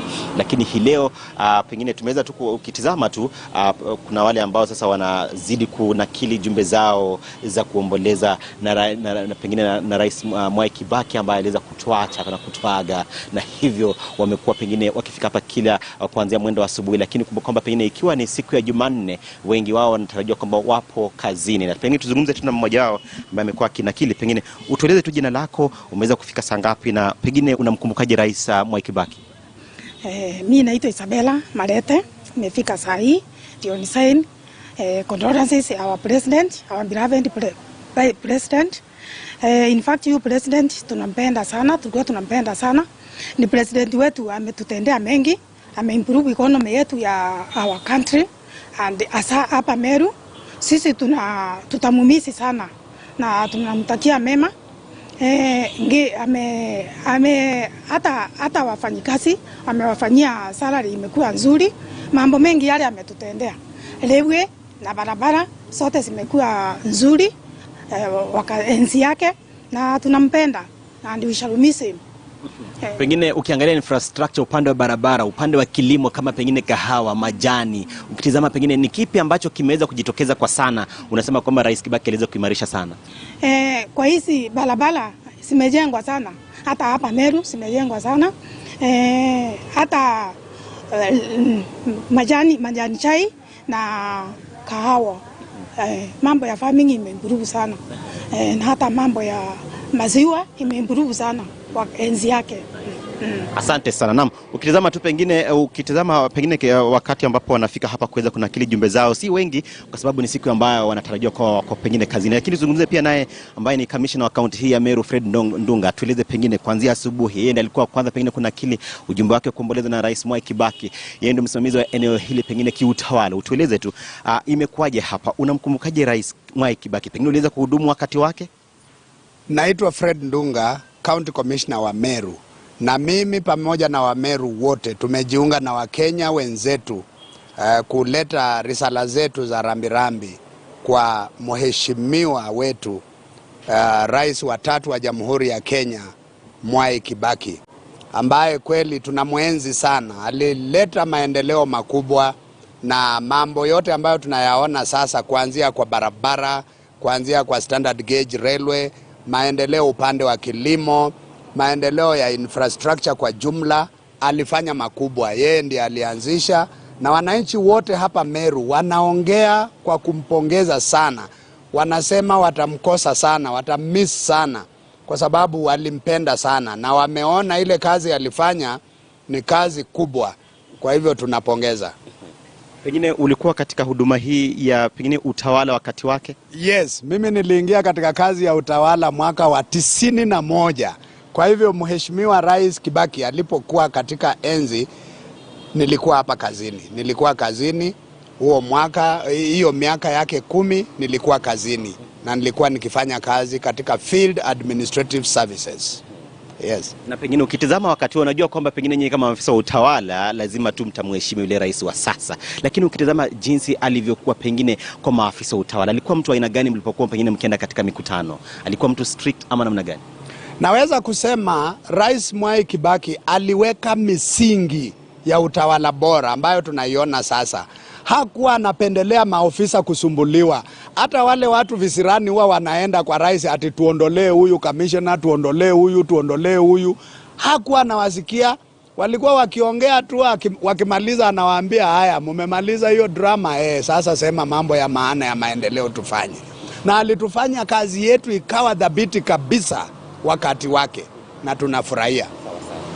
Asante sana. Ni kamishna kaunti ya Meru, Fred Ndunga, samahani, akitueleza tu jinsi alivyoingia katika huduma hii ya utawala mwaka 1991 wakati ambapo pengine alikuwa chini ya utawala wa rais hayati Rais Daniel Moi, lakini pia ameweza kuhudumu katika kipindi chote ambacho Rais Mwai Kibaki alikuwa akiongoza kama rais wa taifa la Kenya, na hivyo mwenyewe akitoa pengine ujumbe wake akisema jinsi ambavyo rais mwenyewe kuwa pengine akisikiza pengine fitina kutoka kando, na pia alikuwa mtu ambaye alikuwa na macho sana kwenye maendeleo ya raia na kuweza kuimarisha uchumi. Utazama jinsi ambavyo pengine mama ambaye tueleza pia hapo kwamba mwenyewe anatoa ule ushuhuda na shuhudia jinsi ambavyo aliweza kuimarisha uchumi na pengine miundo msingi katika eneo la Meru. Lakini kumbuka nilivyokueleza awali, eneo la Meru ni mojawapo ya maeneo ambayo yalifaidika kwa sana, hasa katika sekta za miundo msingi na kilimo, na pia katika nafasi za ngazi za juu serikalini. Asante sana Alan Ochanda. Mtazamaji, huyo ni mwanahabari wetu Alan Ochanda. Ameweza kuzungumza pia na kamishna wa kaunti ya Meru, Fred Ndunga, ambaye anasimulia na kumimina sifa tele kwa rais mstaafu Mwai Kibaki, ambaye anasema kwamba alikuwa ni kiongozi aliyefaa. Bado tukiendelea na taarifa zingine kuhusiana na rambirambi, mtazamaji, viongozi mbalimbali wanaendelea kutoa risala zao za rambirambi kufuatia kifo cha rais wa 3 wa taifa la Kenya, mwenda zake Stanley Emilio Mwai Kibaki. Ali Chirau Mwakwere, aliyehudumu kama waziri wa uchukuzi katika serikali ya Kibaki, amemtaja Kibaki kama kiongozi wa kuigwa. Alihojiwa na mwanahabari wetu Tobias Chanji kutoka eneo la Pwani. Sijajieleza vile ninavyomtambua. Ningependa kutoa rambirambi zangu kwa familia yake na Wakenya wote kwa jumla. Namkumbuka Mheshimiwa Mwai Kibaki kutoka wakati alipokuwa makamu wa rais, wakati ambao chama cha KANU kilinichagua mkawa mkurugenzi wa chama, na yeye alikuwa ni makamu wa rais.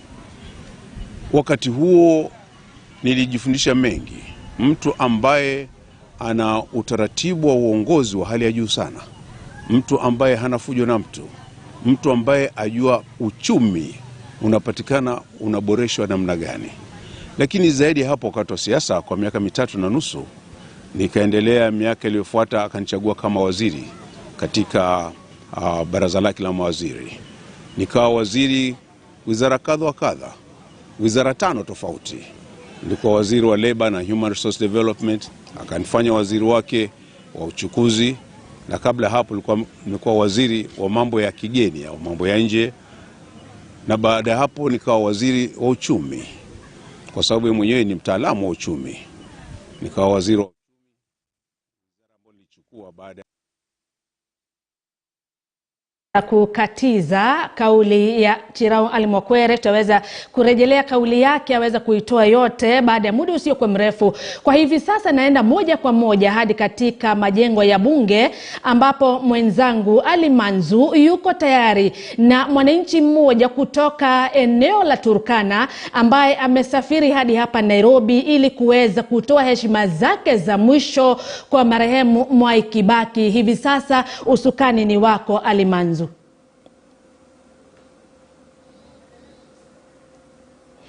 Na kabla ya huyo mgeni kutoka Turkana, awali pia alikuwa na wageni wengine wawili. Mmoja alikuwa ametoka eneo la Migori na mwingine pia alikuwa amesafiri kutoka kaunti ya Kisii, hususan kuja kuweza kutazama mwili wa rais mstaafu. Na kwa hivi sasa naeleza kwamba Manzu ananipata. Manzu, tueleze huyo mtazamaji ama mwananchi ana hisia zipi?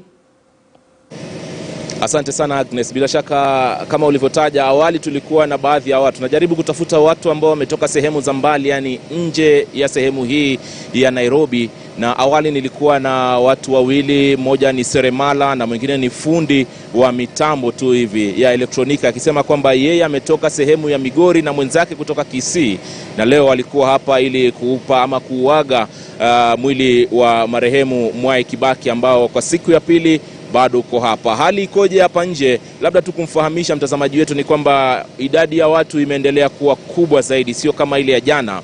Watu wengi wamefika katika maeneo haya, na cha kushangaza ni kwamba wengi ambao wamefika wametoka katika maeneo ambayo si ya hapa jijini Nairobi, nje ya mji wa Nairobi. Wote ambao nimeweza kuzungumza nao mimi wananiambia kwamba huyu alikuwa ni kiongozi ambaye ameleta mabadiliko katika jamii. Kwa hivyo ilikuwa ni muhimu kwa wao kufika katika maeneo haya na kuuaga mwili wake.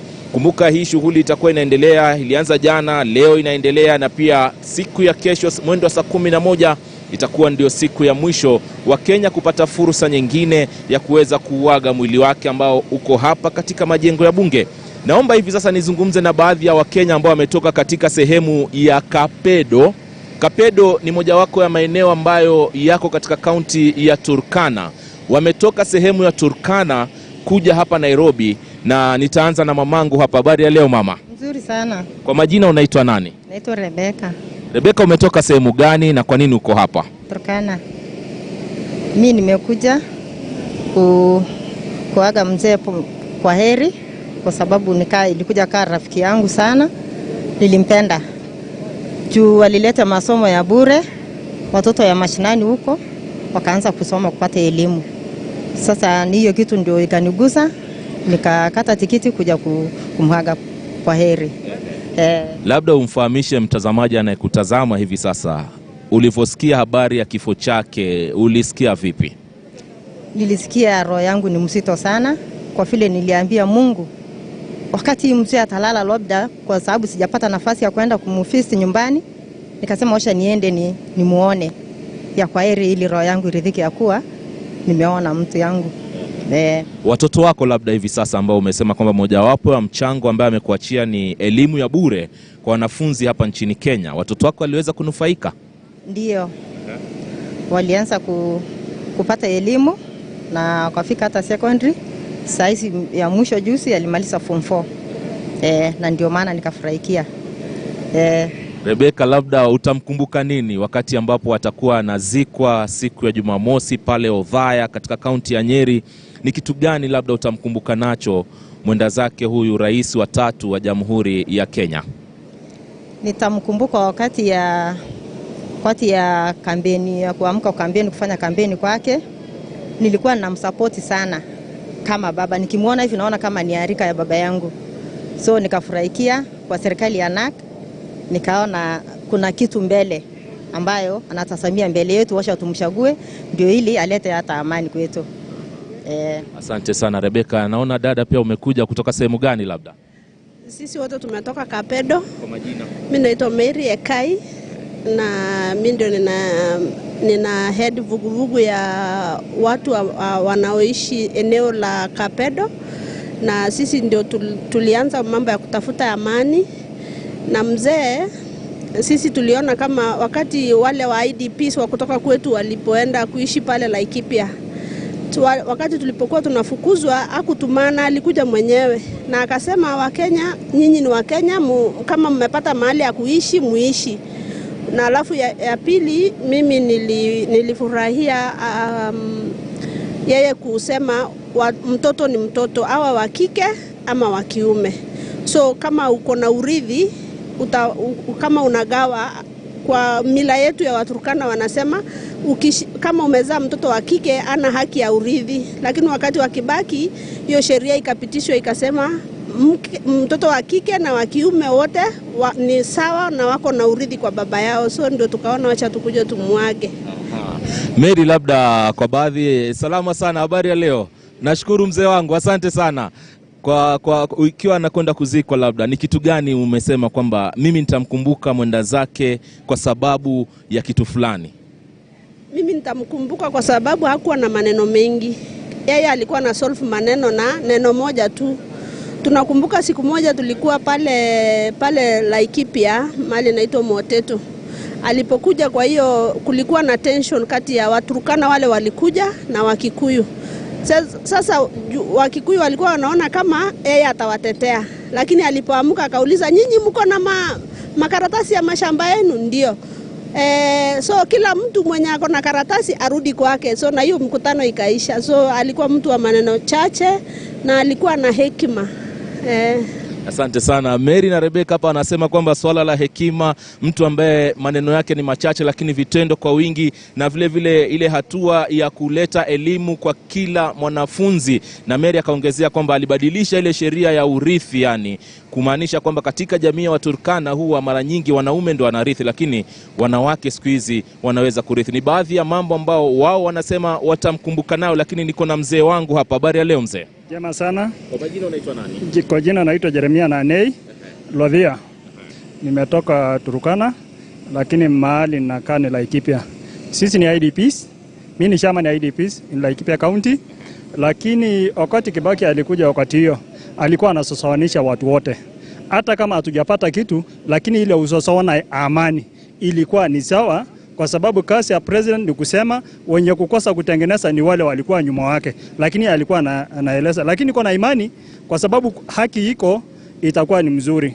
Kulingana vile anasema haki yote na watu wote waishi pamoja, ninaelewa tu kitu kimoja. One time one day. Kwa sababu kama utateseka duniani lakini juu mbinguni utaweza kukaa kwa amani. Asante sana ndugu, pia tunakutakia kila laheri katika naam, dakika moja. Dakika moja nilikuwa nataka kusema hivi. Kwa sababu tunaenda kwa election.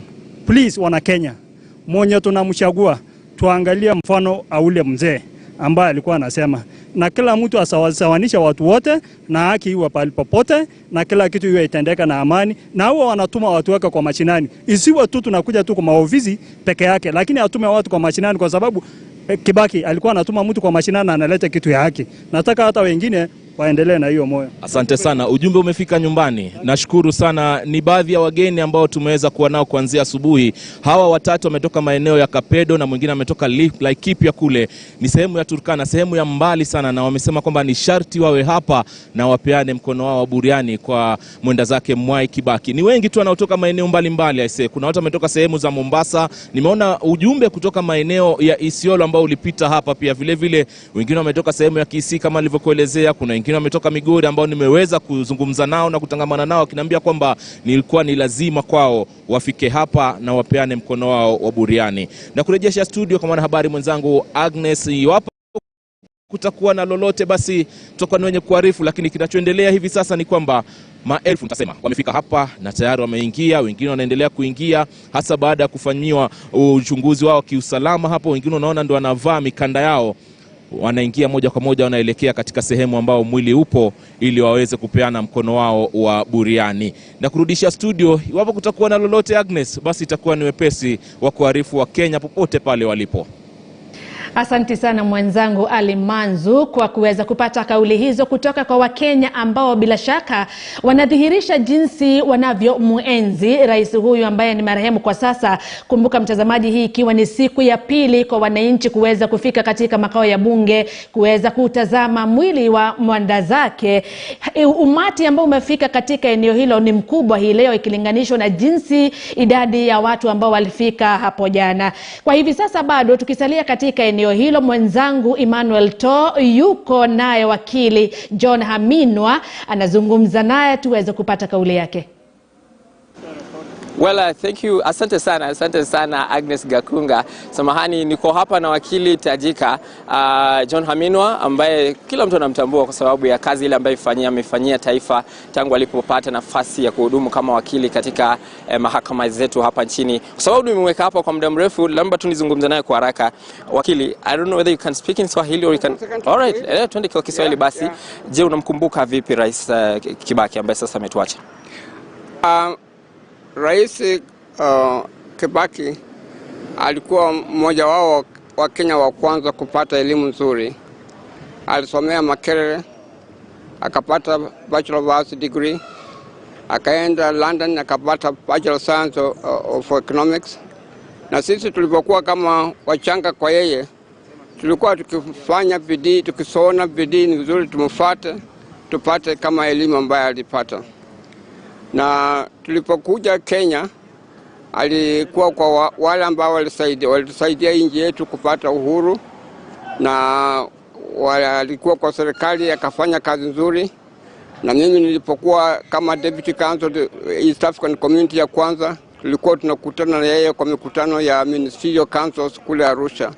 Tukutengeneza vitu vya kuambia watu wa authority, na alikuwa tunamjua vile. Okay. Labda mwisho kabisa wakili, kwa sababu najua unafaa kuelekea kwa shughuli zingine. Umevalia magwanda haya ya kisheria, nikisema hivyo labda inamaanisha nini? Kwa sababu hatujakuona hivyo mara nyingi. Nampatia heshima mzee Kibaki.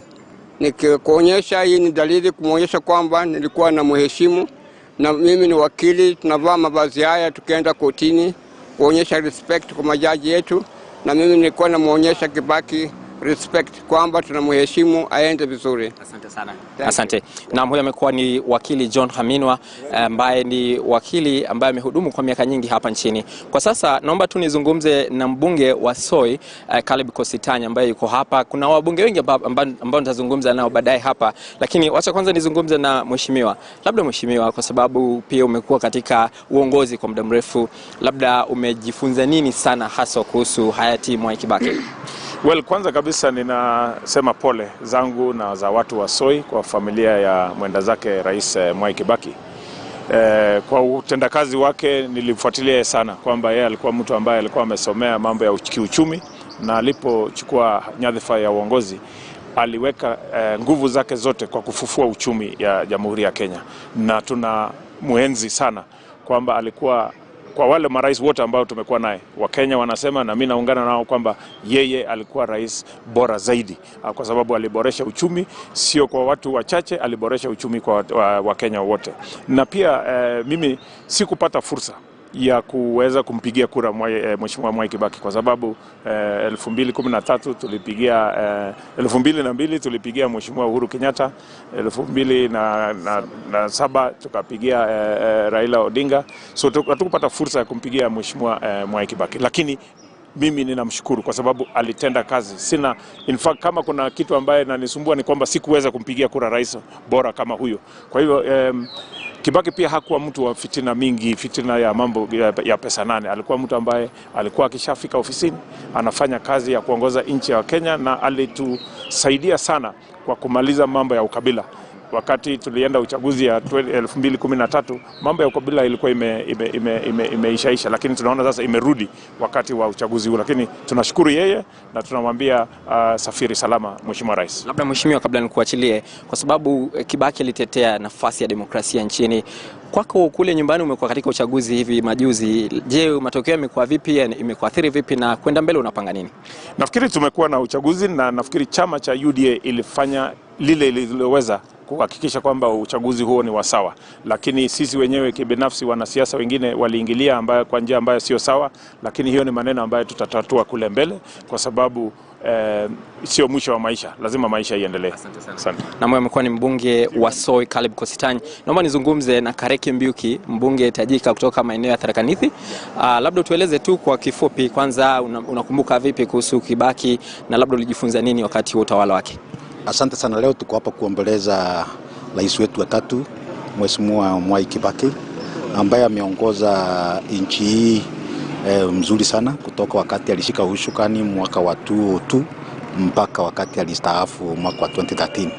Ni kiongozi ambaye ametumikia Wakenya kwa ustaafu, akatumikia Wakenya kwa nidhamu, na Wakenya saa hii wana celebrate ile maisha yake na ile development wameweza kupata kupitia kwa Kibaki.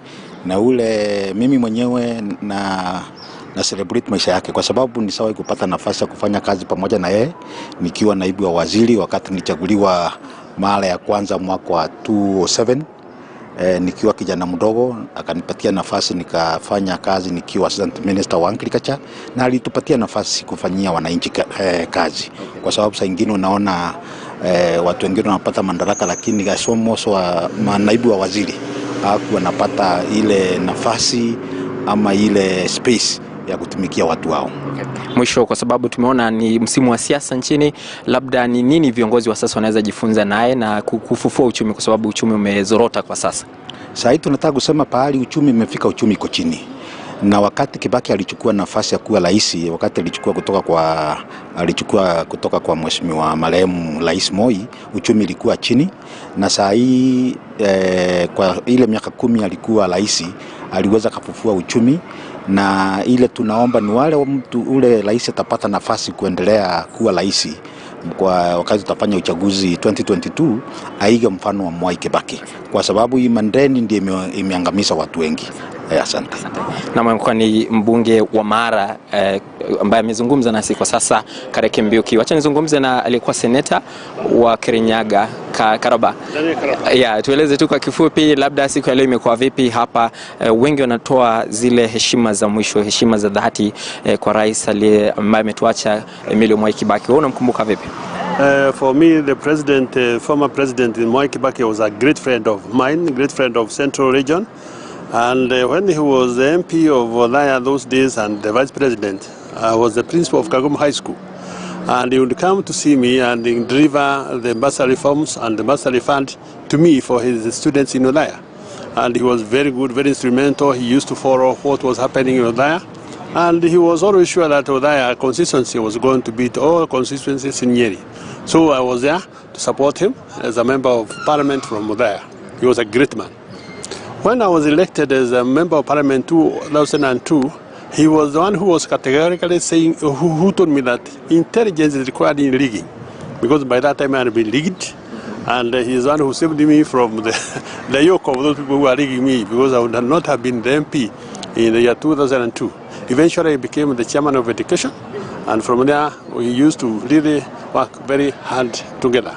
So I miss him, and on behalf of Kirinyaga residents who have also been electing me, I would say pole sana for what has happened. Okay. If you could pick some of the main values, maybe 3, that you could espouse from President Kibaki, what will they be? One of the greatest things that he did was to develop education. Me, I am an educationist also. I used to be a teacher.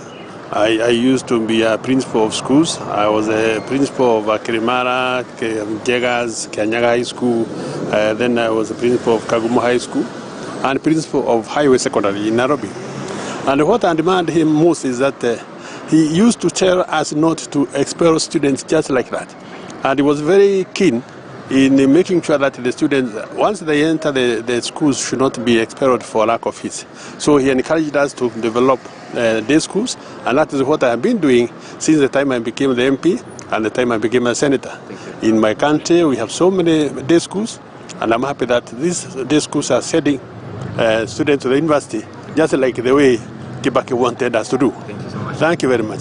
Thank you. Naam, huyu amekuwa ni aliyekuwa seneta wa Kirinyaga Karaba akizungumza tu, pamoja na tumezungumza na baadhi ya viongozi wengine, mbunge wa Soi Caleb Kusitany, pamoja na viongozi wengine tajika nchini ambao wamezungumzia kwa mapana na marefu kuhusiana na kuondoka kwa rais mstaafu hayati Emilio Stanley Mwai Kibaki ambaye alituacha mnamo Ijumaa iliyopita. Nakumbuka kuna shughuli ambayo inaendelea kwa sasa, wa Kenya kutoka matabaka tofauti nchini wanaendelea kuingia hapa katika majengo ya bunge kupeana heshima zao za mwisho, heshima za dhati. Kumbuka shughuli hii ilianza mwendo saa 12 asubuhi, wakati ambapo tuliondoka na mwili wa marehemu Kibaki kutoka makafani ya Lee hapa jijini Nairobi, na shughuli hii ilishughulikiwa na wanajeshi wa KDF kwa sababu ni shughuli ya kitaifa, ni shughuli ya kijeshi, na kwa sasa mwili huo bado umelazwa katika sehemu fulani hapa ndani ya bunge ambapo Wakenya wote wamepewa nafasi ya kuja kutazama. Kwa hivyo ni hayo tu kutoka hapa, na tutakuwa tunafuatilia taarifa hii kwa karibu sana kupa yale ambayo yanajiri kutoka hapa mubashara, kutoka hapa majengo ya bunge. Kwako studio. Asante sana Emmanuel To. Huyo ni Emmanuel To ambaye ameweza kuzungumza na viongozi mbalimbali kuweza kupata kauli zao na kuweza kuelezea ni kipi ambacho watakikosa sana, ikikumbuka kwamba baadhi yao waliweza kuhudumu katika serikali ya Rais marehemu Mwai Kibaki. Kwa hivi sasa mtazamaji, nachukua pumziko fupi tu, lakini baada ya muda usiokuwa mrefu nitaweza kurejea na wageni wetu wawili. Tunaye Dennis Anyoka ambaye ni wakili pamoja na mchanganuzi wa masuala ya siasa, yuko katika studio zetu katikati mwa jiji, pamoja na John Swaka ambaye yuko katika eneo la magharibi, na tutaweza kuungana naye kwa njia ya Zoom kutazama kwa undani utendakazi wa utawala wa Mwai Kibaki. Usiende mbali.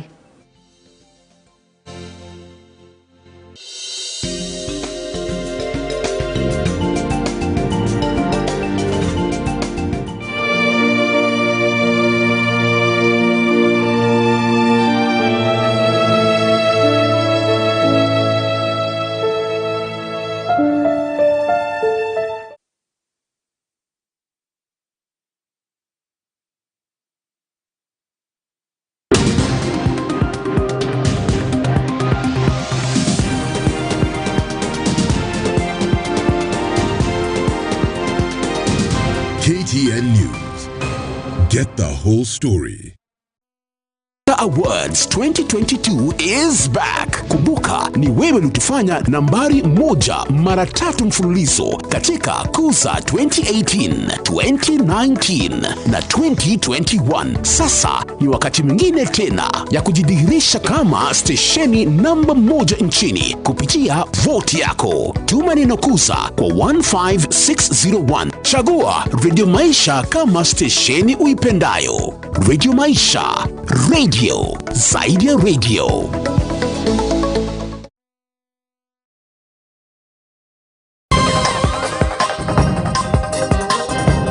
With the decentralization of the PPDT to other regions outside Nairobi, we are sure that Kenyans can now access justice regarding political disputes without having to travel long distances to access justice in Nairobi.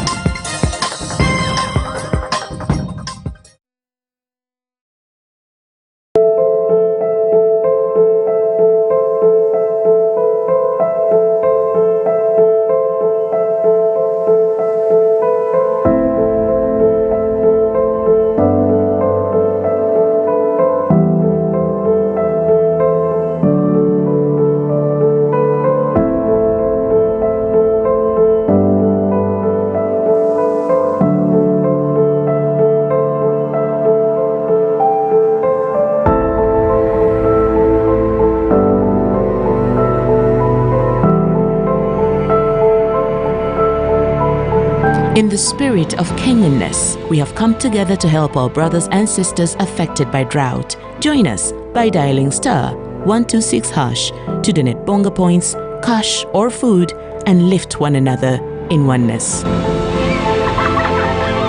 Pamoja tuungane.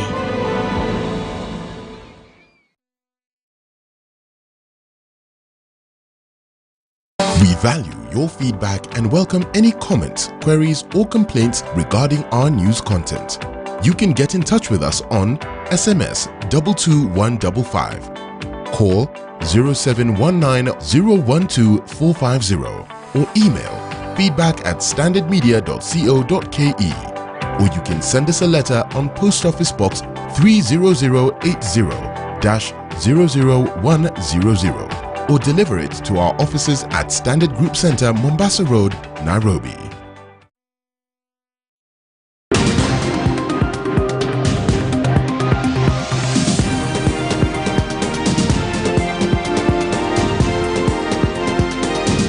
KTN News. Get the whole story.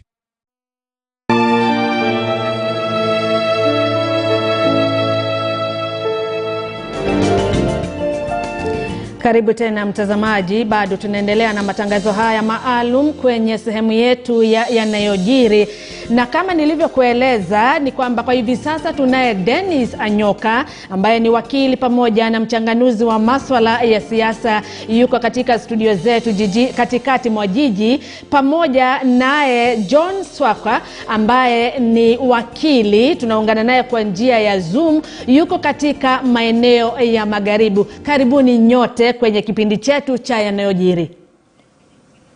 Asante sana. Nina uhakika mmekuwa mkifuatilia matangazo tangu tulipoanza mwendo wa saa 5, na kidogo kwanza tuanzie pale katika majengo ya bunge. Mwenzangu Ali Manzu ameweza kuzungumza na baadhi ya wananchi ambao wameweza kusafiri kutoka maeneo ya mbali, si Migori, si Kisii, si Turkana, pamoja na maeneo mbalimbali kuja kuweza kutazama mwili wa marehemu rais mstaafu kama ishara ya kuweza kumpa heshima za mwisho. Nyinyi kama wakili, na nianzia kwako John, hatua hii inadhihirisha nini? Labda nikianza, ningependa kusema kwamba inadhihirisha kwamba watu walimcheshi kiongozi mstaafu Rais Kibaki. Watu walimpenda, aligusa mioyo ya Wakenya katika nyadhifa mbalimbali, katika uongozi wake na katika mambo yake ya matendo ama utenzi. Rais Kibaki mwenda zake hakuwa mtu wa mambo mengi, hakuwa mtu wa maneno mengi, bali alikuwa mtu mwenye vitendo mingi. Vitendo vyake bado zinasikika ama zinasemekana hata hivi leo. Unasikia watu wakisema alibadilisha sheria ama alitia sahihi kwa sheria ambayo ilitufanya sisi kama wanawake wa jamii fulani kuweza kuwa warithi. Unapata kwamba watu wanasema kwamba ilileta mabarabara kwenye eneo ambazo zilikuwa very remote kule ndani mashinani.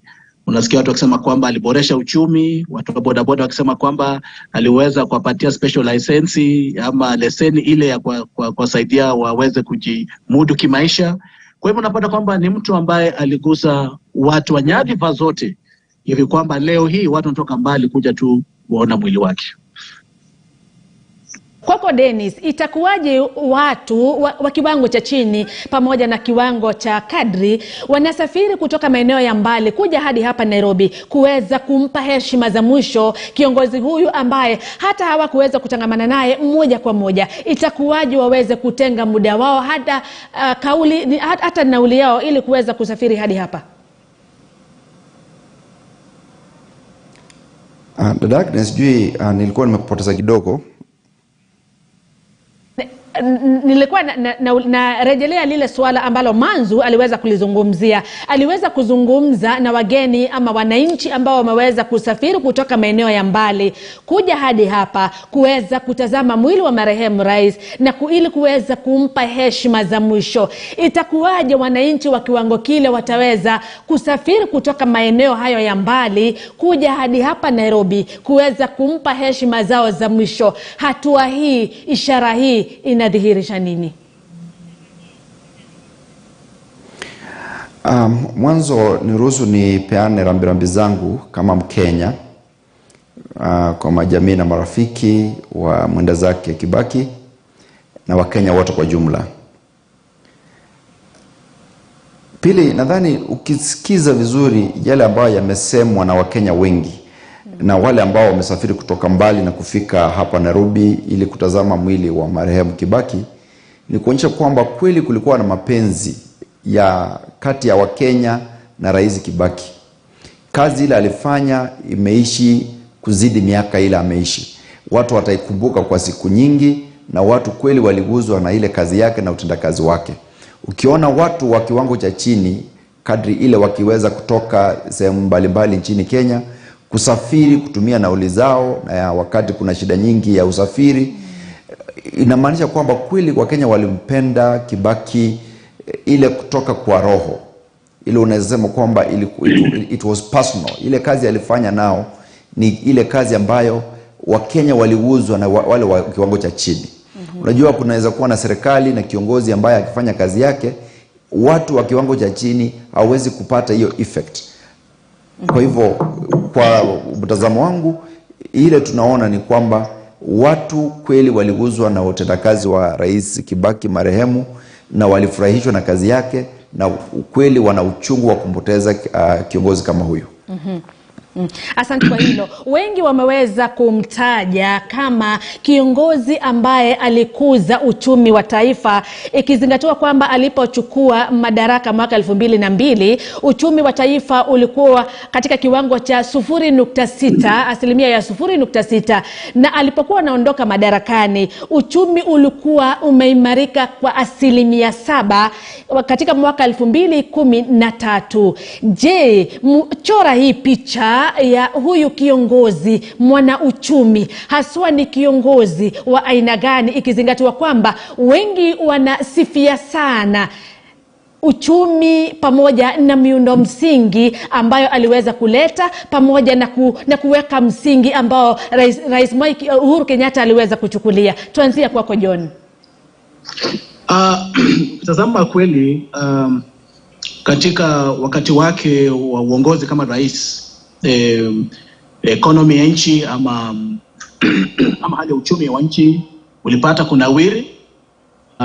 Ni kwa ajili ya zile policies ama zile sera ambazo aliweka pale chini kulingana na maarifa yake. Maana unafahamu kwamba alikuwa Makerere akasomea Bachelor of Arts, baadaye akaenda London akasomea Bachelor of Science. Ni mtu ambaye alileta ile elimu yake kwenye serikali ili kwamba kumnufaisha Mkenya. Tena utakumbuka kwamba wakati wa utawala wa Rais Moi alisimama kama rais, kama minister ama minister wa finance at one time. Alisimama kama waziri wa fedha, na wakati kama huo, wakati alikuwa kwa shadow government pia, wakati wa rais, wakati alikuwa opposition, wakati wa Moi aliweza kusimama kwenye makao ya bunge, na kule kwenye bunge akaweza kuisaidia serikali kwa kuikosoa kwa uzuri, kuikosoa kuhusu mambo ya economic. Tunapata kwamba serikali ile ilipata kustahimili ama kutembea katika werevu wake mwenda zake Mwai Kibaki. Kwa hivyo unapata kwamba mambo ambayo Mwai Kibaki amefanyia nchi hii, hata unapokuja katika hali ya uchumi, ni mambo ambayo yamegusa mwananchi wa kawaida. Maana sera zake ambazo aliweka pale hadi leo tunaweza tukasisikiza ama tunaweza tukajitambulisha nazo. Maana alifanya maisha mwanamkenya wa kawaida yakawa rahisi, yakawa ya kujivunia. Na hivi sasa unapata mama boga na watu wa boda na wale watu wa biashara ndogo ndogo wakimkumbuka yeye, kwa maana hakuwa pale, hakuleta sera za mabwanyenye, bali aleta sera ambazo zinasaidia Mkenya wa kawaida, mtu ambaye hana chochote, hivi kwamba aweze kujimudu kifedha na kiuchumi. Hivi leo unapotazama uongozi wake wa miaka 10 ulifanya shilingi ya Kenya stabilize, ikawa maarufu ikilinganishwa na ile dola Marekani. Inakwambia kwamba yale mambo ama sera zilizoweka ndio zile ambazo zilistahimili serikali yake, na hata wakati Uhuru Kenyatta alipochukua alipata uchumi huu ukiwa umekomaa kiasi. Na kwa hivyo unakuta kwamba kwa mtu wa kawaida, kwa Mkenya kawaida na kwa Kenya wote kwa jumla, hili ni swala ambalo limegusa mioyo ama lilipata kugusa mioyo ya Wakenya, kwa maana Wakenya wanapenda uchumi. Wakenya ni watu wa agriculture, watu wa vilimo, watu wa biashara ndogo, na ikiwa sera inaweza kuja ambayo inaweza wasaidia kunawiri katika biashara zao, katika maisha yao ya kawaida, basi Wakenya huwa hawasahau. Asante sana John. Tutaweza pia kuangalia kwa undani hizo sera ambazo aliweza kuzitumia ili kuweza kumsaidia kuweza kupata manufaa hayo na mafanikio. Kwa hivi sasa, mtazamaji, kabla sijarejea kwake Dennis Anyoka na kurejesha katika makao ya majengo ya bunge, naungana naye mwenzangu Alimanzu. Kwa sasa ni kipi ambacho kinajiri katika eneo hilo? Asante sana Agnes. Bila shaka kinachoendelea ni kwamba ile shughuli ya kuangalia ama kutazama ule mwili na Wakenya kupewa fursa ya kupeana ule mkono wa buriani kwa mwenda zake rais wa 3 wa Jamhuri ya Kenya inaendelea huko chini. Bado tuko katika majengo ya bunge. Tumeingia ndani kidogo kwa sababu kuna baadhi ya watu ambao pia walifanya kazi kwa ukaribu sana na kiongozi huyu ambaye alitutoka, na mmoja wao ni spika katika bunge la Seneti, Spika Ken Lusaka, ambaye tuko katika ofisi yake. Imebidi tuje huku juu ili tumpate ndio aweze kutuelezea pia yeye baadhi ya kumbukumbu ambazo yuko nazo. Mheshimiwa, kwanza poleni sana kwa yale ambayo taifa yametupata. Asante sana, asante sana. Moja kwa moja Mheshimiwa, tumezungumza na wewe siku ya Alhamisi pale wakati tatizo hili ama kifo hiki kilitangazwa rasmi, ukatuelezea kidogo tu, lakini sasa tumekupata. Hivi unamkumbukaje rais wa 3 wa Jamhuri ya Kenya, Mheshimiwa Emilio Mwai Kibaki? Kwanza kabisa wacha nichukue nafasi hii kutuma rambirambi zangu za kipekee kwa niaba yangu na kwa niaba ya bunge la Senate, na kusema kwamba mimi namfahamu, niliwahi kuhudumu na yeye kwanza nikiwa mkuu wa wilaya kule Kajiado, Marakwet na Murang'a. Alafu baadaye namshukuru sana kwa sababu mwezi wa mwaka wa 2008 wakati nakumbuka alipounda ile half cabinet, mimi nilitunikiwa nafasi ya kuweza kuwa katibu wa kwanza wa kusimamia masuala ya utawala wa mkoa. Nilipata promotion nikiwa kutoka Murang'a nikiwa DC, na nikakuja nikahudumu katika ofisi yake nikisimamia masuala ya utawala wa mkoa tukiwa na Francis Kimemia. Baadaye akakuja pia akanipa nafasi, akaniteua kuwa katibu wa kudumu katika wizara ya ustawi wa mifugo, na hapo wizara ile ya mifugo ya kilimo. Hapo kumbuka kwamba wali separate ministry ya kilimo ikawa na ustawi wa mifugo. Kwa hivyo mimi nikawa nasimamia ustawi wa mifugo, na hapo ndio nilifanya kazi sana kwa ukaribu na yeye kwa sababu ya mambo ya ASK shows. Tulikuwa akikuja tunamtembeza katika kibanda cha kilimo, na nakumbuka alikuwa ni mtu ambaye rais ambaye ukienda kumpatia brief lazima ujue ni nini unaenda kumweleza. Atasikiza kwa makini, alikuwa particularly keen kwa mambo ya detail sana. Nakumbuka kuna wakati tulienda kumpatia brief tukiwa na PS Romano Kiome. Tulikuwa tunaelekea show ya Kisumu ya Mombasa. Sasa katuuliza, na hii program nikiona hii ng'ombe tumeona hapa Nairobi, si ni ile ng'ombe tunaenda kuona kule Mombasa? No. Kwa hivyo tofauti ni gani ambayo tunaenda kuona? Ikabidi tuanze kufikiria sana kwamba kumbe ile ambayo ulikuwa umefanya, wale officers wetu walikuwa wamefanya ni cut and paste. Ile program ilikuwa Nairobi ndio ile ilikuwa inaenda Mombasa. Akatuambia hapana, uweza kuonyesha sisi kila siku mnatuonyesha ile kitu tu ng'ombe, hii ni bure kabisa. So ikabidi tukarudi kuweza kufanya mpango na waziri wakati alikuwa Kuti na Sally Kosgei. Na pia nakumbuka sana tukiwa ofisi ya rais, mambo ya ukame ilikuwa imetokezea. Sasa wametuita zile wizara ambazo zilikuwa zinahusika. Tukaenda pale, PS alikuwa kinywa. Sasa kufika kule kama kawaida ya wafanyikazi wa serikali, ikawa wako na ile again cut and paste, wameweka Kenya iko na idadi ya upana huu na nini. Akasema nyinyi ndio mnapoteza pesa na wakati ya serikali. Nani hajui Kenya iko size gani? Nani hajui kaunti gani ziko na ukame? Ile nataka kujua bwana Kinywa, uko na pesa ya kufanya hii kazi ama na nani anaenda kufanya? Hiyo ndio nataka kusikia. Hakuna hii vitu ya kutuambia Kenya iko 500. Akasema hiyo tuachane. Mkutano ambao ungechukua 2 hours ulichukua dakika 15. Nasema muende mjipange, mnieleze nani atafanya na kama pesa iko. Kumaanisha ni kiongozi ambaye hakupenda utepetevu, mambo kujirudilia katika serikali, alitaka mambo yasonge mbele zaidi. Kabisa alikuwa anataka mambo yasonge mbele, na ukienda kwake ilikuwa uende na shida na suluhu. Uende umwambie solution, hapana kuja kumwambia tu hii imekuwa hivi. Anakuuliza sasa wewe unaona tufanye namna gani? Mwanahabari mwenzangu ametaja pale swala la sera ambalo ningependa lijumuishe pia katika mojawapo wa maswali nitakuuliza. Ukiwa katibu katika hizi wizara mbili ambazo ulikuwa unashikilia, alifanya nini kuimarisha sera? Manake baadhi ya sera ambazo tunazoziona hivi sasa kusema kweli Lusaka ni zile ambazo zinasemekana zilitengenezwa na serikali zake wakati akiwa. Ni kitu gani alifanya mpaka sera zikawa yani ziko thabiti hivi? Unajua vile nimesema, ni mtu ambaye alikuwa anafikiria sana. Kwa mfano wakati nimekuwa katika wizara ofisi yake, masuala ya provincial administration, tulibadilisha kabisa tukiwa na Kimemia. Ikawa akasema mambo ya machiefs kuwa ndio wanaharas watu, hatutaki, tunataka sasa wawe ndio agents wa maendeleo katika SM zao. Hii mambo ya kufukuzana na busara nini, hiyo ni vitu ya zamani. Tuanze kufikiria utawala wa mkoa unaweza kuimarishwa namna gani. Kwa hivyo ukiona ni mtu ambaye alikuwa anaona mbele sana, alikuwa anaweka masuala ya wananchi mbele, na hiyo ndio niliona hata katika wizara ya kilimo tukakuwa tumeanzisha mambo ya inaitwa economic, mambo ya kutenga sehemu ambazo mifugo zingewekwa, zile ambazo ziko zimeboreshwa. Na akasema kwamba hata mambo ya kuwa ati tunapatia watu akaleta mfumo wa kupatia watu ng'ombe zichinjwe kule kwenyewe badala ya kuleta Kenya Meat Commission. Akasema serikali ichukue pesa ichinjwe, watu wapewe kama msaada kule kwenye ng'ombe ziko, badala ya kusafirishwa, kwa sababu kuna wakati zilisafirishwa na zaidi ya ng'ombe 3,000 zilikufa katika Kenya Meat Commission. Kwa hivyo hayo ndio mambo ambayo alikuwa anaona sana. Hata ukiangalia mambo kama ya barabara hii, wanaongea mambo ya Thika Road na mambo ambayo ya miundo msingi, ilikuwa ni mambo yake. Na nakumbuka pia tulikuwa na mikutano karibu every 2 weeks, mambo ya Vision 2030 ikiongozwa na Kabati, nakumbuka wakati huo. Kwa hivyo tulikuwa tunakaa na nataka kujua progress kama mambo ya LAPSSET.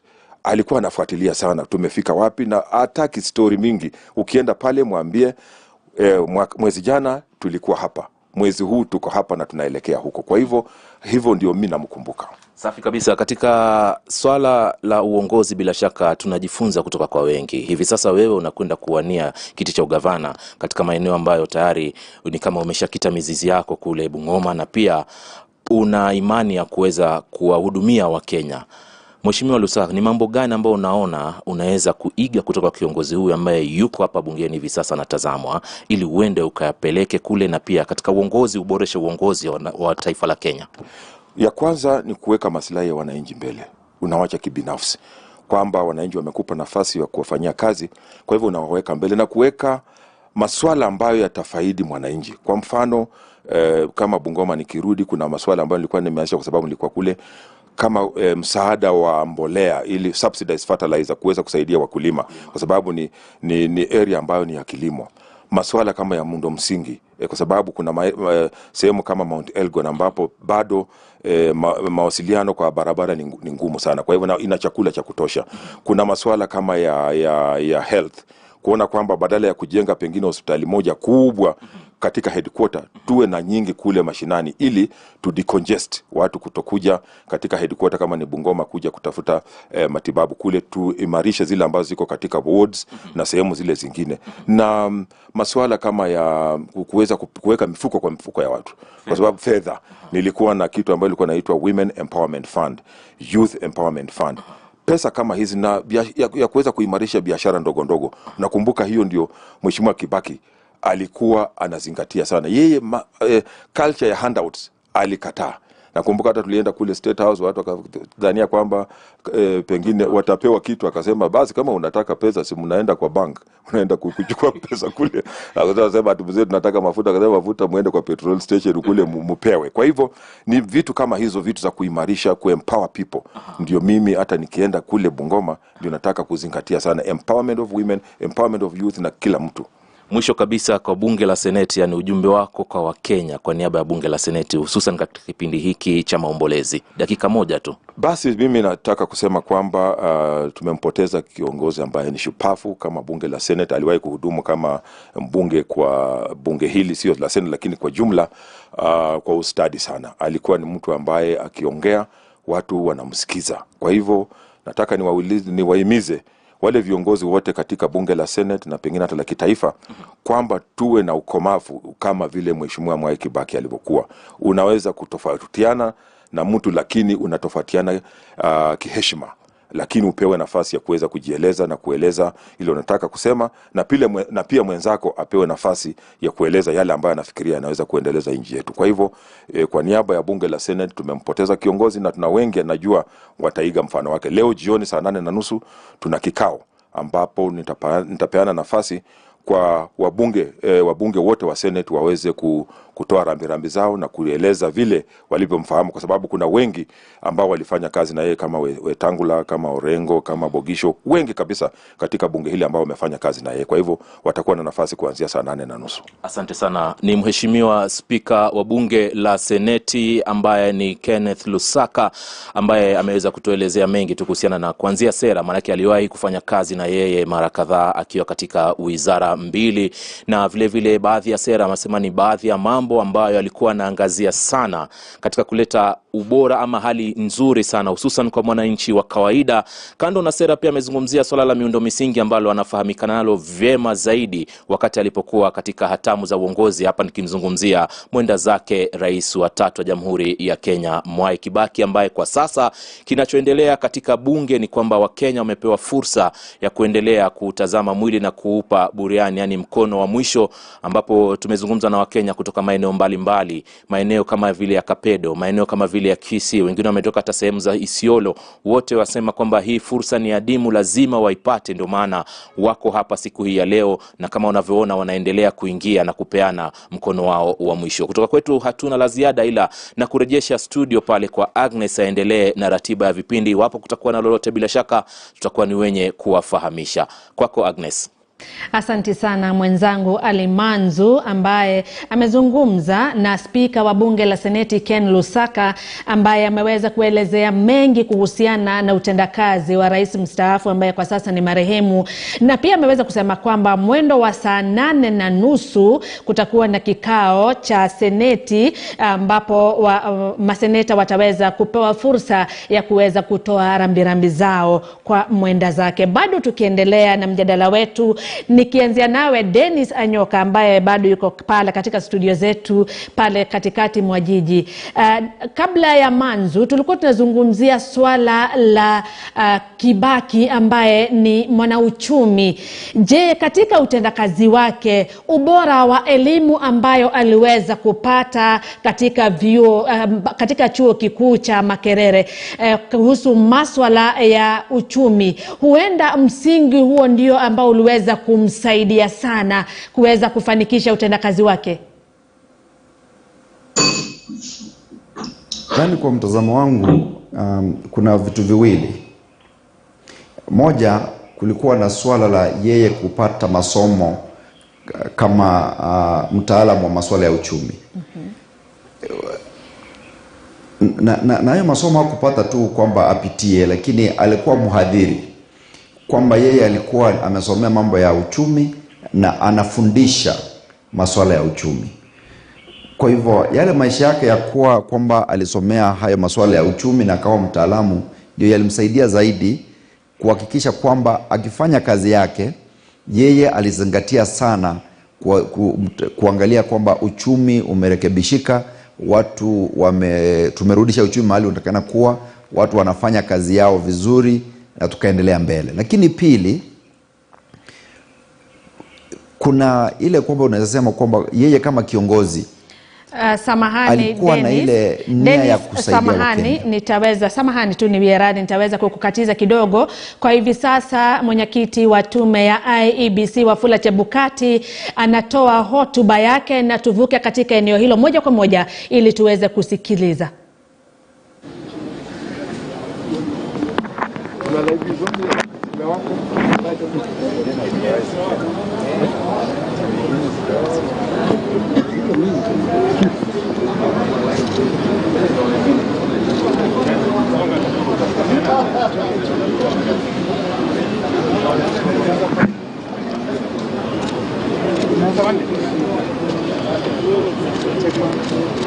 Tuko tayari?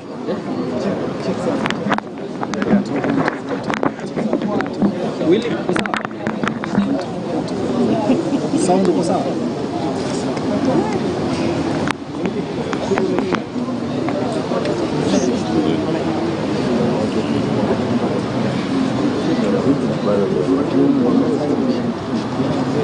So, we can go?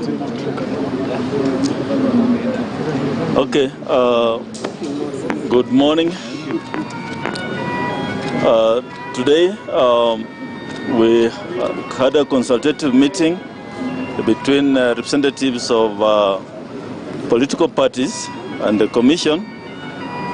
And these were majorly the ASMIO group, the UDA coalition, ASMIO coalition, and Safina, Kenya Kwanza, ASMIO, Safina, as well as other independent parties who are present. And now the purpose of the meeting was to discuss the issue about deputies for president and deputies for governor, an issue which has been in the media. We had exchanged correspondence with three groups or political parties, and as a commission we are guided by stakeholder engagement, which is primary.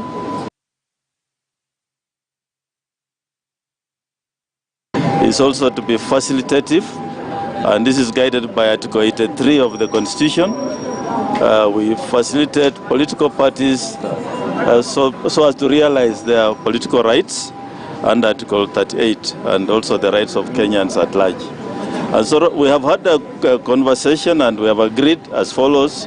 One, that the deadline for submission of names of aspirants to the Commission for 4 elective positions, that is the members of National Assembly, Senate, women representatives, and members of County Assembly, remains the 28th of April this year.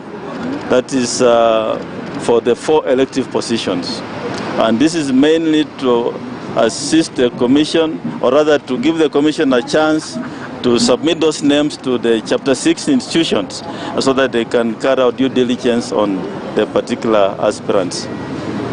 The date for submission of aspirants lists for the positions of president and presidential candidates and deputies, as well as gubernatorial candidates and deputies, will be on the 16th of May, that's next month, 16th of May 2022. That is for presidential candidates, their deputies, gubernatorial candidates and their deputies will be on the 16th of May, that is next month. And all these then names will be submitted to Chapter 6 institutions for due diligence before the date for aspirants or to have nomination meetings which will be carried out countrywide, pre-nomination meetings which will be carried out countrywide on the 23rd of May. So that is the agreement we have had today as a result of the consultative meetings. And also independents who are vying for as presidential candidates and their deputies, as well as gubernatorial candidates who are independents and their deputies, shall also submit their names on 16th of May. For those other positions, for independents, the date remains on the 2nd of May. As a commission, we shall gazette these changes in a Gorigenta, which then will vary the previous gazette notice, which was published on the 20th of January. I also want to take this opportunity again to remind the political parties and the independent candidates and all other aspirants that the other dates remain the same as we go towards the 9th of August general election. And for political parties, remember, as you submit names, comply with the 2/3 gender rule and the Katiba Institute case, which we have talked about before in our previous communication. Thank you very much. I believe we are done here. Maybe a question. Yes. Maybe a question, Chairman. You've talked about the political parties and coalitions that you have had the meeting together. Is this binding, comparing or... Sorry, repeat. I'm asking, you've talked about the few political parties and political formations that you have had the meeting together. Is this decision binding, bearing in mind that there are other political parties outside there? Yes, this is it binds all the players, all the political parties in the country, those fielding presidential candidates and those who are standing as independents. Yeah, this is a general, it binds everybody. And the Commission shall be gazetting, doing a agenda to that effect on the gazette notice. Thank you. Mr. Chairman, my name is how was this arrived at? Was it consensus? Were there... Na mtazamaji, huyo ni mwenyekiti wa Tume Huru ya Uchaguzi na Mipaka nchini IEBC Wafula Chebukati, ambaye ameweza kufafanua mengi kuhusiana na maandalizi ya uchaguzi mkuu wa mwezi Agosti. Ameweza kufafanua na kueleza kwamba kama tume imekuwa na kikao na vyama tofauti vya kisiasa, hususan kuhusiana na tarehe ya kuwasilisha majina ya wagombea wenza, na ameweza kusema kwamba wagombea wenza, amesema kwamba ni kulingana na katiba, na tarehe ya mwisho ya kuweza kuwasilisha wanaogombea katika nafasi ya mbunge, seneti, mwakilishi wa kike pamoja na mwakilishi wa wodi imesalia kuwa Aprili 28 mwezi huu wa Aprili tarehe 28. Hayo ni majina ya mbunge, seneti, mwakilishi wa kike pamoja na wawakilishi wa wodi. Vyama vinafaa kuwa vimewasilisha majina ya watakaogombea katika nafasi hizo 4 katika ifikapo tarehe 28 mwezi huu wa Aprili. Ameweza kusema kwamba tarehe ya mwisho ya kuwasilisha majina ambao wanawania urais pamoja na wagombea wenza katika nafasi hiyo ya rais pamoja na magavana na manaibu wa magavana ni tarehe 16 mwezi Mei. Tarehe ya mwisho ya kuwasilisha majina ya watakaogombea nafasi ya rais pamoja na naibu rais na gavana na naibu gavana ni tarehe 16 mwezi Mei. Kumbuka muungano wa Azimio wa Kenya ulikuwa umeomba tume hiyo kuweza kuongezea muda, na tume imeweza kuongeza muda hadi tarehe 16 mwezi ujao wa Mei. Na watakaogombea kama wagombea huru, tarehe ya mwisho ya kuweza kuwasilisha majina yao ni tarehe 2 mwezi Mei. Ni tangazo ambalo limeweza kutolewa na mwenyekiti wa Tume Huru ya Uchaguzi na Mipaka nchini IEBC Wafula Chebukati muda mfupi uliopita. Mengi kuhusiana na taarifa hiyo ni kwenye taarifa zetu zijazo. Bado tukiendelea na matangazo yetu maalum kuhusiana na kumuenzi rais mstaafu marehemu Mwai Kibaki, bado tuko na wageni wetu Dennis Anyoka pamoja na John Swaka. Samahani Dennis, niliweza kukukatiza ili tuweze kupata taarifa hiyo ya Wafula Chebukati, lakini kabla ya kukukatiza ulikuwa unaelezea kuhusiana na elimu, ubora wa elimu ambayo Kibaki aliweza kupata pamoja na kufanya kazi kama mhadhiri wa masuala ya uchumi kabla ya kwenda kuwa rais ili aweze kufanikiwa katika kuboresha uchumi wa taifa. Dada Agnes, jinsi nilivyokuwa naeleza ni kwamba kando na masomo yake katika masuala ya uchumi, sio kama unanipata dada Agnes? Nakupata. Asante. Vile nilivyokuwa naeleza ni kwamba kando na masomo yake na masuala ya uchumi, kuna jambo la pili ambalo ni la muhimu sana ambalo lilimsaidia yeye kuwa kiongozi bora na rais mzuri ambaye amesifika na wengi wanamwenzi. Kwamba alikuwa na ile inaitwa busara, wisdom, katika mambo yake yote ya uongozi, ukiangalia, ukisikiza vile ambavyo wale walifanya kazi karibu na yeye, walikuwa ni mtu ambaye sana huku unapeleka tu mambo na iwe ni hivyo. Alikuwa anauliza maswali, alikuwa anatazama watu wa chini, alikuwa na utu, alikuwa na ile nia ya kwamba yeye angependa kuona Wakenya haswa wale walio chini wapate faida ya hayo kuendelea kwa uchumi na mambo yote ya serikali. Kwa hivyo kando na kwamba miundo msingi ile tulipata ni kwa sababu alikuwa kweli ni msomi katika masuala ya uchumi, lakini pia alikuwa na hiyo discipline, alikuwa na uongozi bora, alikuwa ni mtu ambaye anaangalia watu wengine wakifanya kazi karibu na yeye kama watu na anawapatia nafasi. Nadhani kwamba ukiangalia hata wale mawaziri na makatibu ambao alikuwa anateua kumsaidia kufanya kazi, wote ni watu ambao walikuwa pia wamaelewa kazi yao. Hatujaona yule kiongozi unaweza sema mmoja aliteuliwa ambaye hakuwa na busara ama hakuwa na elimu tosha ya kuweza kufanya kazi.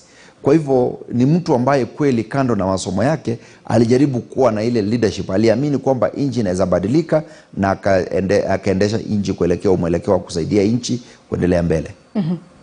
Asante sana Dennis kwa hilo. Bado tukisalia katika swala la elimu yake, hatua hiyo inadhihirisha nini kuhusiana na kiwango ama aina ya viongozi ambao tumekuwa tukiwachagua na pamoja na wale ambao wataweza kuchaguliwa katika uchaguzi mkuu ujao? Ni muhimu tukubali kwamba elimu na ile exposure mtu ako nayo inamsaidia kuwa kiongozi mzuri ama kiongozi mbaya. Kwa sababu kama una elimu ya kitu fulani, itakuwa ni vigumu kuelewa nini kinachoendelea, itakuwa ni vigumu hata wewe mwenyewe kukosoa yale maneno utaelezwa na wasaidizi wako na wengine ambao wanakusaidia kufanya kazi. Kwa hivyo ni muhimu sana Wakenya kuangalia kwamba wale viongozi wanachagua kweli wana elimu ya kutosha kuweza kufanya ile kazi ambayo wanaweza kupewa kufanya na wananchi. Iwapo hawana uwezo, basi ni vizuri Wakenya waangalie mfano. Tumekuwa na marais wengi, tumekuwa na viongozi wengine, tumeona hata viongozi ambao elimu yao ni tata, haieleweki vizuri ni nini walisomea ama elimu yao imefika kiwango kipi, na tumeona jinsi ambavyo kazi imeendelea. Kwa hivyo Wakenya tunaenda uchaguzi, waamue kama wangependa kuendelea mbele ama kubaki kule waliko ama kurudi hata nyuma zaidi, iwapo wataangalia masuala ya elimu katika viongozi ambao watachagua. Asante sana. Nikirejea kwako John, hili swala la elimu linaonekana ni muhimu sana katika swala la uongozi, lakini utapata bado kuna baadhi ya viongozi ambao wanaonekana kuwa ni wasomi, lakini wananchi ambao waliwachagua katika maeneo ambayo wanahudumu bado utapata wana wana maswali mengi, hawajaridhika na kiwango cha uongozi ambao wamepata kutoka kwa viongozi hao, licha kwamba wana elimu ambayo inaonekana ni nzuri na inafana ni bora. Mbona itakuwaje pia kuna wale ambao wana elimu lakini utendakazi wao hauridhishi? Asante sana. Unapata kwamba elimu sio ndio kila kitu. Elimu ni muhimu sana kwa kiongozi, lakini sio kwamba ndio kila kitu. Baada ya elimu tunahitaji busara. Rais mstaafu mwenda zake Mwai Kibaki anajulikana kwa ile busara aliyokuwa nayo. Yaani aliweza kushikanisha elimu ile ambayo alikuwa nayo pamoja na busara, ni kwamba akaweza kustawi hii nchi tukafika mahali ambapo tulifika, na tukasema kwamba uongozi wake ulikuwa uongozi dhabiti. Unapata kwamba leo hii ndio viongozi, kuna baadhi ya wale ambao wanaonekana wamesoma, lakini wale watu wamewachagua wanalia. Kwa nini wanalia? Wanalia kwa sababu yale masomo hayaonekani. Ule usaidizi ungetoka kwa masomo haonekani ufikie wananchi, kwa maana viongozi hawa wamekosa nidhamu, discipline, wamekosa nidhamu, wamekosa busara. Unapata kwamba kiongozi hana mzigo wa Kenya ama hana mzigo wa Mkenya kawaida. Ana mzigo wake mwenyewe. Anaingia pale kusema wacha njitafutie wakati wetu. Ni wakati wangu, ni wakati wetu, ubinafsi ule. Unapata kwamba hata ukiwa na masomo na una ubinafsi, hauwezi ukamfaidi yule mtu wa constituency ama yule aliyekuchagua ama yule aliyekuweka pale ama wale ambao anakuhitaji.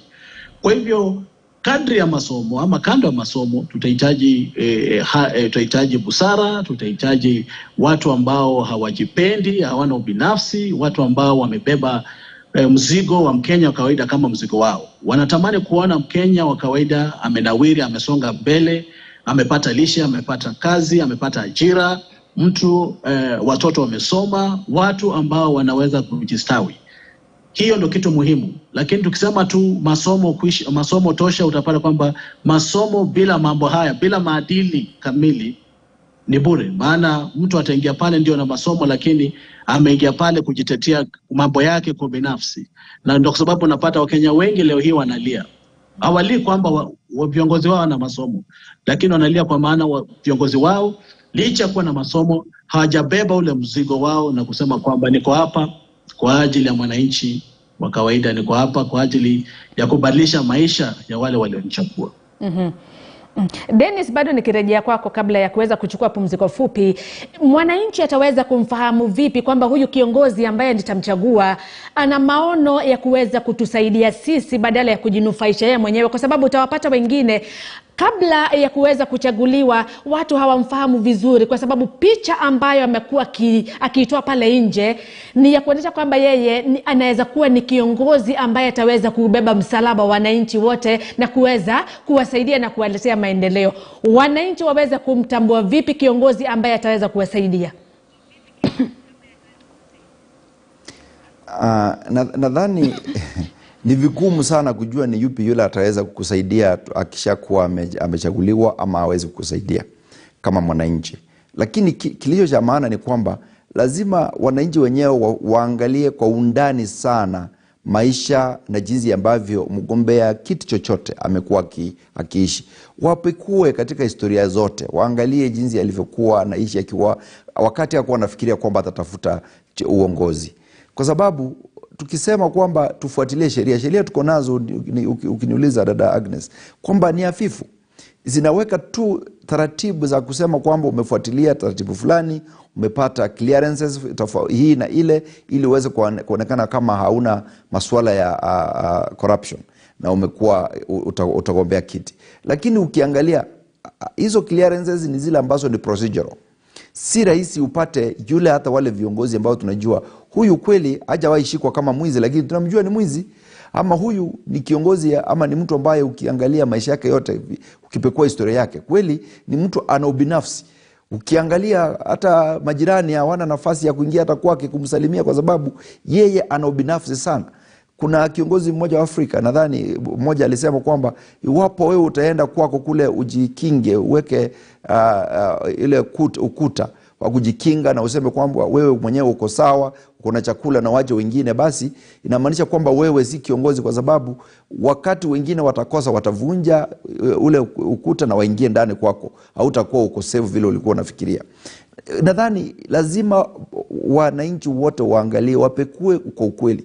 Kama mtu ako na makaratasi anasema yeye amesoma, lakini tunajua kwamba yeye kweli hakusoma, aliweza labda kuanguka mtihani akasaidiwa na watu, ama tuangalie hizo story yote. Hiyo mambo ya kudanganya wananchi ina historia mrefu na ni wananchi wenyewe wanazijisaidia. Asante sana Dennis. Mtazamaji, bado tunaendelea na matangazo haya maalum kwenye sehemu yetu ya yanayojiri, na baada ya pumziko fupi, kumbuka mtazamaji, tutaweza kuungana naye Clement Masombo ambaye alikuwa katika eneo la Nyeri na mjini, na alikuwa amearifu kwamba ataweza kusafiri hadi katika eneo la Udhaya ili kufuatilia jinsi matukio yalivyo katika eneo hilo, pamoja na William Moige kutoka kaunti ya Embu. Wote tutaweza kuwapata ili waweze kutuchorea picha halisi ya jinsi mambo yalivyo kutoka maeneo hayo. Kwa hivi sasa nachukua pumziko fupi, baada ya muda usiokuwa mrefu tutaendelea na matangazo haya.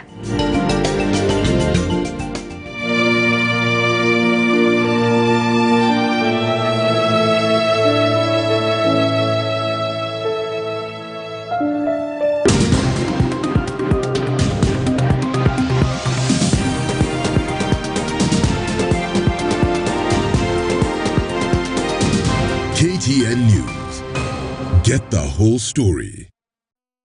Are you ready? Uko set? Kenya nzima iko standby. Saka Chapa imerudi, kubwa na tamu zaidi. Radio Maisha, Saka Chapa. Zaidi ya shilingi nusu milioni kushindaniwa. Radio Maisha inazuru maeneo mbalimbali nchini, ikiweka shilingi 100,000 mahali fiche. Jiandae kusaka chapa. Tega sikio kila dakika, kila saa kupata clues, na huenda ukaponyoka na shilingi 100,000 nzima. Saka Chapa is back.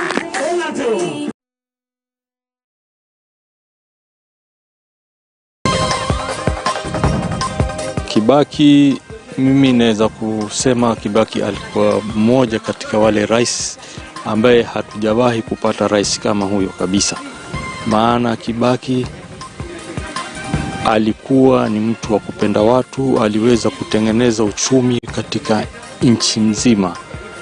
Hii area yetu peke yake alikuwa ako na mpango wa kututengenezea irrigation scheme, lakini baada ya yeye kuondoka hii irrigation ikapotea.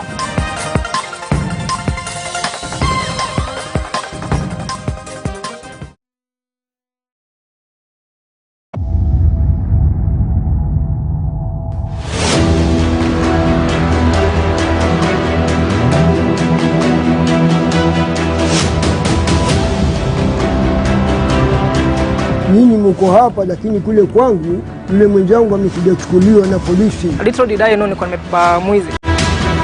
Ndio jangu mimi nataka nirudishe mume wangu. It's one of the dilemmas which we face. She has to navigate Nairobi's crazy traffic. I am deaf but my brain is intact. Mombasa House was built around 1880. Research has shown that art can help people with depression. We don't have like an art background. Vasectomy as a mode of family planning is more often than not a rarely discussed topic. I don't support any family planning. The cactus is making the environment in Laikipia completely inhabitable.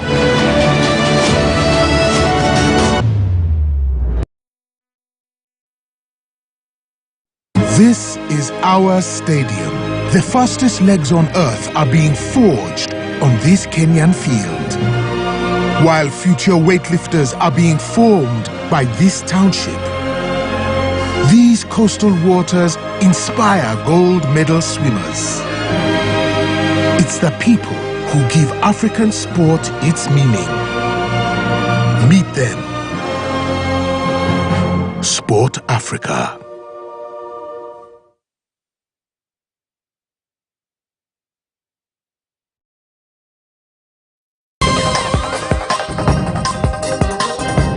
With the decentralization of the PPDT to other regions outside Nairobi, we are sure that Kenyans can now access justice regarding political disputes without having to travel long distances to access justice in Nairobi.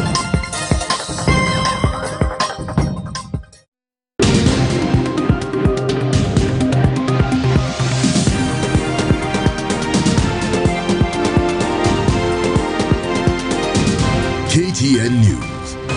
Get the whole story.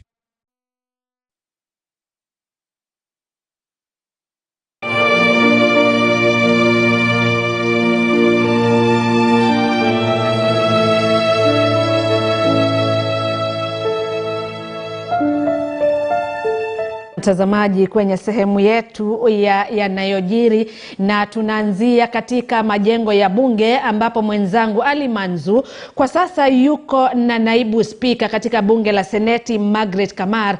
Kwa hivi sasa tuvuke moja kwa moja hadi katika eneo hilo. Manzu, usukani ni wako. Asante sana Agnes Gakunga. Bila shaka bado tupo katika majengo haya ya bunge, na hivi sasa tumepata fursa vile vile ya kuwasiliana na baadhi ya watu ambao tutasema pia ni mojawapo ambao walifanya kazi kwa ukaribu sana na marehemu Mwai Kibaki. Alikuwa katika baraza lake la mawaziri. Yeye mwenyewe pia ni msomi, na kwa sasa yeye ndio naibu wa spika katika bunge la Seneti. Basi hivi sasa hebu tuzungumze naye Mheshimiwa Profesa Margaret Kamara. Asante sana kwa kutupa fursa ya kuwasiliana nasi hivi sasa. Labda kwa manufaa ya mtazamaji, unamkumbuka vipi Mheshimiwa Mwai Kibaki? Thank you very much. Asante sana. Kwanza ningependa kusema pole kwa jamii ya our third president, our departed Honorable Mwai Kibaki. It is a very sad moment for the nation. It's a sad moment for the family. And I would like, on behalf of the people of Uasin Gishu County, on behalf of my own family, most of whom know him very closely, and on behalf of myself, I would really like to pass my very sincere condolences to the family and wish them well, because comfort comes from God. I wish them Godspeed at this very difficult time. As a country, we have lost a man who served the country with commitment, with dedication, and with an agenda. In leadership, it is good when you have an agenda, and I remember the late President Mwai Kibaki is a man who had a very clear agenda for this country. This is a man who talked very little, but he acted and he gave instructions that are very clear. I was very honored and privileged to have served under the cabinet of Mheshimiwa Mwai Kibaki. First, as an assistant minister in the Ministry of Environment under the late John Michuki. It was like a training ground for me. And then I went ahead to serve as the Minister for Higher Education, Science and Technology. And it was an amazing opportunity. 1 week after being appointed as minister, the president gave me an agenda that shaped my time in the Ministry of Higher Education, Science and Technology. His Excellency asked me to assist in starting new universities. And he gave me the challenges that he had seen over time, because he said I was the fourth minister that he was talking to about that agenda. And I was very happy because I had just come from the university section. I was privileged, really, because some of the challenges he had to do with universities. It was very easy for me to put together a team from the universities to discuss the challenges that had delayed the opening of new universities in the country. He told me that was very dear to his heart, and he wanted to open new universities. It became an agenda that I started from the first month. Went to office in November. Was changing the law.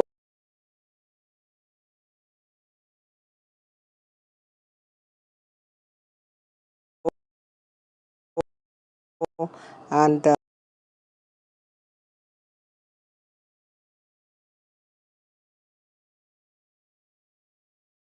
it's very, very encouraging. He always encouraged me, and he said, move on. So how long will you need to finish the law? I said 6 months. He said, I still have 6 months. And he owned the whole process from the beginning to the end. A very committed person, a very dedicated person, president that really supported his cabinet. The thing is that he told me to give updating him, and that he, at the right time we would bring it to the cabinet. So we took almost a whole year before we revealed that, and it was very good. So this is a man I served, and I'm very proud to have worked under him. That's good. On matters policies, remember he is one of the president who gave out a very good policy on matters education. Yes. What is it that you did with your team to ensure that Kenya gets one of the best education, not only on the higher level, but from nursery upwards? Yeah. Again, we were privileged that at that time he had made one declaration a few years earlier that free education, free compulsory education was going to be the thing in this country. And it was very good, because when he said that, our job was to operationalize that statement that he made, and that is exactly what we did. What I really remember about the policies on free education, we had to look at the financing, and it was not just financing for free basic education, because basic education, as we defined, was going after Form 4.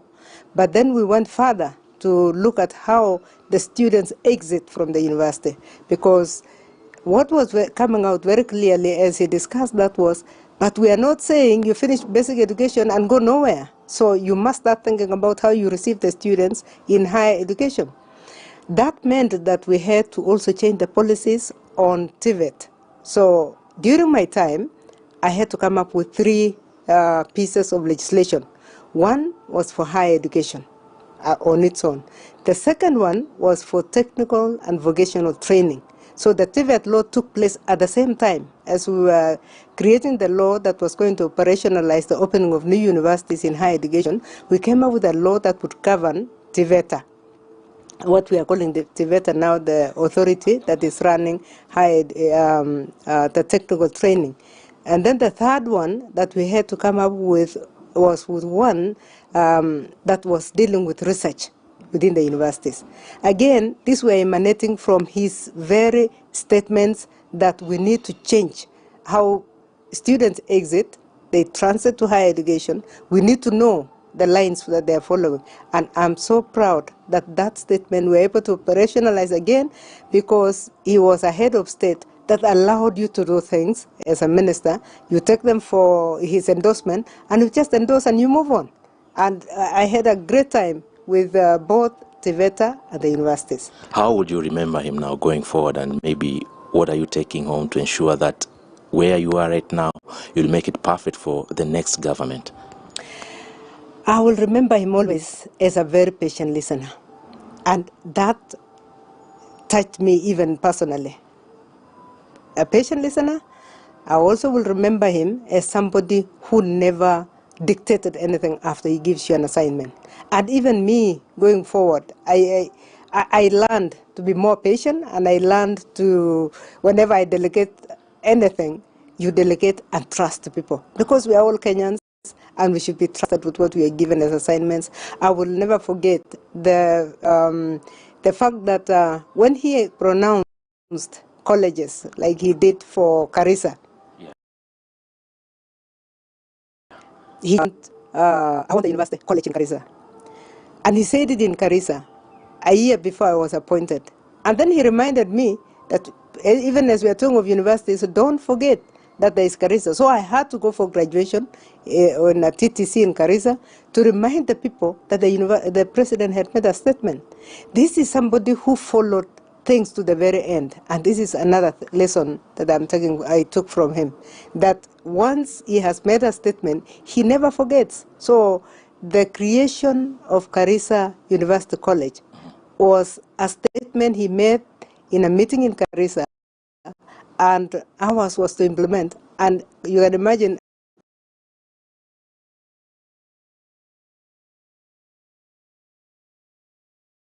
I was implementing.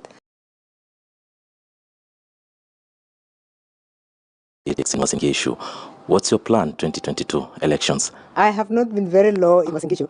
I was not going to go for the primaries. So I was not in the primaries. I'm coming in for August. So yes, I'm there for the Senator of Wasingishu County, and I'll be in the ballot. Thank you very much, Professor Kamar.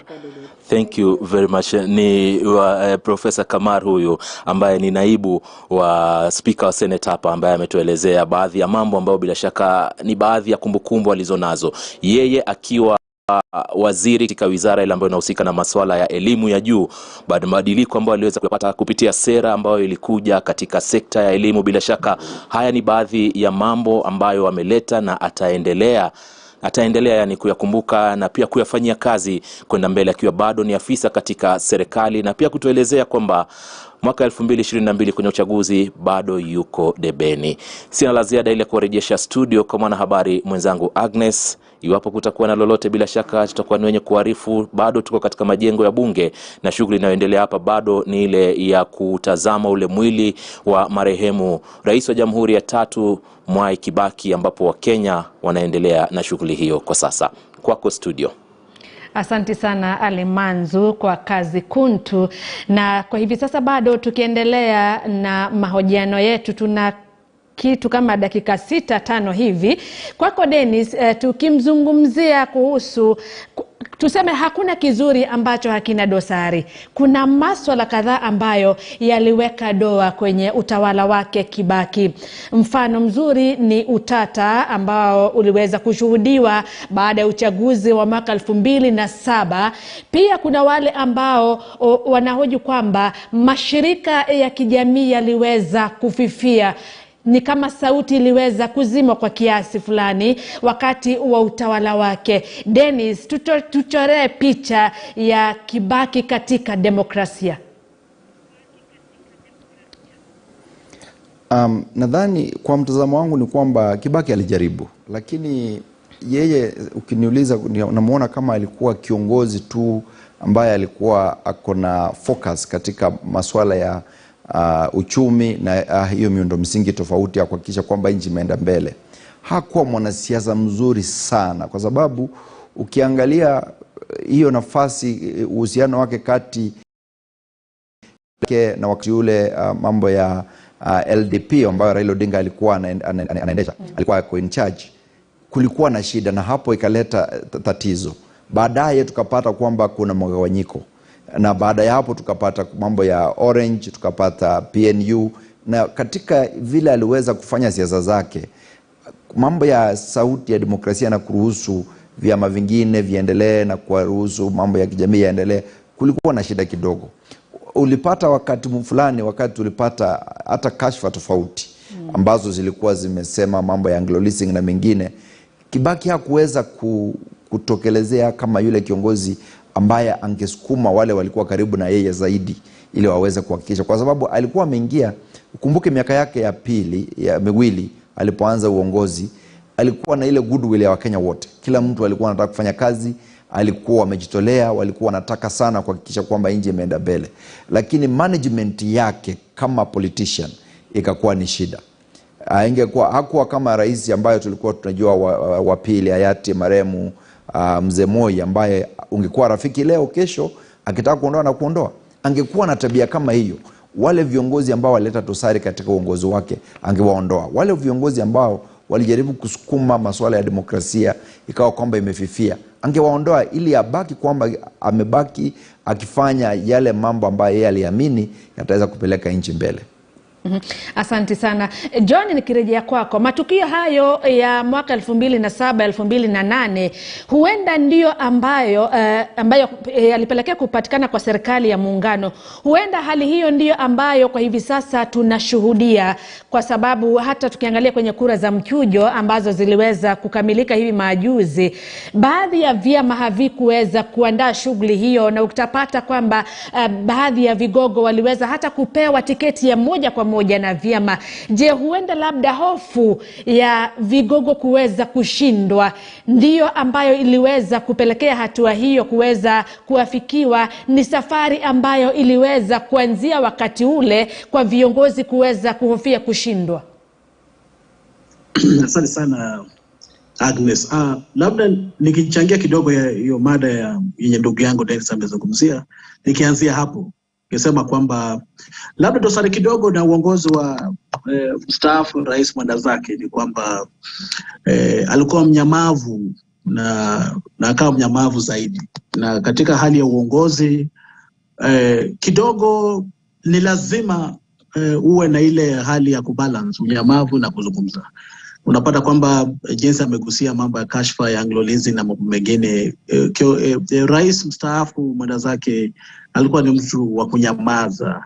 Labda angefanya kazi kwa unyamavu, lakini katika ile hali ya kutozungumza neno ama kutosema neno inachangia watu kufikiria mambo mengi ama kupata mwanya ya kutenda mambo ambayo labda wangetenda. So kiongozi pia inabidi uwe na ile hali ya kubalance, ya kusema ya kujua huu ni wakati wa kuzungumza na huu ni wakati wa kunyamaza. Tena ile swali ambalo umeniuliza, unapotazama unapata kwamba katika ile hali ya muungano wake na former Prime Minister Raila Odinga, kulikuwa na mambo mengi ambayo yalikuwa changamoto kwenye hiyo serikali, maana rais mstaafu mwenda zake hakuwa mtu wa kuzungumza. Labda ni wakati wa kuchagua chief justice ama ni wakati wa kuchagua kitu fulani, unapata kwamba kuna watu walikuwa wamemzingira, walikuwa na kiuka ile agreement ambayo ilikuwa ya wameshikana wale watu ODM na chama chake cha PNU, hivyo kwamba waunde serikali ya nusu mkate. Unapata kwamba kidogo mkate kwa nusu, kuna wakati uko unavutia sana upande wake. Unapata kwamba hiyo rapsha na kusukumana hapa na pale kidogo inaleta joto jingi la kisiasa kwenye nchi.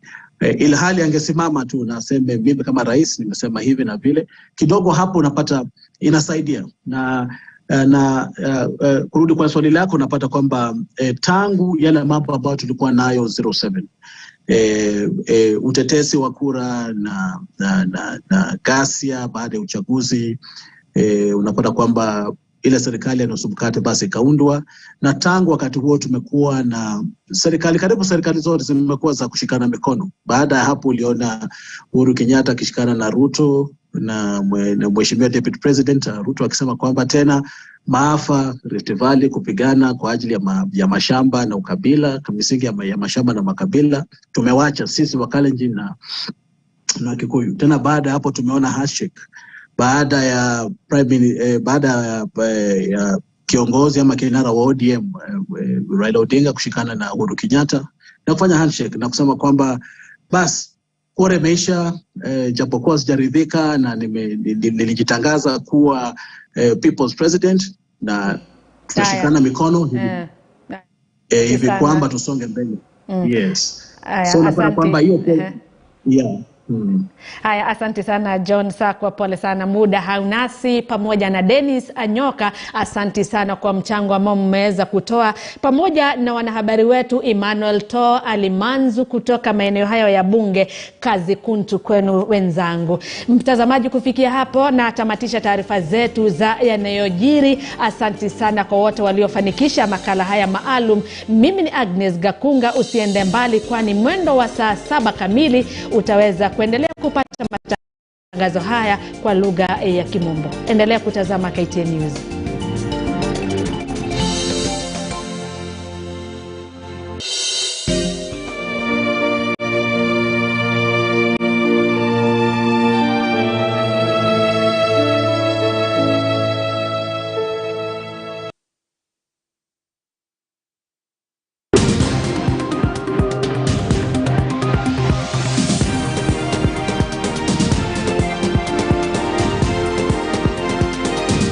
KTN News.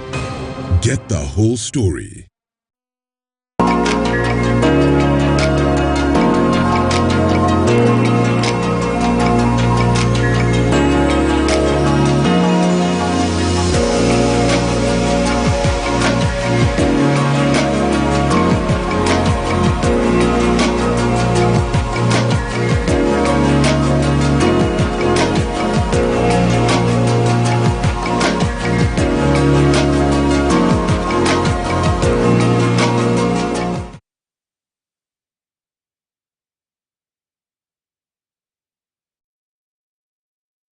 We've done it again. Your favorite channel has been nominated for this year's Kuza Broadcasting Awards as the best TV station. We need your help to take this all the way to the finish line. To vote, send the word Kuza to 15601. Voting ends on 8th May 2022. Remember, it's Kuza to 15601.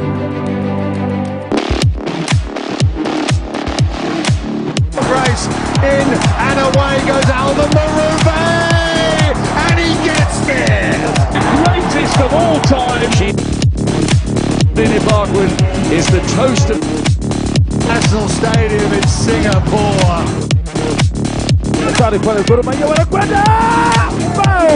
Samuel Onyango huyo. Kwa ushindi nashukuru wachezaji, tumecheza vibaya sana. Ronaldo shows.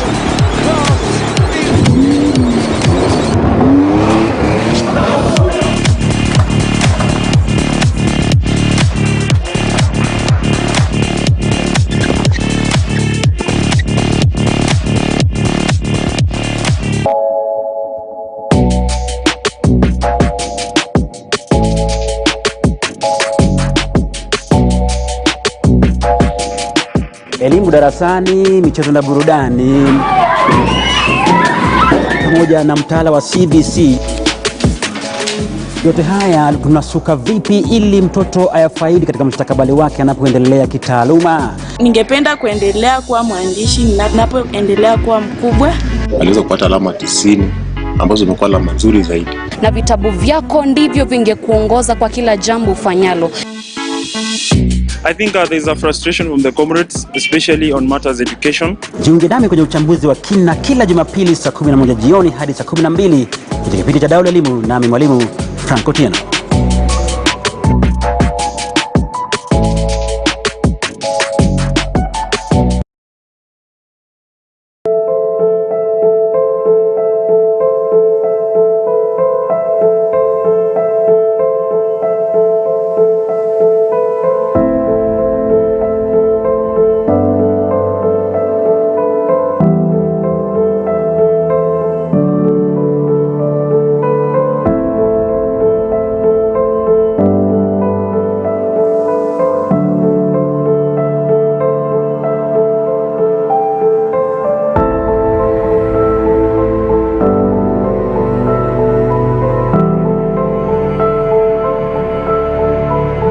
In the spirit of Kenyanness, we have come together to help our brothers and sisters affected by drought. Join us by dialing *126# to donate bonga points, cash or food and lift one another in oneness.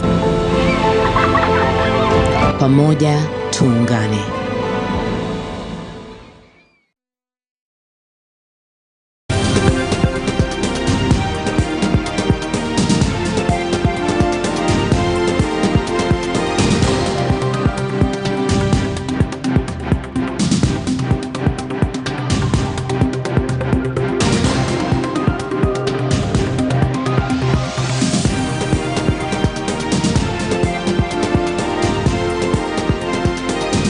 KTN News. Get the whole story.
Kenyans turn up in their numbers to pay their last respect to the late Mwai Kibaki on the second day of public viewing.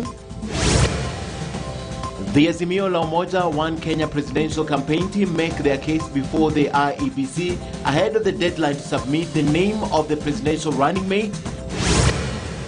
Kenyans join the rest of the world in marking the World Malaria Day as celebrated athletes Eliud Kipchoge and Faith Kipyegon share their near-death experience.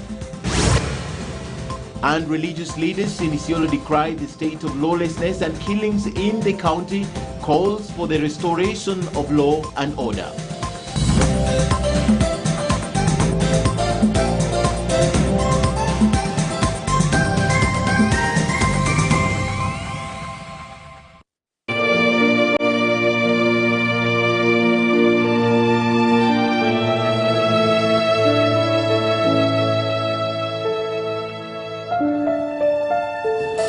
Well, a very good afternoon and welcome to KTN News. This is News Desk, the extended version we're here for the next 2 hours to speak about the top story that has been characterized the whole country from last week, Friday. That is the death of Kenyan President number 3, Emilio Mwai Kibaki, whose body lies in state for the next 1 day, starting yesterday, 3 days of celebrations and commemoration of his life and times. My name is Ken Mijungu, and I'll take you through this session. Right, let's begin our coverage this afternoon, and we continue with this special coverage of the retired President Mwai Kibaki's final burial rites right here on KTN News. And today is Tuesday, the second day of the 3 days when the body of the former president, the late Mwai Kibaki, lies in state at Parliament buildings to allow you and the rest of the public enough time to pay the last respect. Just like yesterday, Monday, the body of Mwai Kibaki arrived in Parliament minutes to 7 a.m. this morning aboard a military gun carriage, which picked the remains of the former president at the Lee funeral home. Now today, more Kenyans will get the opportunity and the chance to pay their last respect, and condolence books have been placed in various government offices across the country. You can sign it whenever you go to a government office. You find a condolence book, you can leave your message there for the family, and of course for the archives of the country, because it has to be kept. Now, keeping tabs across the country are our reporters, and they will be bringing us up to speed on the happenings around you. In Nyeri, Meru, Embu, and of course Nakuru, our dynamic duo of Jeff Kirui and Emmanuel To are also pitching camp for the second day at Parliament. They'll be there also tomorrow, and of course the burial on Saturday. Now let's get this on the road by beginning to speak to our reporters at Parliament buildings. My colleague Emmanuel To for the second day is in Parliament. Emmanuel, good to see you this afternoon. A lot of scenes witnessed earlier in the morning on the second day of this exercise that is very important. There was this young man who was very hysterical. He wanted to view the body. Take us through that and what you have observed, and who is coming in today as we wait for the other Kenyans to also arrive this afternoon. Emmanuel. Well, thank you very much, Ken. And of course, it has been quite a day since the morning. And of course, from that incident that you have mentioned, someone, a certain guy from Bungoma County had claimed that he's a grandson of Emilio Mwai Kibaki, the retired president who is now deceased. And of course, he caused some sort of drama here in Parliament, and he was escorted by the police, some of the police officers who are also manning this whole process, to the police station to also give some more light as to the details that he was trying to give. He said that he was not given a chance to view the body of his grandfather, if I could use that from what he said, but that matter is currently being handled. And of course, it has been quite a day. We have about 4 hours to go for the day before we call it a day here in Parliament, where the body of the late President Emilio Stanley Mwai Kibaki continues to lie in state for the second day. And of course, if Ken and other viewers would like to also make sure that they are here, then they have those few hours to do that, and also tomorrow. But before that, let me engage some of the main leaders who've been coming here. We've spoken to many of them, but right now I'm joined by Aldai Member of Parliament Conley Sarem, who is here with us. And maybe quickly, how did you first of all interact with the president, and if you actually did, and what did you learn from him? I actually got a chance to interact with the late president when I was the deputy director of Kenya Industrial Research. He was so much keen on the industry, on growing the economy. When he came up with the proposal of the Vision 2030, he was so keen to see how best this country can move from where we are to an industrialization as a country. I met him maybe twice over the same, when we were discussing about the issue of what is it that we can do for this country to have more small industries coming up.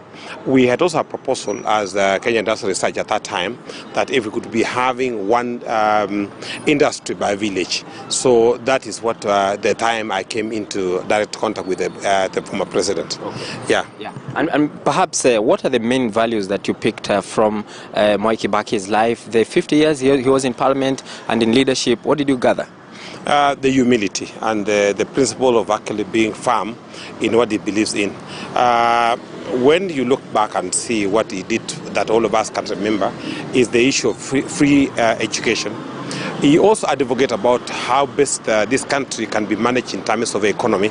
If you look at how this president managed our economy, the best I gave him credit for what he did the most in terms of allowing the country to borrow from external borrowers, and unlike the issue that the current president did, whereby the president is actually borrowing money internally, which the former president actually chose to go out and allowed the small the banks to borrow to lend to local industries and the local communities. The big mess that Uhuru has done for this country is to allow the government itself to borrow internally. Okay. Yeah. And maybe before I bring it to a close, I was in Nandi County a few days ago when there were UDA nominations, and we saw your seat going to Marian Kitany. Perhaps what is your next move? Because politically, you also learn a lot from Kibaki's life. What do you take from that? What is your next step? I don't think that this was the subject of today. The subject of today was to see and give honor to the late president.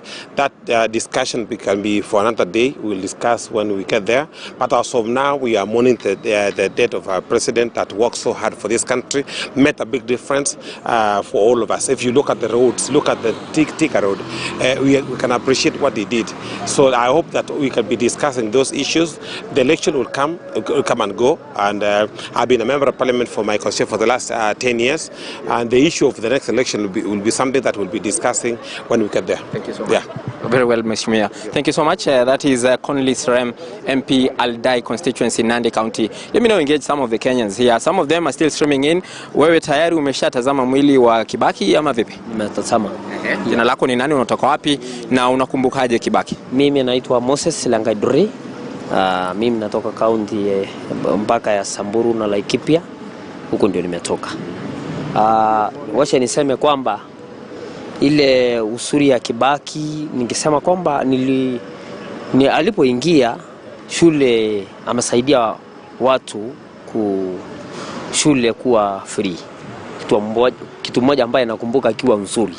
Kitu kingine ya pili, na pia kuna ubaya yake kwa sababu alipoingia kama president alisema hakuna relief tena. Kwa hivyo watu wa ng'ombe na sisi hakuna relief tena. Kwa hivyo nakumbuka kwa hizo kazi ambaye amesema hakuna relief, watu wafanya kazi. Na unakumbuka sisi watu wa ng'ombe tulikuwa tunapata relief wakati ya Moi. Kwa hivyo Kibaki mahali amesaidia kiasi kwa sababu shule amefanya hiyo ya bure na ni mzuri. Yeah. Asholeng, thank you so much. Well, Ken, of course, we are still getting some of the views here. But right now, as before I hand it over to you, the situation right here is that police officers are also manning this whole place.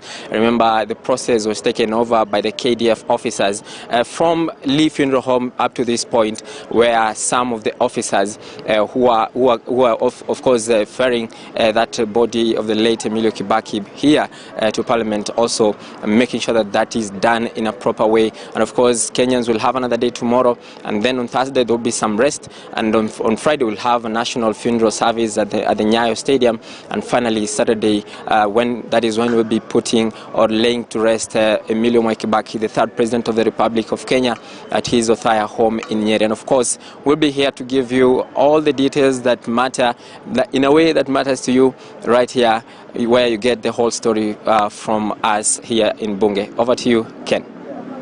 Emmanuel Toll, thank you very much, but don't go away because I'm coming back to you in a few. So it's Jeff Kirui. Emmanuel Toll are at the Parliament buildings, and they are monitoring what's happening there. We'll be speaking to them in a moment. But in studio is Kevin Osido. We're going also to be speaking to him, and we'll be joined by Professor Macharia Munene, who is at our I&M studios later. But first, Kevin, thank you for coming. Good to see you.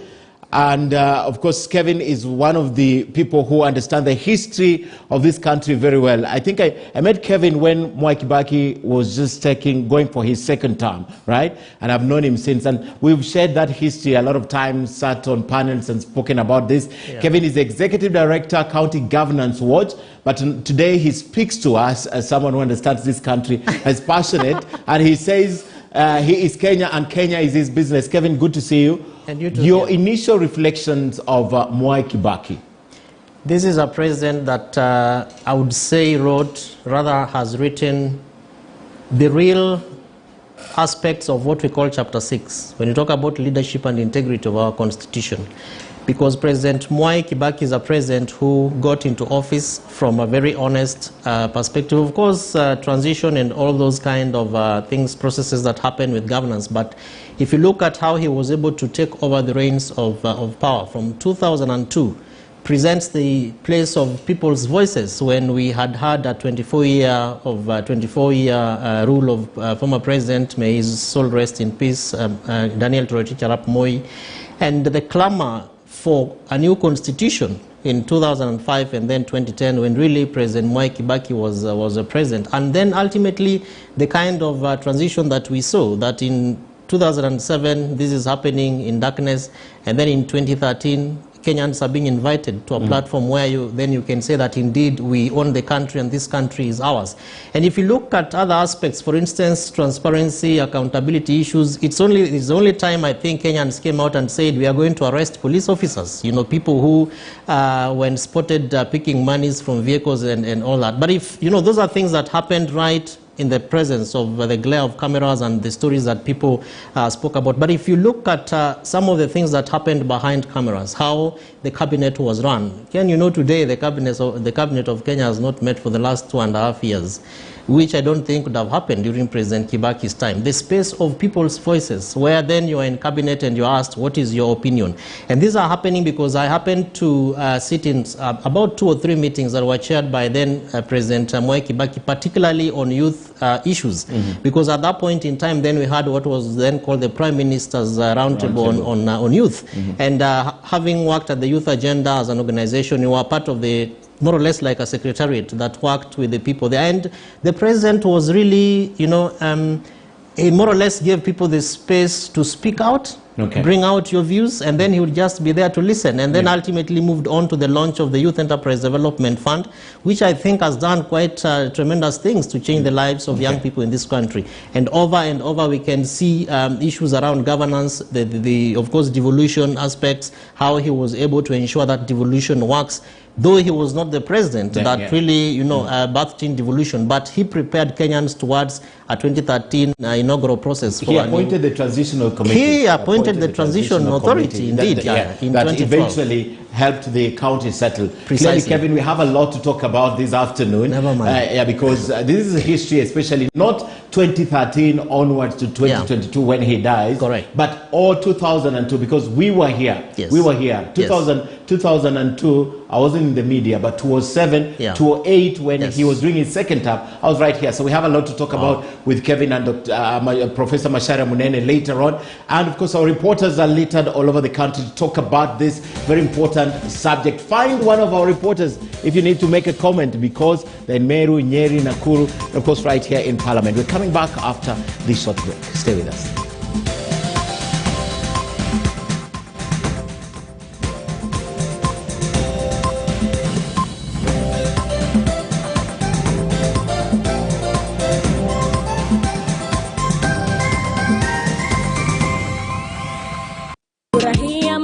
Boresha maisha na bima. Kifo ni lazima, japo haitabiriki. Pata bima ya matanga ili kuepuka na wasiwasi na michango isiyo na maana unapompoteza mpendwa wako. Bima hii husimamia gharama zinazohusiana na matanga. Pata bima ili kuhakikisha yote yatakuwa sawa.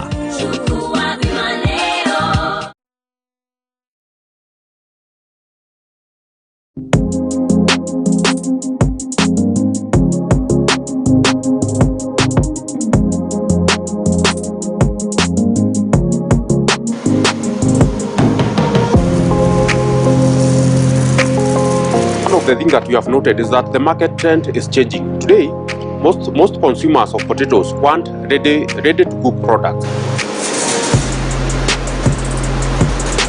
But the challenge that is there, as I had mentioned earlier, is that we are having other products that have been imported, therefore that are restricting us to get to the potential customers that we can reach.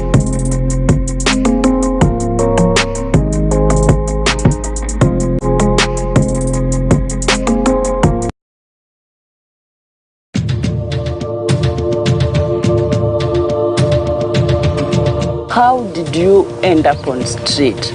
Wengine wanatamani watoke hapo kwa street but hawezi toka. I have a lot of challenges that made me go to the street. Most of our role model were thieves. Nikilala usiku na muona akikuja, nilikuwa na muonanga akinikata. So nimekwama pale, nimeanza kukata hewa. Tukikutana njiani, you see me chatting to myself, usidhani nimechizi. Since I took part ya kupatia Dandora jina mbaya, I'm going to take part ya kupatia Dandora jina mzuri.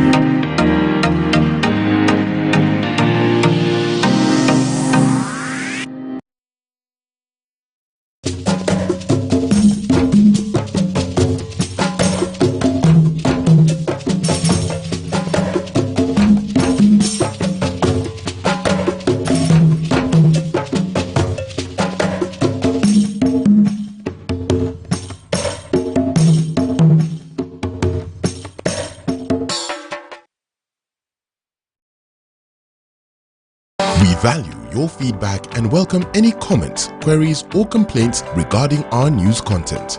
You can get in touch with us on SMS 22155, call 0719012450, or email feedback@standardmedia.co.ke, or you can send us a letter on Post Office Box 30080-00100, or deliver it to our offices at Standard Group Center, Mombasa Road, Nairobi.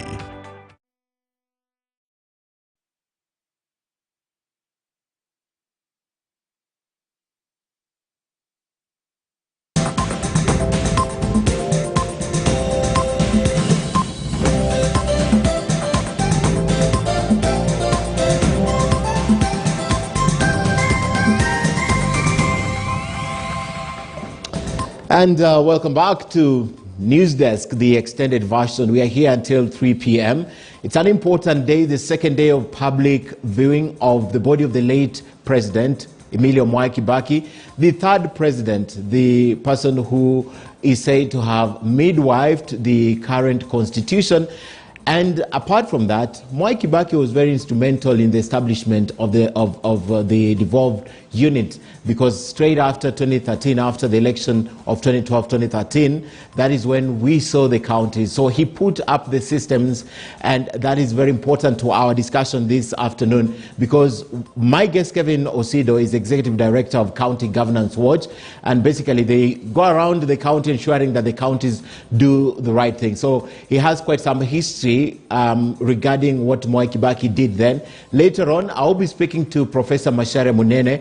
He's a historian. He knows this country like the back of his hand. He'll be telling us right from the time Mwai Kibaki resigned from Makerere University in the 40s, when he joined the government, when he came in the 60s and joined the government, when he became the first vice president to the late Daniel Toroitich Arap Moi, when he became the finance minister, the health minister. I mean, every important docket in the government, Mwai Kibaki held it, eventually in 2002 becoming the third president of Kenya after Kenyatta Senior, Kenyatta Senior, Daniel Arap Moi, and of course him. So there's a lot to talk about this afternoon. Apart from talking to Kevin and Macharia Munene, this afternoon we also speak to our reporters from Parliament buildings. We have Emmanuel To and Jeff Kirui. They'll be speaking to you. And if you want to make a comment and remember Mwai Kibaki in the best way you can, and you can only remember, find one of our reporters in Nyeri town, also one of our reporters in Nakuru, and of course you can also go to Nyeri or Meru and find them. I'll be speaking to William Moige, Clement Masombo also, and Ibrahim Kariuki in Nakuru. But now let me bring it back to Moige now. All right, let's go to Embu with the national mourning of the retired President Mwai Kibaki.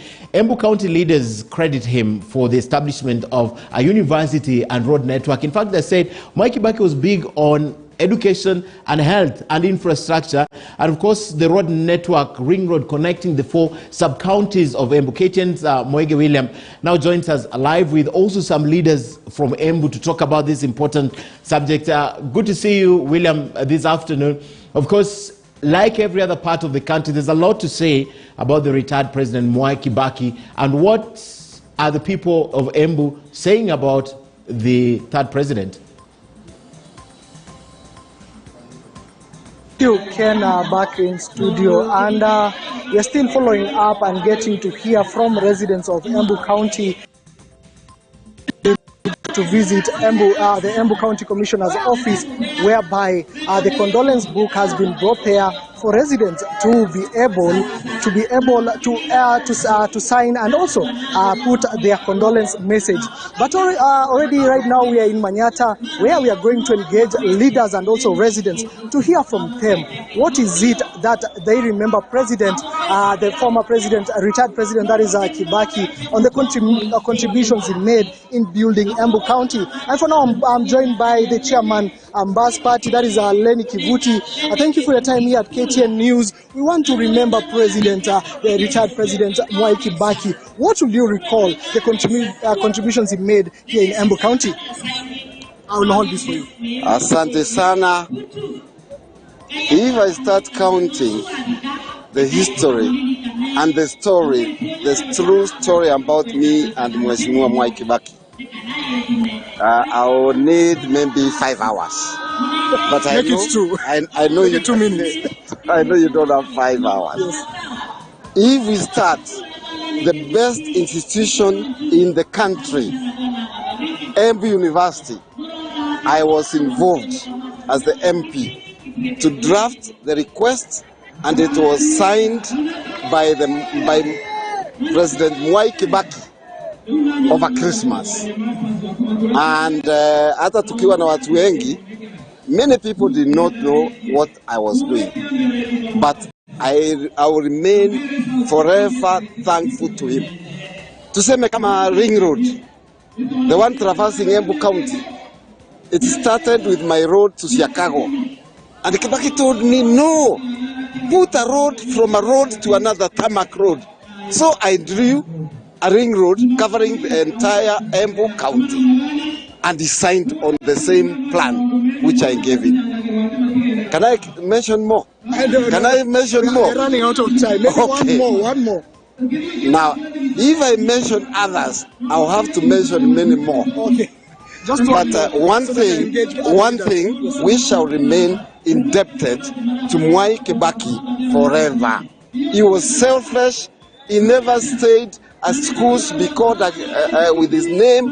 He never even requested money to be put his picture. Nothing. But we all know the super highways, even the SGR, was started by Mwai Kibaki. Thank you. Thank you for your time. Let me engage more leaders to hear from them. Thank you for your time here at KTN News. Maybe what will you recall of the retired president, the contribution he made here in Embu County? Yes, to begin with, my name is Catherine Chiro, and there's a lot that I can say regarding the contributions the late President Mwai Kibaki made in our county, Embu. To begin with, I would want to point to the new constitution 2010, which has given women an opportunity to vie in the seat of women rep, which is a seat I'm vying for right now. The other thing is, I would also want to speak as a spouse of one of the people who served the government of President Mwai Kibaki, my husband, Dr. Sarah Zinjiro. I would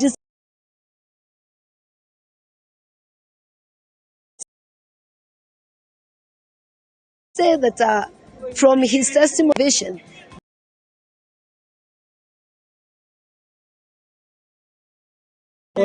on the other side, I'm a teacher, and this was the time when these day schools were expanded, and there were a lot of day schools, and education was literally like free. And in my area, a lot of them get an opportunity to have secondary education. Yes. Thank you for your time. Just 1 minute, I also engage, those are leaders, let me engage residents here in Manyata area. Mzwangu Storoke, unakumbuka vipi rais mstaafu ambaye ni hayati sasa Mwai Kibaki? Namkumbuka kwa elimu, kwa sababu alisema tusome bila malipo, na litengeneza ile njia ya superhighway. Asante. Mzee wangu, je, unakumbuka vipi Mwai Kibaki? Alichangia nini hapa Embu County? Ndakushikia hii. Ndakushikia. Zungumza tu, ndakushikia. Tuanze na jina lako. Gai arora azima mulama kubeto. Kiswahili? Gai arora. Asante. Bijungu communication using English or Kiswahili, it has been difficult for him. But we are still camping in this particular area to get and engage more residents to hear from them what do they remember from the contribution made by Mwai Kibaki in developing Embu County, and make sure that residents and also viewers of KTN News get informed and be able to share their views. Back to you, Ken.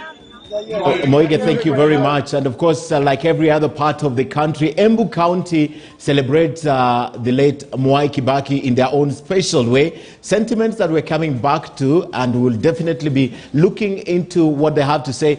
Mwai Kibaki made a lot of impact to so many people. So we, right here on KTN News, continues with this live broadcast. But if you're watching us via KTN Home and you need to continue with us because Kevin Sosido is still here, stay with us. But if you have to leave, then have a good afternoon.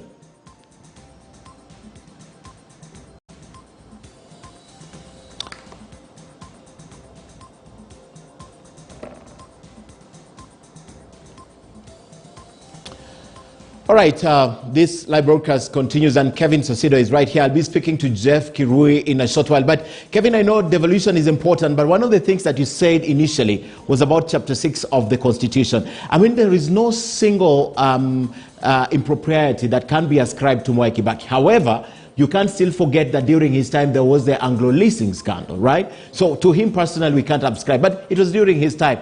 Would you say that that does not smear him, does not paint his legacy negatively, or we have to look at them in isolation and in relation to the people who are given that responsibility? That is a matter that really rests on the individual that was given that matter to adjudicate and to take responsibility over. And if you look at the consequences of those kind of acts like Anglo-leasing, you look at the degree of injustice that that gives to Kenyans. And for instance, so Anglo-leasing 6 billion shillings goes, and you ask yourself, how much can 6 billion shillings do? Times the number of scandals that we have seen, meted on other people who have come after President Mwai Kibaki. So the question then that begs is how that matter was dealt with. And you remember that, in fact, Friends of Kenya, foreign governments took over that issue, and as we speak, I think some of those resources are actually being, repatriated, recouped back to the country. Mm-hmm. And those are elements for which you really ascribe to leadership, the person who sits at the apex. And so, to an extent where the president is able to say, you take responsibility, and I think President Mwai Kibaki was very open, even in his public, comments and public speeches. You remember this time when the driver, it was drizzling, and the driver needed to drive the car to a shed, and he was like, ona huyu mbona unatoa gari langu na linaenda wapi? And so with that, so you imagine what you tell his cabinet ministers, in a closed room in a cabinet meeting, and you have elements like Anglo-leasing, bribery cases, and I'm sure he would be like, wewe beba mzigo yako ndugu, wewe usiite jina langu. Yeah, so and you move on and on to remind me, I will not resign. Was it during Kibaki's time? That was Amos Munya was no. Yes, actually it was impeached by Boni Halwale. Yes. I would rather die. That was during his time. Yes. And you see, to an extent where cabinet ministers are able to be held accountable, and I'm sure that a lot of those kind of force and push was coming from the citizens, whom, as I said earlier on, have given a lot of power. And it's because, Ken, if you look at the clamor for that new constitution, the blood that was shed, and look at it this way, a president who even accepts defeat, because in 2005, when we had the PNU President Mwai Kibaki, defending the constitution against Raila's ODM, the government of the day was beaten. Mm-hmm. And that particular chapter was still in the constitution. And then ultimately later in 2010, the constitution is promulgated in a public at Uhuru Park, in a public space, and it's like, hii katiba sasa ni ya Wakenya, and that therefore gives you the space within which even cabinet ministers, government officers, principal secretaries would then be able to take over from the leadership of the president and move on to be able to get empowered and administer their responsibilities. And Ken, a lot of many good things I'm sure that happened that most of those who worked with President Kibaki would say.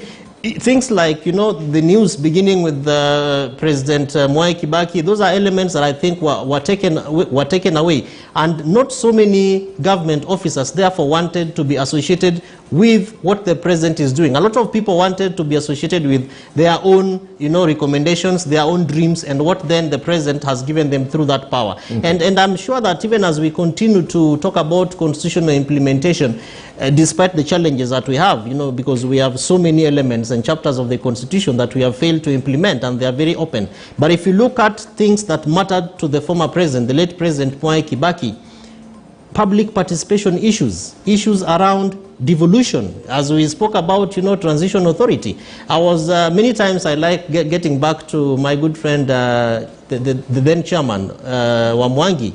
And one time he told me that, you know, the president never met the TA, like, you know, having a discussion. But he had 3 people that were very critical in terms of ensuring that devolution actually is implemented. And one of those people is the current secretary to the cabinet, Bwana Kinyua. The second one is, of course, the governor of Mheshimiwa Kilemi Mwiria. And these are people who the president would really speak to. And one time he said, nataka katiba iwe implemented. And within that implementation of katiba was then devolution. And can you know, one of the things, I think it was 4 days before President Mwai Kibaki actually handed over power, there was a serious lacuna within the devolution family. And this was to do with governors and county commissioners. When President Mwai Kibaki was invited to the induction workshop in Naivasha, and he actually came, and I'm sure you remember him saying around 10 times in his speech that Kenya is a single unitary state. Because people were proposing that counties go on their way, with county commissioners and governors also go on their way, having flags, and, you know, people having issues around which offices would be given to governors, which offices would be given to, you know, county commissioners. And when the president spoke, and then he asked Mheshimiwa Kinuthia Wamwangi to stand, and he said, I am giving you the power to ensure that devolution is given its foot, and through the transition authority and all the 9 commissioners of the authority that were there. Then you see, moving on to President Uhuru Kenyatta coming over and taking, you know, the reins of power. And then you ask yourself, how do the two therefore compare in terms of President Kibaki's devolution perspectives, not necessarily to say that he implemented or birthed devolution, but in terms of the spirit that he gave people to be able to push forward in terms of, you know, implementing the tenets and the principles of devolution. Quite fundamental in my view. But then you look at some of the things that are happening today. Of course, we no longer see governors and county commissioners fighting, but I'm reminded of the spaces within which President Mwai Kibaki was able to create, where even Wamwangi tells me that in fact President Kibaki ordered Treasury to give him about 9 million shillings to ensure that the governors who had problems with county commissioners, and I think some of them were Migori, Kakamega, and one more, about 3 of them, money was actually given to counties to put in place spaces within national government offices for governors to begin to adjudicate and, you know, implement their functions. You don't see that happening today, Ken, because we have governors and counties threatening to go on strike. And then you ask yourself, so where is the spirit of leadership in terms of implementing the constitution, particularly some of those tenets like devolution? So for me, I remember President Mwai Kibaki for his authority, for the space that he gave public officers and civil servants to be able to do their work. And from a lot of the stories that we have also read from the press, people saying that he only wanted to be given recommendations, and then you are given an assignment and you say what you have done. So it means that you actually give a report on what you have done. Having said that, Kevin, I'm just wondering, how come someone who said so little did so much? Precisely. And that's really the paradox.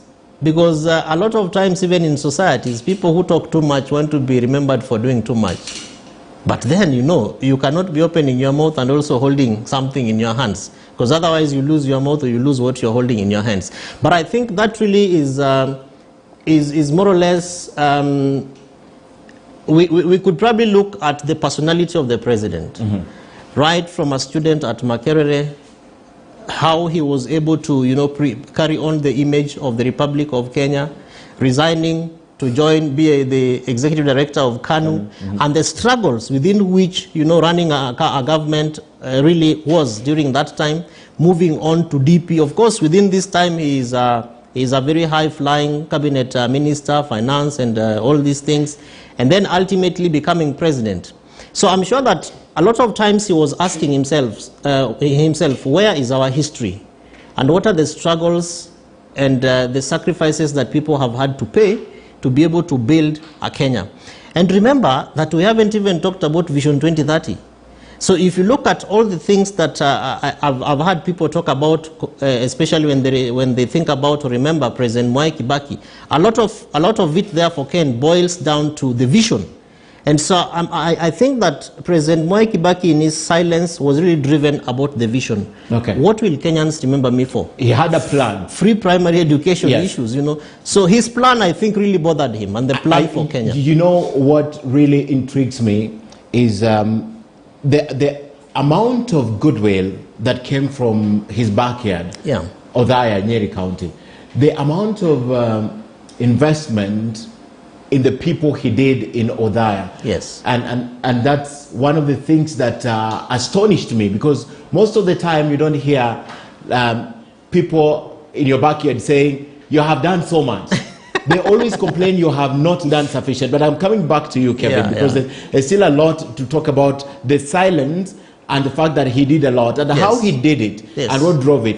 One of the reasoning that I had yesterday when I was sitting with two gentlemen and a lady on the table on Kivumbi was that Kibaki, before he became the president, he had a road accident. And at some point, Kenyans don't know this, but at some point, Kibaki was out for as many as 7-9 months. Precisely. Yes, he was out completely. But he still did a lot because of the team he had. So the reasoning was that if Kibaki was sick and he was able to deliver what he delivered, what if he was the Kibaki of the 90s? I'm coming back to speak to you. But first, let's speak to Emmanuel Toh. Emmanuel, my colleague, is in Parliament. He's back again. Emmanuel, what do you have from your end? Well, thank you very much, Ken. Of course, we are back again with more details from here in Parliament buildings, where the body of the late President Emilio Mwai Kibaki continues to lie in state, as different Kenyans from all walks of life continue to also pay their last respects to the man that fell a giant in the Kenyan political arena. And of course, some of the leaders are here to give their tributes and of course give their messages of condolence. And some of them are Kenyans from, I've seen one person, a blind person or a visual impaired person who just also said that he had to also make sure that he's part of history today and making sure that he has to see that process, if I could say that. And of course, it's just about feeling it and ensuring that you're part of it today. And one of those people who are part of it today is the NC Secretary General that we're going to speak to right now. Briefly, just introduce yourself to Kenyans and tell us what is your message as a young leader that you are right now. How does Kibaki's legacy inspire you? Yeah, thank you very much. My name is Gekuru Kamau, Secretary General of the Amani National Congress under the leadership of His Excellency Musalia Mudavadi. We've also joined the rest of Kenyans to come and pay our last respects to the fallen third president of the Republic of Kenya. Mwai Kibaki has a very special place in many of us. As a young man, I would say that first and foremost, he was my president. And remember that when he took over from the KANU regime, President Kibaki managed to resuscitate our economy. He managed to lay a very good foundation on which future governments now will build up a more prosperous Kenya. At a personal level, I would say that I feel very attached to the former president, Mwai Kibaki, for the reason that we share the same alumni with him. President Kibaki attended university at Makerere University, where I also attended. But even more coincidentally is that he was a resident at University Hall, whereby after very many years when I joined Makerere, I was actually posted to University Hall. So that becomes very sentimental at a personal level. And I want to believe that many young people would also have very many reasons to feel very attached to the former president. So it is indeed a very sad day for Kenya. It is indeed a big loss, but he has lived a full life. He has given his contribution to national building. And remember that President Mwai Kibaki lived a life of service. right straight from the university. He joined government, and he served government throughout his life. So his is a life of public service.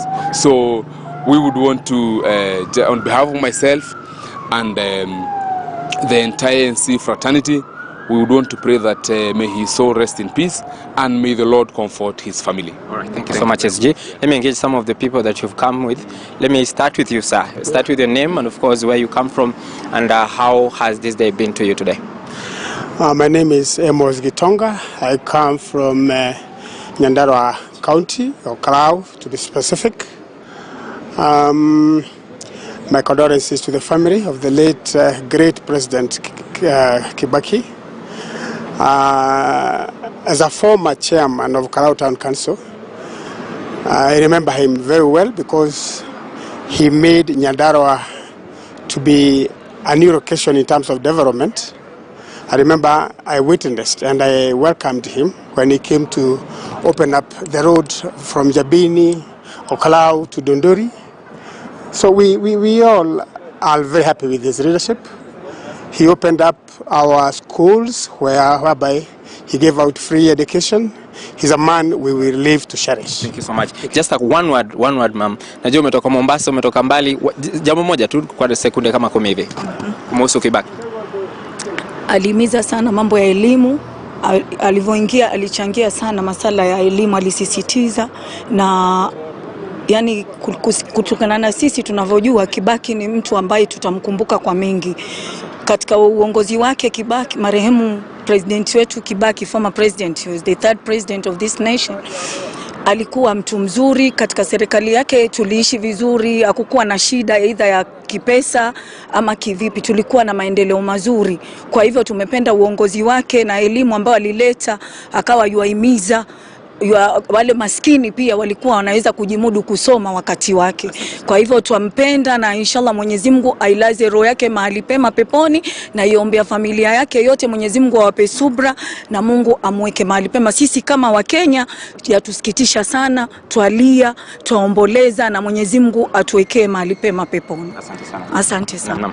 Thank you so much. That is one of the residents, one of the Kenyans all the way from Mombasa who've been coming here, who've come here to ensure that they're also part of history as they bid farewell to the president, the third president of the Republic of Kenya, who is currently lying in state in Parliament, as Kenyans continue to stream in their numbers to see or view the body of the leader that he was, the towering figure that Kenya has made since the time that he was born. When he died at 90, and that is quite a long time, of course, to give a service to a country. I'll be taking you to a commercial break, and we'll be back with more details.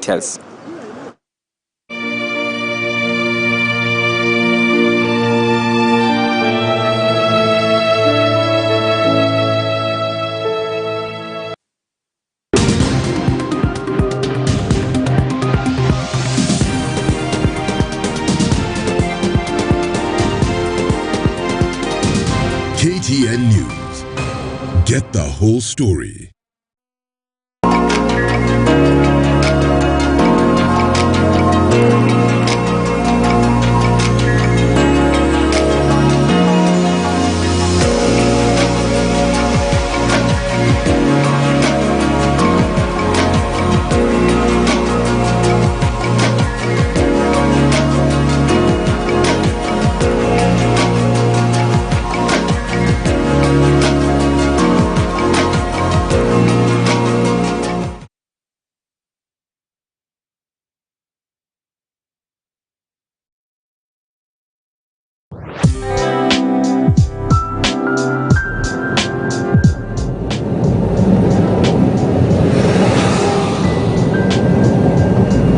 Hello and welcome to Youth in Agriculture, and as always, this is where we bring you inspiring stories of farming ventures here in Kenya that are very commercially viable.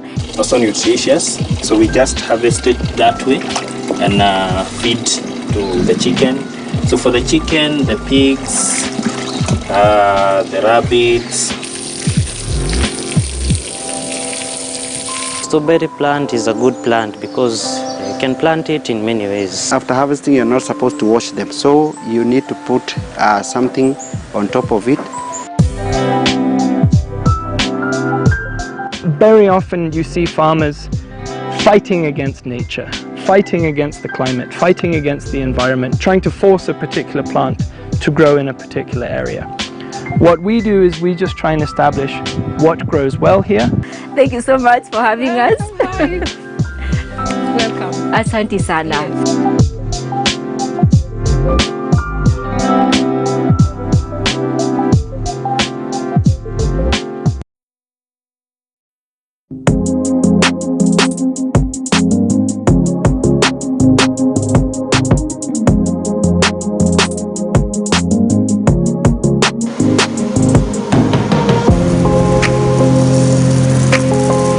The thing that we have noted is that the market trend is changing. Today, most consumers of potatoes want ready to cook products. But the challenge that is there, as I had mentioned earlier, is that we are having other products that have been imported, therefore that are restricting us to get to the potential customers that we can reach.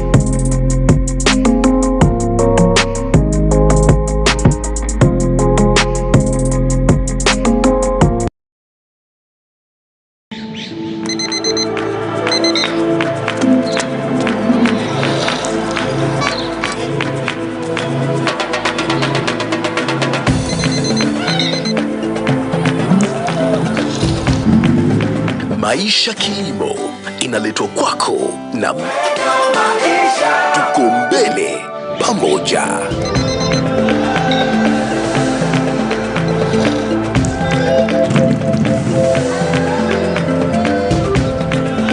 (1,871 days of getting up at 5 a.m.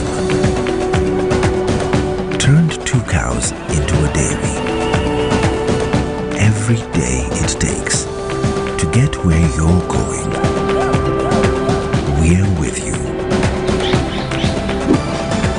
Standard Group. Make today count.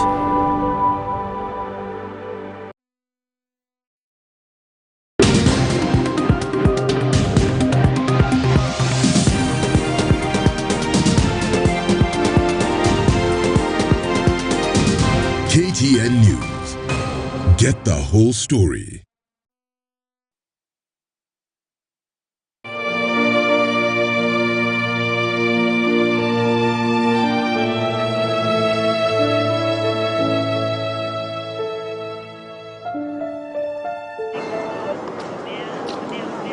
Well, thank you very much and welcome back to our viewers. Of course, we continue with a special coverage of Kibaki's final journey here in Parliament Buildings and of course in studio where my colleague Ken Mijungu, my senior, continues with a discussion, a panel discussion of what those people are making of the president that ruled for 10 years and of course having been in government for over 50 years since those early days. And of course, my colleague Clement Masombo is also in Nyeri County where he's continuing with some more details, also keeping tabs about the preparations that are also underway in Nyeri County, Othaya, to be specific, where the body of the late Emilio Stanley Mwai Kibaki will be laid to rest on Saturday. And remember, this process is going to continue today. This end of as we end the process tomorrow, when this whole process will be concluded, when Kenyans will continue to pay homage to the president that ran the country for a long time, and of course being the commander-in-chief of the armed forces, he also had a lot, and the military have taken over the processes here in Parliament. So Ken, without much ado, I give it to you for more details in studio. Right, Emmanuel Toh, thank you very much. Emmanuel Toh still stays with us. Jeff Kiroi will be joining us at the top of the hour. He's also at Parliament Building. And Clement Masombo is in Nyeri, where the preparations are underway for the burial slated for Saturday. It will be a national function. The government will accord the late Mwai Kibaki a state funeral complete with all the deserved fanfare. He was the president for 10 years, 10 good years. But I haven't forgotten that Mwai Kibaki resigned in 1960 from Makerere. In 1963, independence, he becomes the first Member of Parliament of Donholm post-independence, right? All the way. So he has quite an elaborate history. The preparations are on. I'll be speaking to Kevin shortly. But let's take you to Nyeri and find out what exactly is happening. Yesterday we learned that the preparations were almost complete for the state burial. Of course, Kevin, you know, when there's a state involved, when the state is involved, it means everything ran really fast. And not just the state. Yes. Military. The military. The military. Precision. So, exactly. Yeah. And on top of the hour. Yeah. By no minus single, no plus single. I like these guys. They say that we'll be in Parliament by 7. And they're 7 there. exactly, Precisely. they're in Parliament. Yeah, they say we are think, concluding at 5, it's 5. And I don't know, Ken, whether it has got to do with the training or just the passion they have for the country, because one of the things that we look at is patriotism. Yes. And so you ask yourself, why can't people just be on time? If you are This was their commander-in-chief, Kevin. Exactly. They have to. And the fanfare. You know, I was looking at the pictures, and Justina, if you can bring the pictures on. Yeah. There is the picture at Parliament building before we go to Clement. Let me see these pictures. Look at those 4. Yeah. They change every so hour. often. Yeah. But look at them. The gentleman right in front doesn't shift, doesn't move, doesn't look aside. They just stay. That's military. Everything is military. And even the colors, because you have Kenya Army, you have Kenya Navy. This is the army. The red is the army. Yeah, the red is the army. The Navy is the other side. I can see. The Navy is the white one. Yes. And then you have Kenya Air Force. Air Force one. Yes. Which I think is a good thing, because it sends a very positive picture of how united and working in unison our defense forces are. Yeah. And even the manner in which they transition, you know, the marching. It's seamless. Every 1 hour. Quite exciting. Every 1 hour, yeah. It's very, very interesting. But what we can't lose the bigger picture, because Kibaki was a commander-in-chief for at least 10 years. 10 years. CDF, right? Yeah, correct. Started in 2013 after the new 2010. Yes, the new 2010, constitution. yes. So he was part of that transition also in the military. And I think it's probably the first time we see a lot of the military opening itself to the public. Yeah. Both at transition point, 2013. Yeah. Because in 2007 they said it happened in darkness. 2002 looked very chaotic at Uhuru Park. At Uhuru Park, yes. Was the candidate. Yeah, exactly. And then suddenly things just happened. Yeah. And then now we are seeing the full glare, the color of the military. Also, not just in terms of a transition, but Kenyans are now witnessing, other than 1978, when we had the founding president passing on in Mombasa, now we have witnessed the military color and parade of a past president, like a late president. Two of them, President Moi. And now we are witnessing President Moi Kibaki. And I saw the picture circulating in the social media of him viewing the body of the late President Moi. You know, imagine. That is life at the end of the day. And you'd wonder what was probably going on in his head at that time. Yeah, even look at the picture.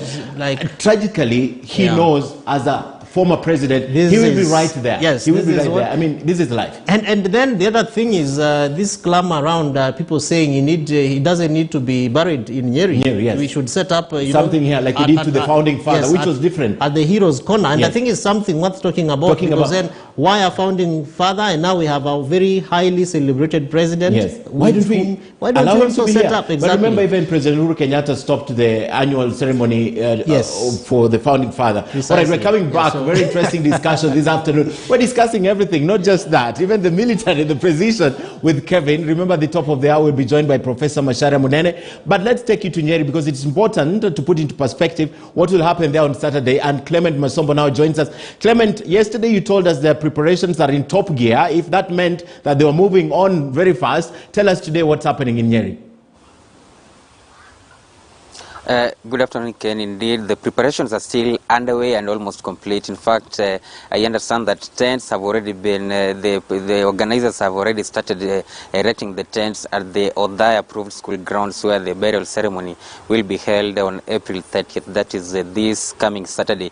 And of course, a lot of things have just been said here in Nyeri County. Residents are demanding that they should also be given an opportunity to view the body of the former president, Mwai Kibaki. And of course, also the Nyeri County Assembly is planning for for a special sitting on Thursday in commemoration of the former President Mwai Kibaki, even as the books of condolence continue to be signed from various points. Earlier on, we were at the County Commissioner's office. We later on visited the Nyeri Governor's office, where people were streaming in, though at a lower rate, to sign the books and all relay their messages of condolence. But right now, I want to speak to John Kagusha, the Speaker of the County Assembly of Nyeri, just to give us to take us into a perspective. What exactly are you planning for Thursday, this special sitting? What will it be about, Mr. Speaker? Thank you very much. As a county assembly, we wish to participate in giving honors where it is due, because our departed president, His Excellency Mwai Kibaki, is a person whom we hold in very high regard as a county assembly also. And so we have designated Thursday as a day where we are going to have a special sitting, where we will receive His Excellency the Governor as one of our guests. And what we are going to be doing is we are going to be giving the tributes and eulogizing and celebrating the life and times of His Excellency Mwai Kibaki. And we will have that sitting here. And we are going to be inviting members of public also to participate, those who may wish to. And we are going to have a condolence book here, which they are going to sign. We are even organizing, and we are going to be in communication with His Excellency the Governor's office to see how we can also organize a kind of a vigil whereby people are going to do candle lighting, and we celebrate the life of His Excellency the President Mwai Kibaki. And on Thursday, we will be lowering the mace so that members of the County Assembly can have a more of a semi-formal or partially formal session, so that they will be able to freely give their tributes to His Excellency Mwai Kibaki.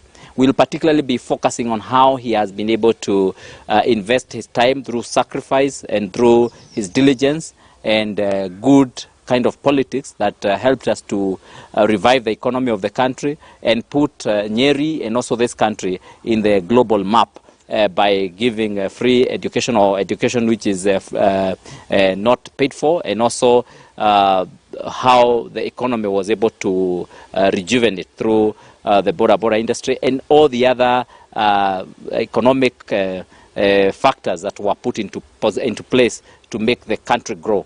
And so on Thursday is our day, and as we do this, we want to call upon the national committee that is organizing this, and hopefully also the family, to see it good to involve the members of Nyeri County and even the leadership of the county government of Nyeri and also the leaders of county of Nyeri, so that they can participate at a higher level in terms of the arrangement of this burial. But much more, this involvement is the public, because the public here is asking, why do we look like we are left out? Why do we look like there's no much activity taking place here in Nyeri? So we want to ask and request that the national committee do bring about a number of activities in this county, and particularly we hope that the body of His Excellency the President can be taken through Madeira, way to Mukurweini, all the way to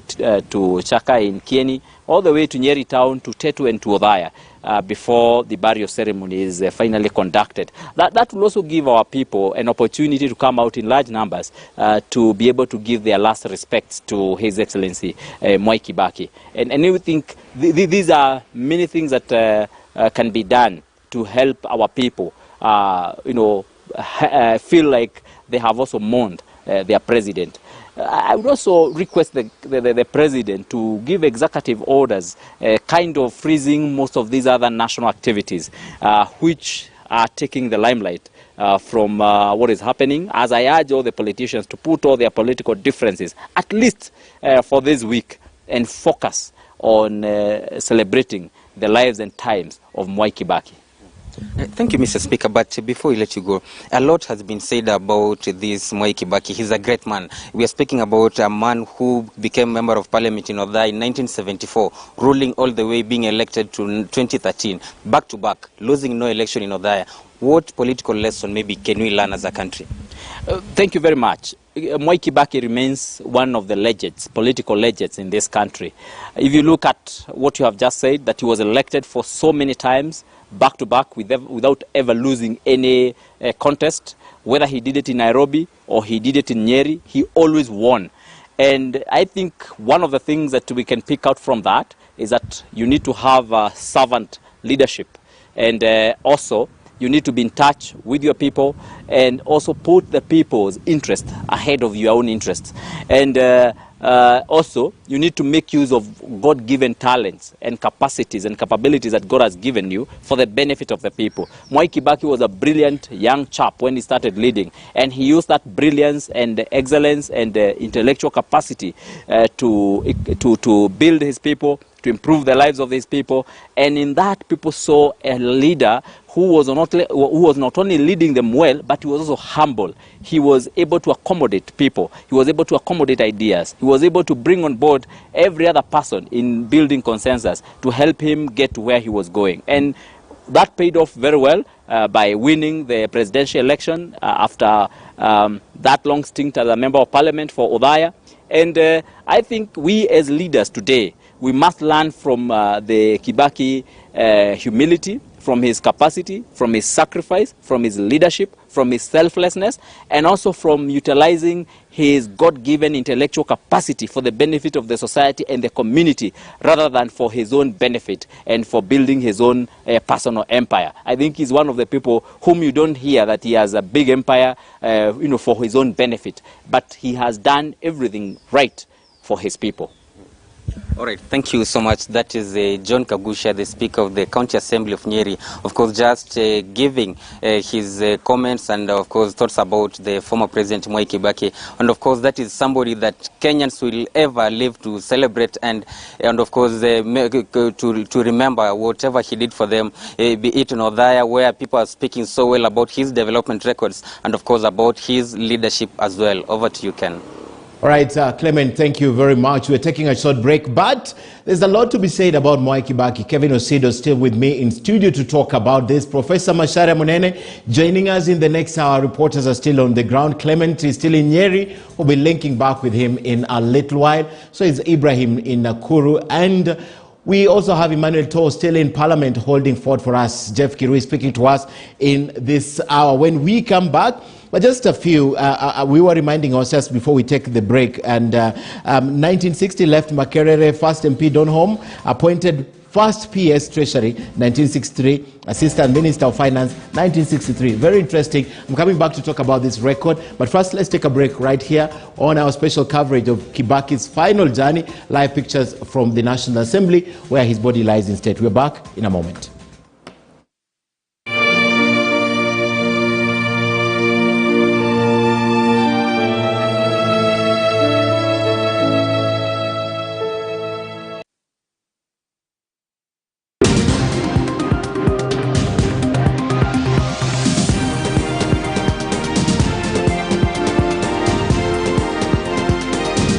KTN News.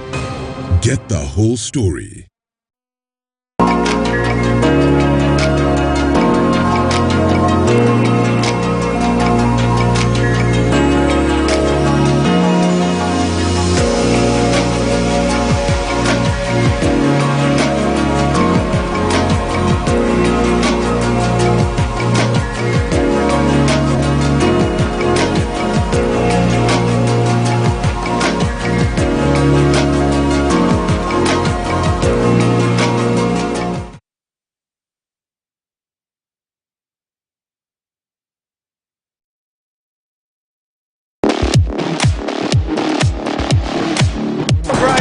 In and away goes Alvin Marube, and he gets there.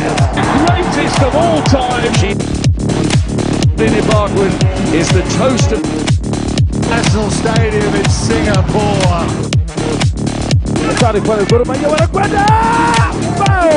Samuel Onyango huyo. Kwa ushindi nashukuru wachezaji, tumecheza vibaya sana.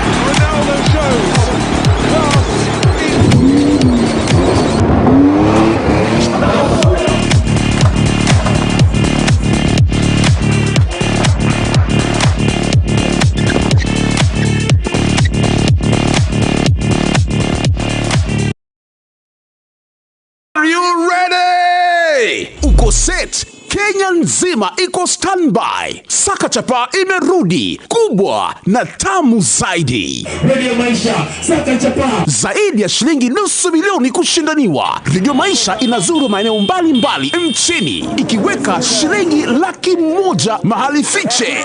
Jiandae kusaka chapa. Tega sikio kila dakika, kila saa kupata clues, na huenda ukaponyoka na shilingi 100,000 nzima. Saka Chapa is back.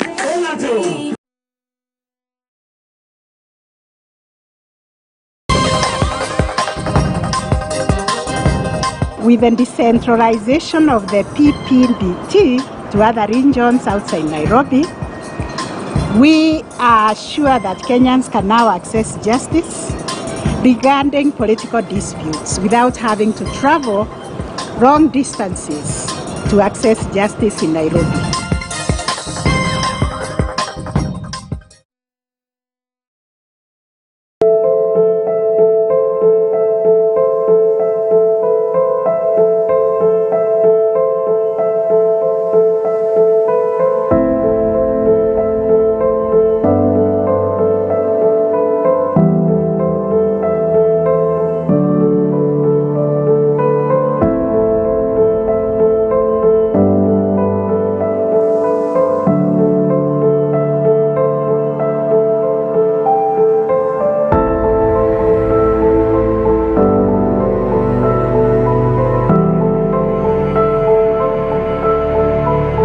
In the spirit of Kenyanness, we have come